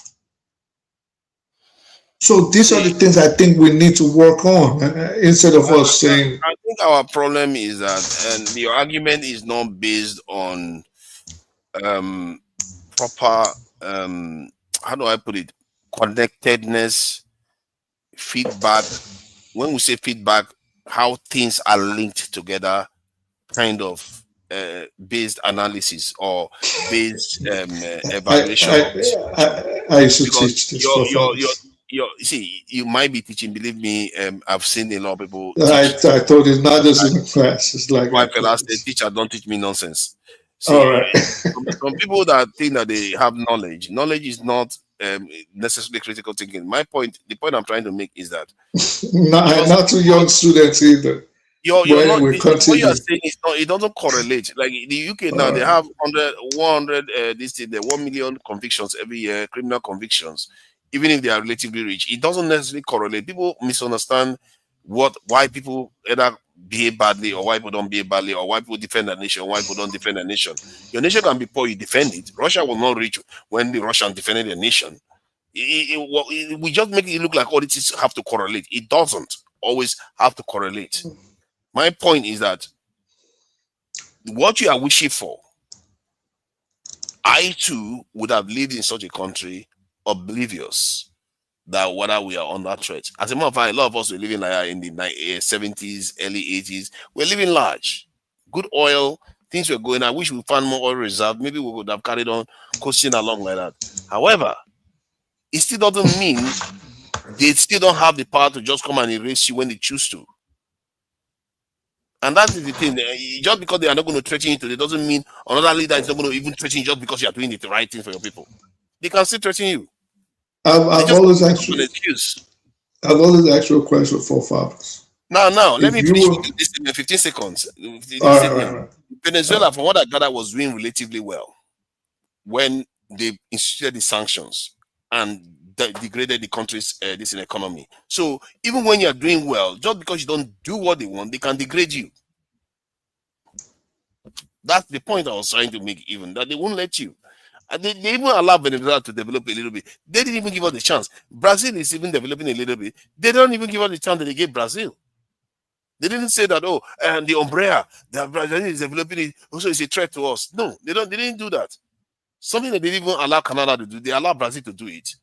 But somehow, it's our fault that they are going to accuse us of being poor and attack us. No, they are going to accuse us of being poor because that's the situation. That's the only excuse they have. Tomorrow, if you are rich, they're going to have another one for you. This guy is the owner of the largest oil field, one of the largest oil field in the world, right? And they accuse him of being a drug baron. Right, but you can't even make that up. Well, listen. We'll know in the discoveries if they caught him on tape, if there's people saying he conducted narcotics deals with them. We don't know. We don't have the evidence to say they're wrong or they're lying or they're right. They're telling the truth. I'm suspecting that maybe he did that well before he became leader. Maybe that's what they're doing. Which means he's a drug dealer. I mean, yes, statute of limit. Was he military? Was he military? I think so.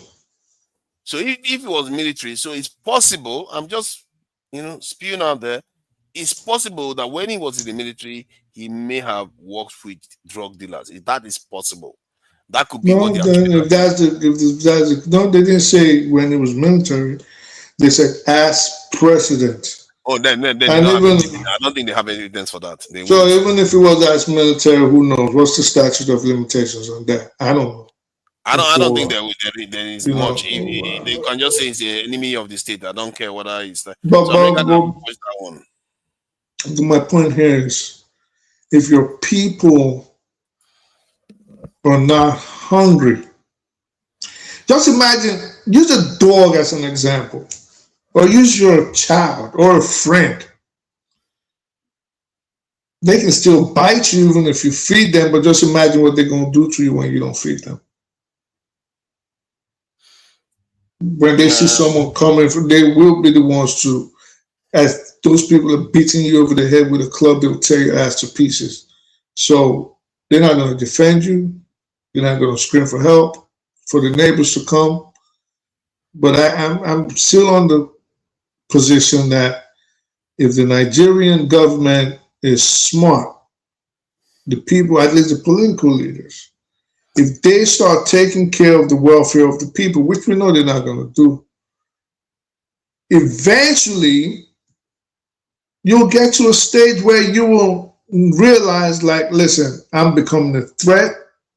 These powers are becoming more antsy, and then you will have to build your weapons or improve on them.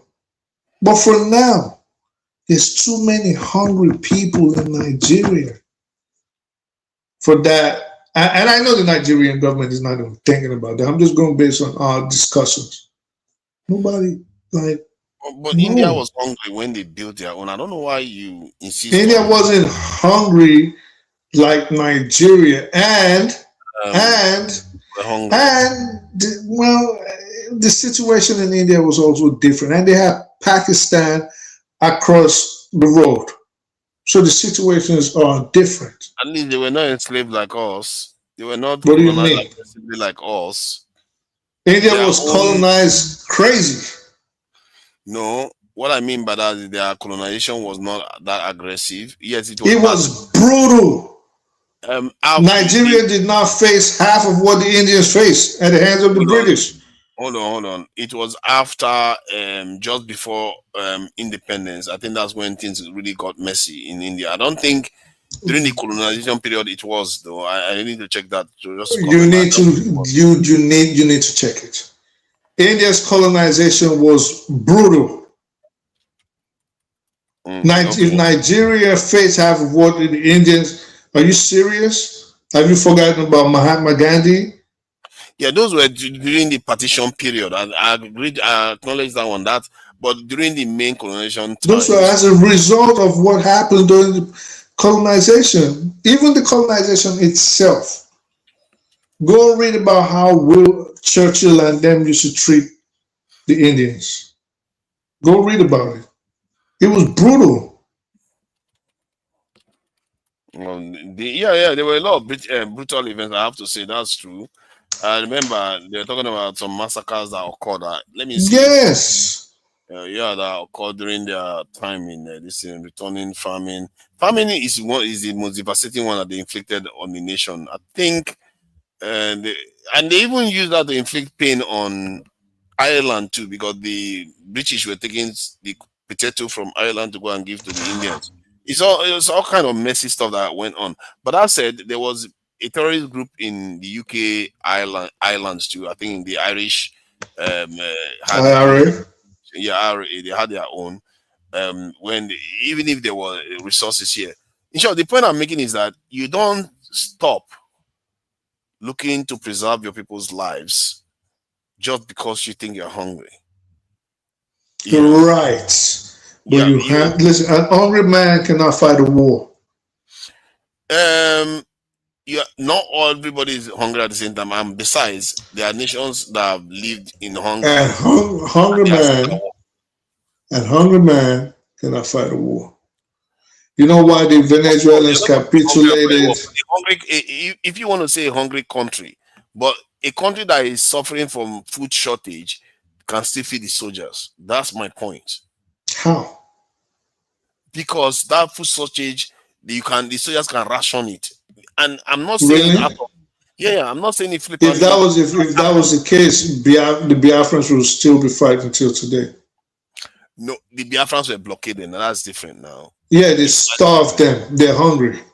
Deliberately starved them, prevented this amenities. How else you think hunger is going to come? They starved them.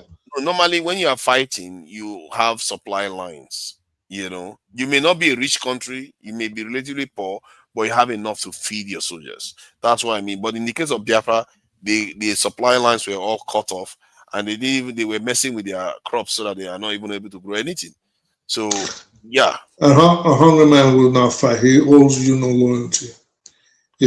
Every man's first loyalty usually is to their stomach.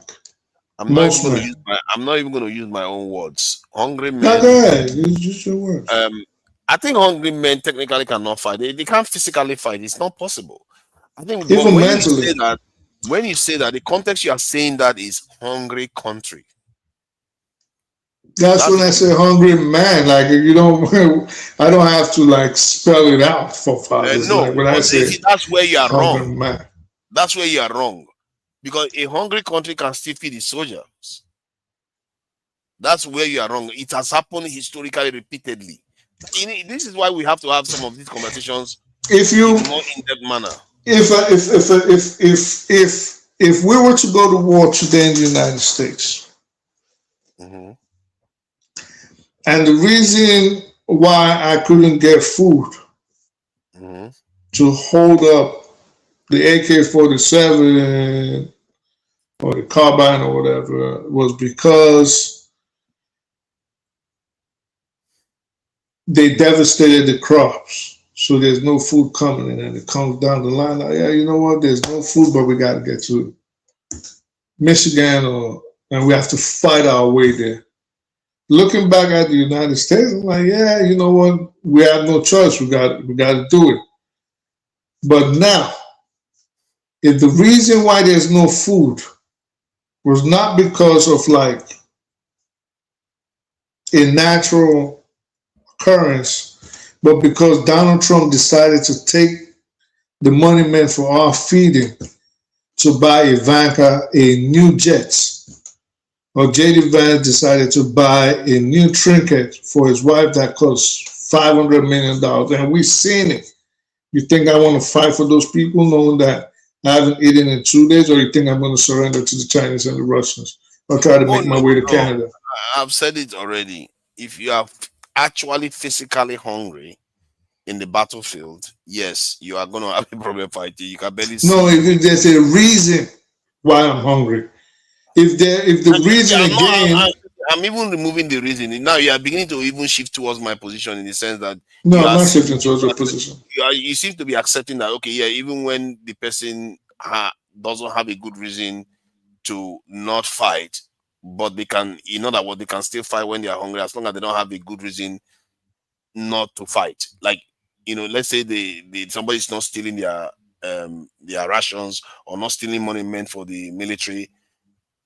I still think that even if somebody is not stealing money that is not meant for the military, and the soldiers are actually hungry, you are going to have a problem with them fighting, because they will fight, but hunger will prevent them from performing optimally. That is the fact of the situation. Sometimes I think it's don't take this the wrong way. A lot of times I think it's comprehension. When a person says, we are using word differently. Well, when a person says, and a hungry man is not going to fight for you, the cause, like I told you, wasn't the issue. The issue we were talking about was bad governance until we got here, of course. No, I wasn't talking about but I didn't even have bad governance at the back. But that's what we started talking about when I was saying feed the people who don't get it. When you start talking about it, then I went back from the point, because by saying that, you are considering that if not for bad governance, somebody can still fight without being hungry while they are still hungry. That's what you are saying. You seem to be by saying that. I will repeat that. By saying that you require bad governance for somebody not to want to fight while they are hungry, because you literally gave an excuse that what if they gave money and that politician. Yeah, because I was trying to explain. Okay, let me because I think sometimes I need to just spell everything out to you. All right. Yes. So this is what this. Okay.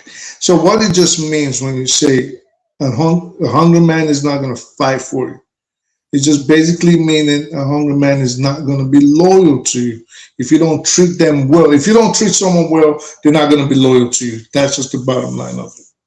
If you don't treat someone, that has to do something that had little to do with hunger.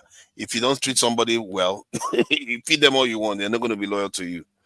It's just what it is. Now, do you think that? Yeah, you can feed somebody very well, but you treat them harshly, they're not going to be loyal to you. But we were talking about bad governance, and we moved on to weapons building and compared it to what do Nigerians need until it got to war and who's going to be loyal if they're hungry or not. That's just basically in a nutshell what it means. You are the one that keeps changing the goalpost, and I keep correcting you, and you keep changing the goalpost.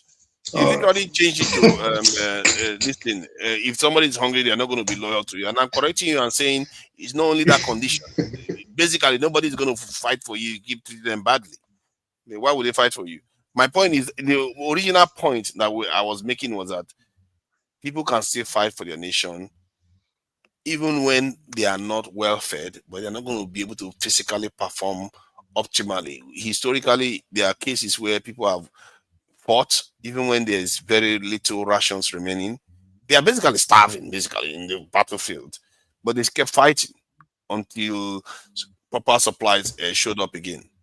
So that is where we have an agreement that if somebody, those type of soldiers will not stay there fighting when people are busy siphoning their resources.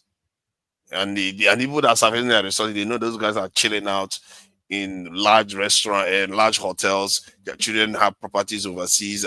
No, nobody wants to be suffering like that when the people that are supposed to be giving them resources and are busy eating it and enjoying it somewhere else. That's the difference. But that said, a country needs to move forward whenever, if they can, and put something together. I'm beginning to think that, in fact, I should have known that already, that we're on our own on this. We have to plan from the point of view that nobody's going to help us. Because so how do you help yourself? Like I said, I've always said it before. What should console anybody that wants to help themselves is that the technology that they used to build nuclear technology in the 1945s, the technology is well known today. It's not that advanced. So the ability, and it's not only nukes, there are so many other things you can do to prevent other people from being able to wipe you out. Like what? Different technologies. There are a lot of different technologies from this in IT to robotics to ballistics. As a matter of fact, Iran is relying on ballistics to sort itself out. So there are so many different technologies that I can explore, even far off ones that you know. If we were to start today,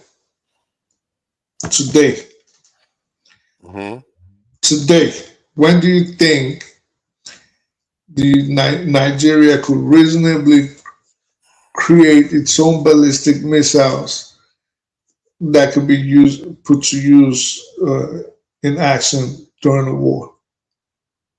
When you say ballistics, you're talking about ballistic missile, ICBM. Oh yeah, okay. Now that is some serious stuff. That's some serious stuff. That takes, with modern technology, with the way it is right now, testing without interruption. You mean without all the subterfuge, without all the fear that it's up to you. Yeah.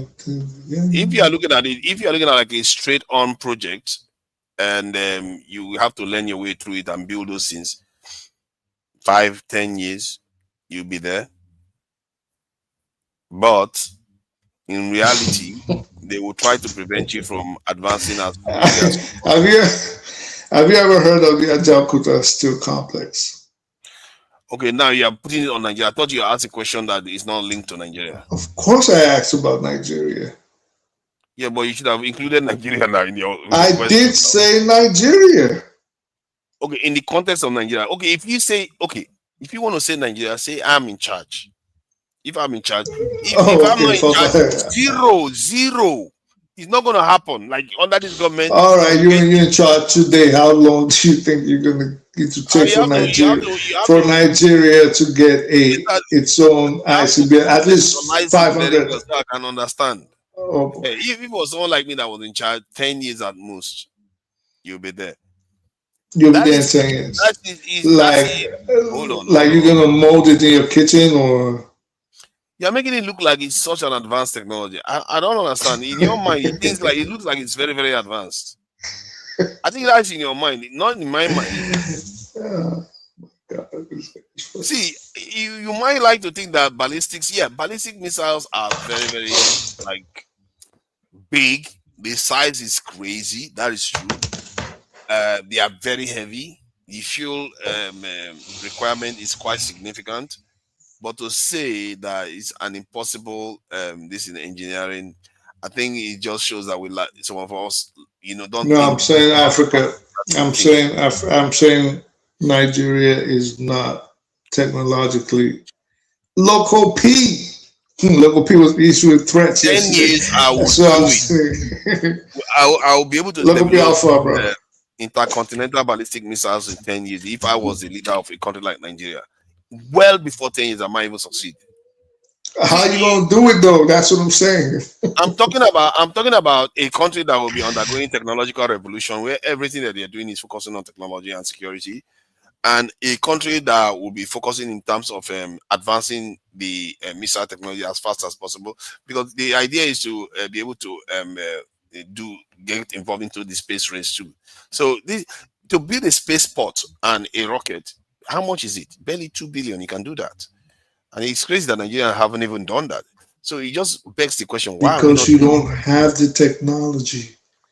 Oh my that God! is why. The technology is not that advanced. Go see aerospace engineers; they know how to put these things together. I don't know why you think these technologies are too Listen, advanced. it's no way. I'm not saying it's out there. Obviously, people are doing it. China's done it. India has done it. United States, France, Canada, Israel. just need time. They've done it. But I'm saying you don't have the technology. Whether everybody else has done it, everybody else has gotten. Everybody else has gotten electricity. The technology is out there. I guarantee your village, in your abandoned building that you took over from Passat's people, you don't have people are not going to let me rest with that one now. You keep bringing that up every time.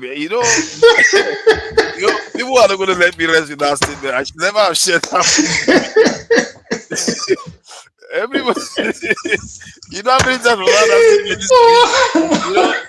Well, like you know, I'm messing with you. Bring all these issues up over and over again. But I'm saying, we don't have it. I think we should focus. Those things are going to happen regardless. Nigeria is already making assault rifles, DICOM. You know what I mean? We're doing all these things, but I think we need to focus. We need to be more people-oriented. This is my. You can be people. This is my wish for Nigeria.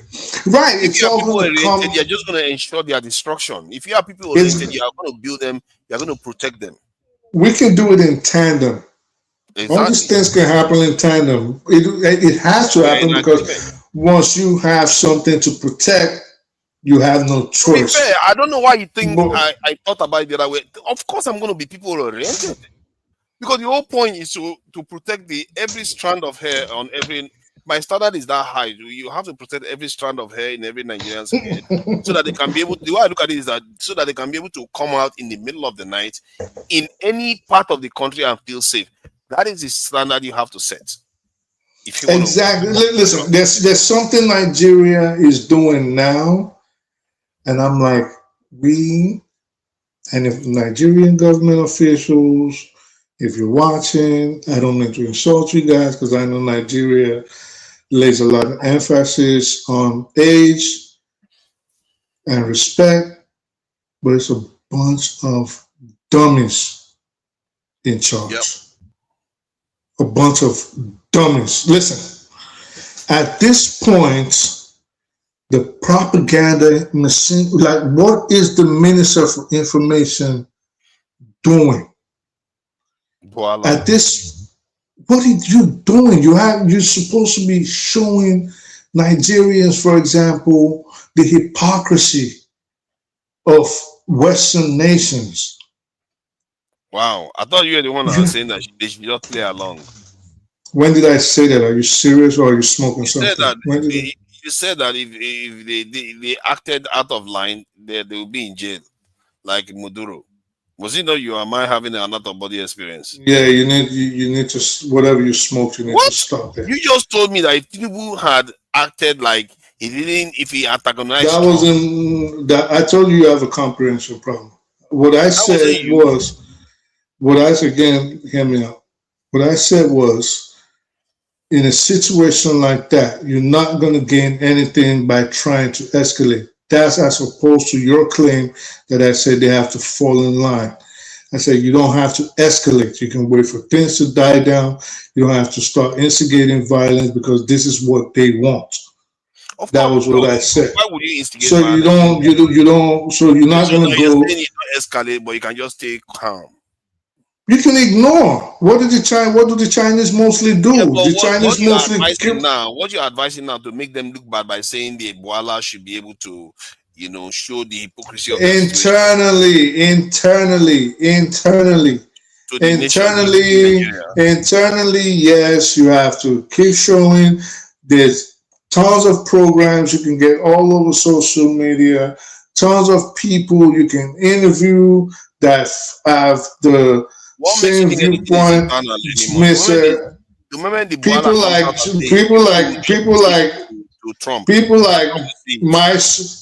like my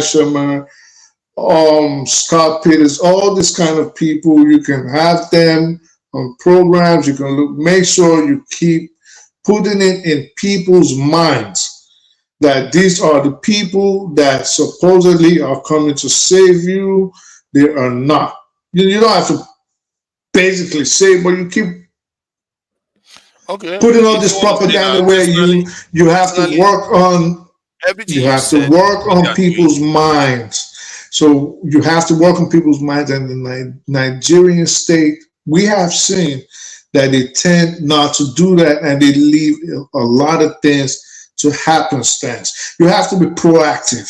The reason the United States is great, someone like Femi keeps saying it all day here, is not because of anything other than the illusion of America's greatness was propagated by Hollywood.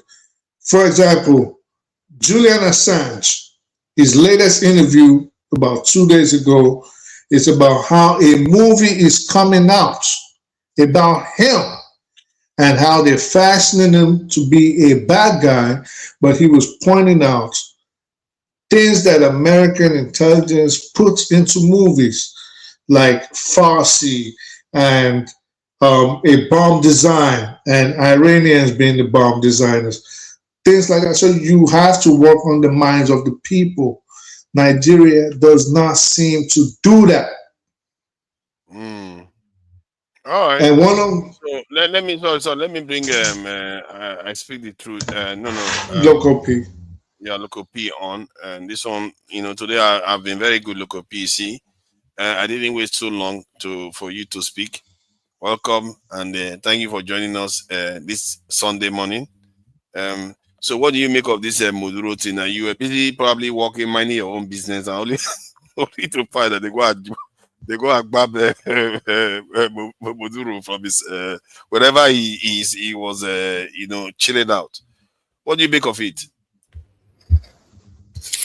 For me, it's nonsense anyway. Hello guys, how you doing anyway? I mean, it's nonsense. Like, it's too much now. Come on.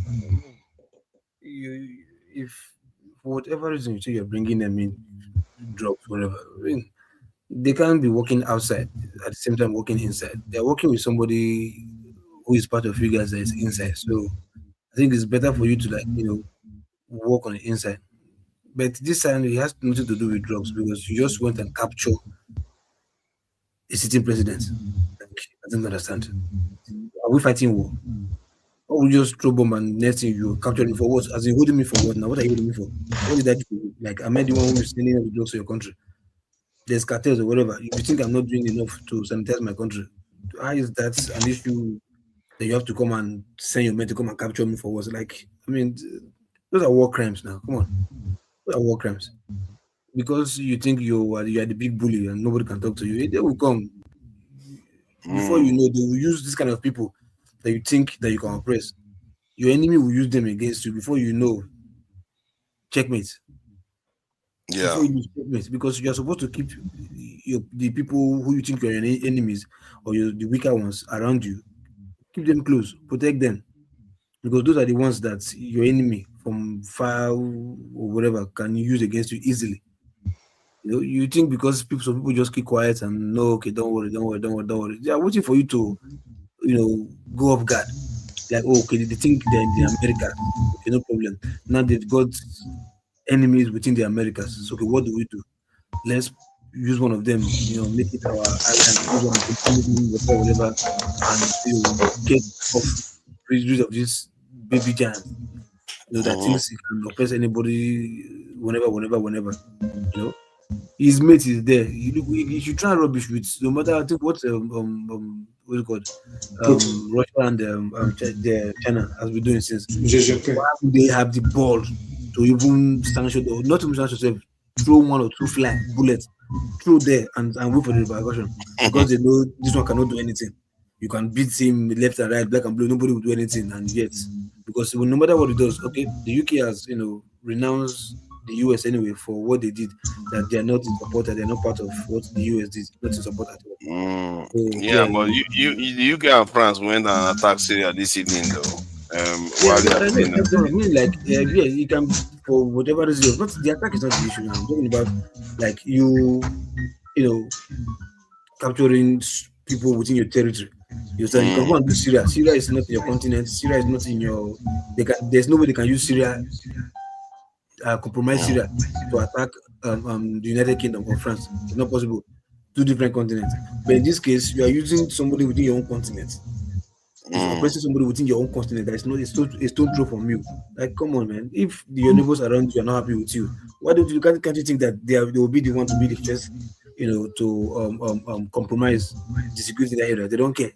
As far as they can go, to keep you off their back. They don't care to do anything even with your own enemy. Strike with your own enemy so that they will keep you off their own back. So, like, for me, I think it's a small boy when it comes to war and world politics. I don't think he thinks he just that guy is fucking up. Let's go and flog him and beat him. Like, it doesn't work that way. Yeah, the accusation is that he's a drug dealer. He's the head of a drug cartel. If he's head of a drug cartel, for crying out loud, he's a president of a state. Sanction him. You can sanction. You can go. At least you have influence in United Nations or your G20, G40 or whatever you have. You have the influence there. You can go there and sanction him, cut all ties with him or imports or whatever. Influence all other countries to stop buying their exports and stop importing things to them. You can say, just go there and say no, as if you're the one who put him there. Just go there and pick him, get out. You don't need it anymore. Like, especially given that this guy is sitting on top of one of the. No, think about it though. This in the local. The guy is sitting on one of the largest oil reserves in the world. Exactly. We know that's the bottom line. We know that's the bottom line. We know. That's the bottom line. And for me, why would he need to be a drug baron when he's sitting on oil? No, but my question is, what do you mean a drug baron? Like, why will he be a drug baron? It doesn't even make sense. And exactly. the entire thing is crazy. I don't even know how the US court system is going to handle this because. But okay, is it that we believe that because the media is saying that he's a drug baron, truly is a drug baron? No, I don't think people believe it. People don't think it's credible. It doesn't make sense. There's no point. Because see, worst case scenario, you might, they might influence you to become the president of that country, and the only thing you can do for them is to turn a blind eye whenever they're doing their drug rackets. That's the highest thing you can do. Not say no, I want to be part of you and come and sit, come and be the kingpin of drugs, to be involved in drug business. And it doesn't even need to. Drug barons are rich, but oil barons are richer. Even though it's not about whether rich or no rich. Like, you have the power now to shut anybody down in that country. Yeah. So if I thought they were the one who influenced your coming to power, the highest thing you can do, the highest and only thing, the worst thing you can do, is the highest worst, the biggest gift that they can ask in return, in favor, in terms of because they brought into power, is to turn the blind eye towards their business. Not to even, they will not even allow you to become part of their cartel, because they know it's bad for their own business to allow even the president to be part of them. It is bad for their own business, so they will not allow. So no problem. We can be sending your courts if it's money you're looking for. We can be sending your courts. We can be this and that, whatever. Just look away. You can be doing your presidency, whatever. We don't care. Just look away.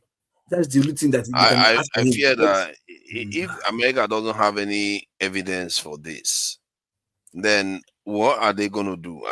America have never had evidence for anything. That's a problem. But they will have to find a way to try him. You can't just hold him indefinitely. You have to find a way to try him for the offense you brought him there for. He's going to have a lawyer. Even if you try him and you find him guilty, You never had anything against him. You're just looking for a pawn that is stubborn. But you can't find. You see, that's the thing that they can't find him guilty when they don't have evidence. Because if they find him guilty without evidence, the whole world is. In short, they're going to make the American justice system a laughing stock. No, which is one of their features that they say. They won't do that. If they're finding him guilty, they're definitely going to find something and frame him up. You understand? But what I'm saying, they can't find anything. The reality is that there's nothing. They can only put something, make AI videos or whatever, maybe compromise email or whatever. This is your phone call, AI generated whatever, and put to the world. We know how media was coming. Nobody will buy that. People will not buy it. If you cannot verify, people will not buy it. Even it has to be genuine. When they got Pop Daddy of this and that, Pop Daddy were still looking for. We know what he was saying. It was like, man, asking his lawyer, because they know media controls narrative. He was asking his lawyer to get into the dirtiest media system. People that run the dirtiest in the media, go there and change the narrative, because you know the media can control any narrative. So who controls the media in the world? It's these people now. So they can put anything out there and change the narrative. You will definitely do. I know the word. They will believe. Trust me, they will believe. It's only people who knows the real truth. Like, look, we know your antics. You've done this before with Gaddafi. You've done this with Saddam Hussein and whatever. Nothing came out, and nobody's asking you. Nobody's even arresting you or asking you to pay restitution to those people that you did something against, lying against them that they are this and that. At the end of the day, the weapons of mass destruction. Till tomorrow, where is it? That existed in Iran. Till tomorrow, where is it? Who is asking that question? To tomorrow, nobody cares. Nobody. People care, but they're looking like, I don't want to make enemy with him. There's no point. Let's just forget. Just hush. Even when they killed Gaddafi, they were a scenario where they were asking Obasanjo about the issue, like, because he supported.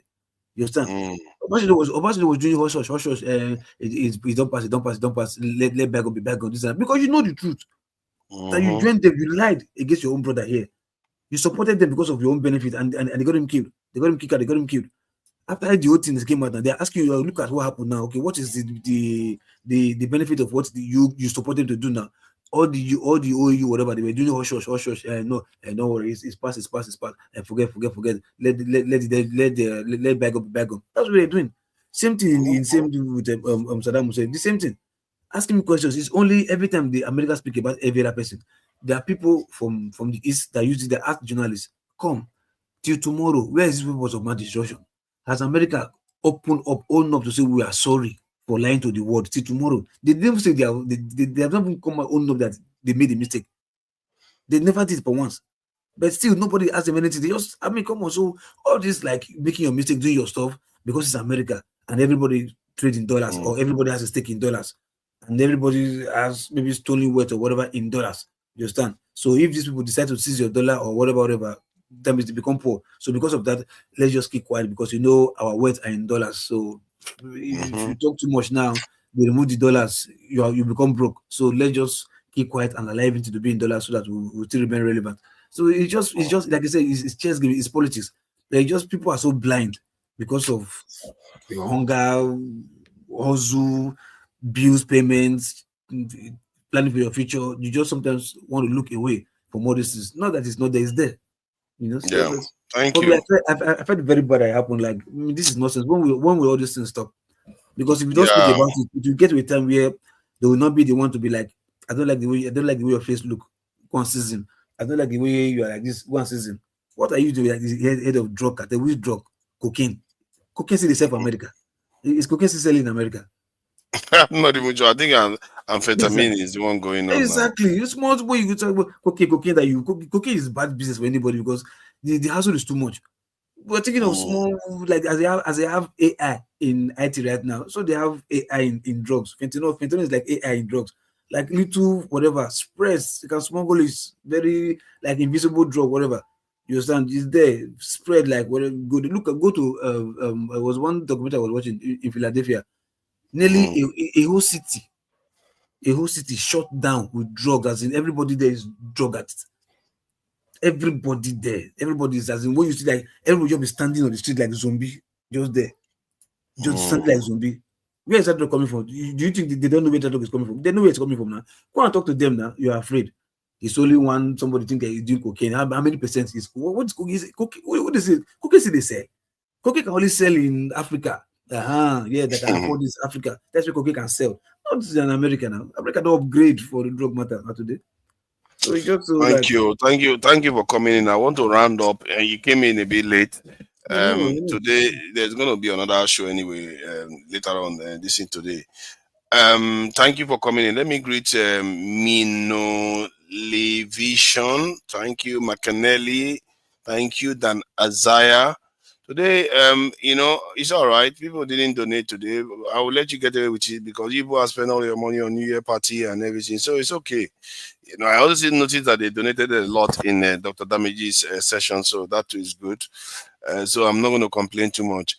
Chikezie Bartholomew, thank you for joining us. Aladdin Kelly, thank you for joining us. I see you there. I appreciate you all on the chat, even if Bad Bele follow you. But it's all right. Dan Azaya, I see you there too. Thank you for joining us here. Who else is there that I've not mentioned? Wananka. Thank you for joining us, Wananka. Chi, I see you there too. Thank you for being in the chat and supporting. Golden Arc Records, thank you for joining us. I think I may want to give the best chat person an award. I think Macanelli and who else is fighting for that one? Macanelli might actually win it because he's often very regular, but still he's quite regular. Who else is there? Let me see. Wanaka, I've seen Wanaka. Tapayo is also there. Pansat was here. Thank you for joining us. And then Jenjem, okay, that's just in Jenjem Media. McKinley, who else did I see there? Ife Lee. Often you came in to the backstage, but your camera wasn't on, so I couldn't bring you on stage for you to be able to speak. Queen TA, I see you there. Thank you for being in the chat and supporting the channel. But why? I see you there too. Tracy Jacobin, always there. Thank you. And Queen TA is also there. I've said that. Mel Vishem.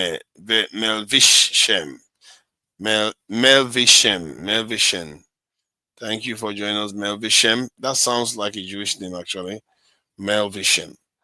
Yep, I think I've managed to say most of them already, and I appreciate you all. I'm not Bad Bele. Look at that. Hey, you're not Bad Bele.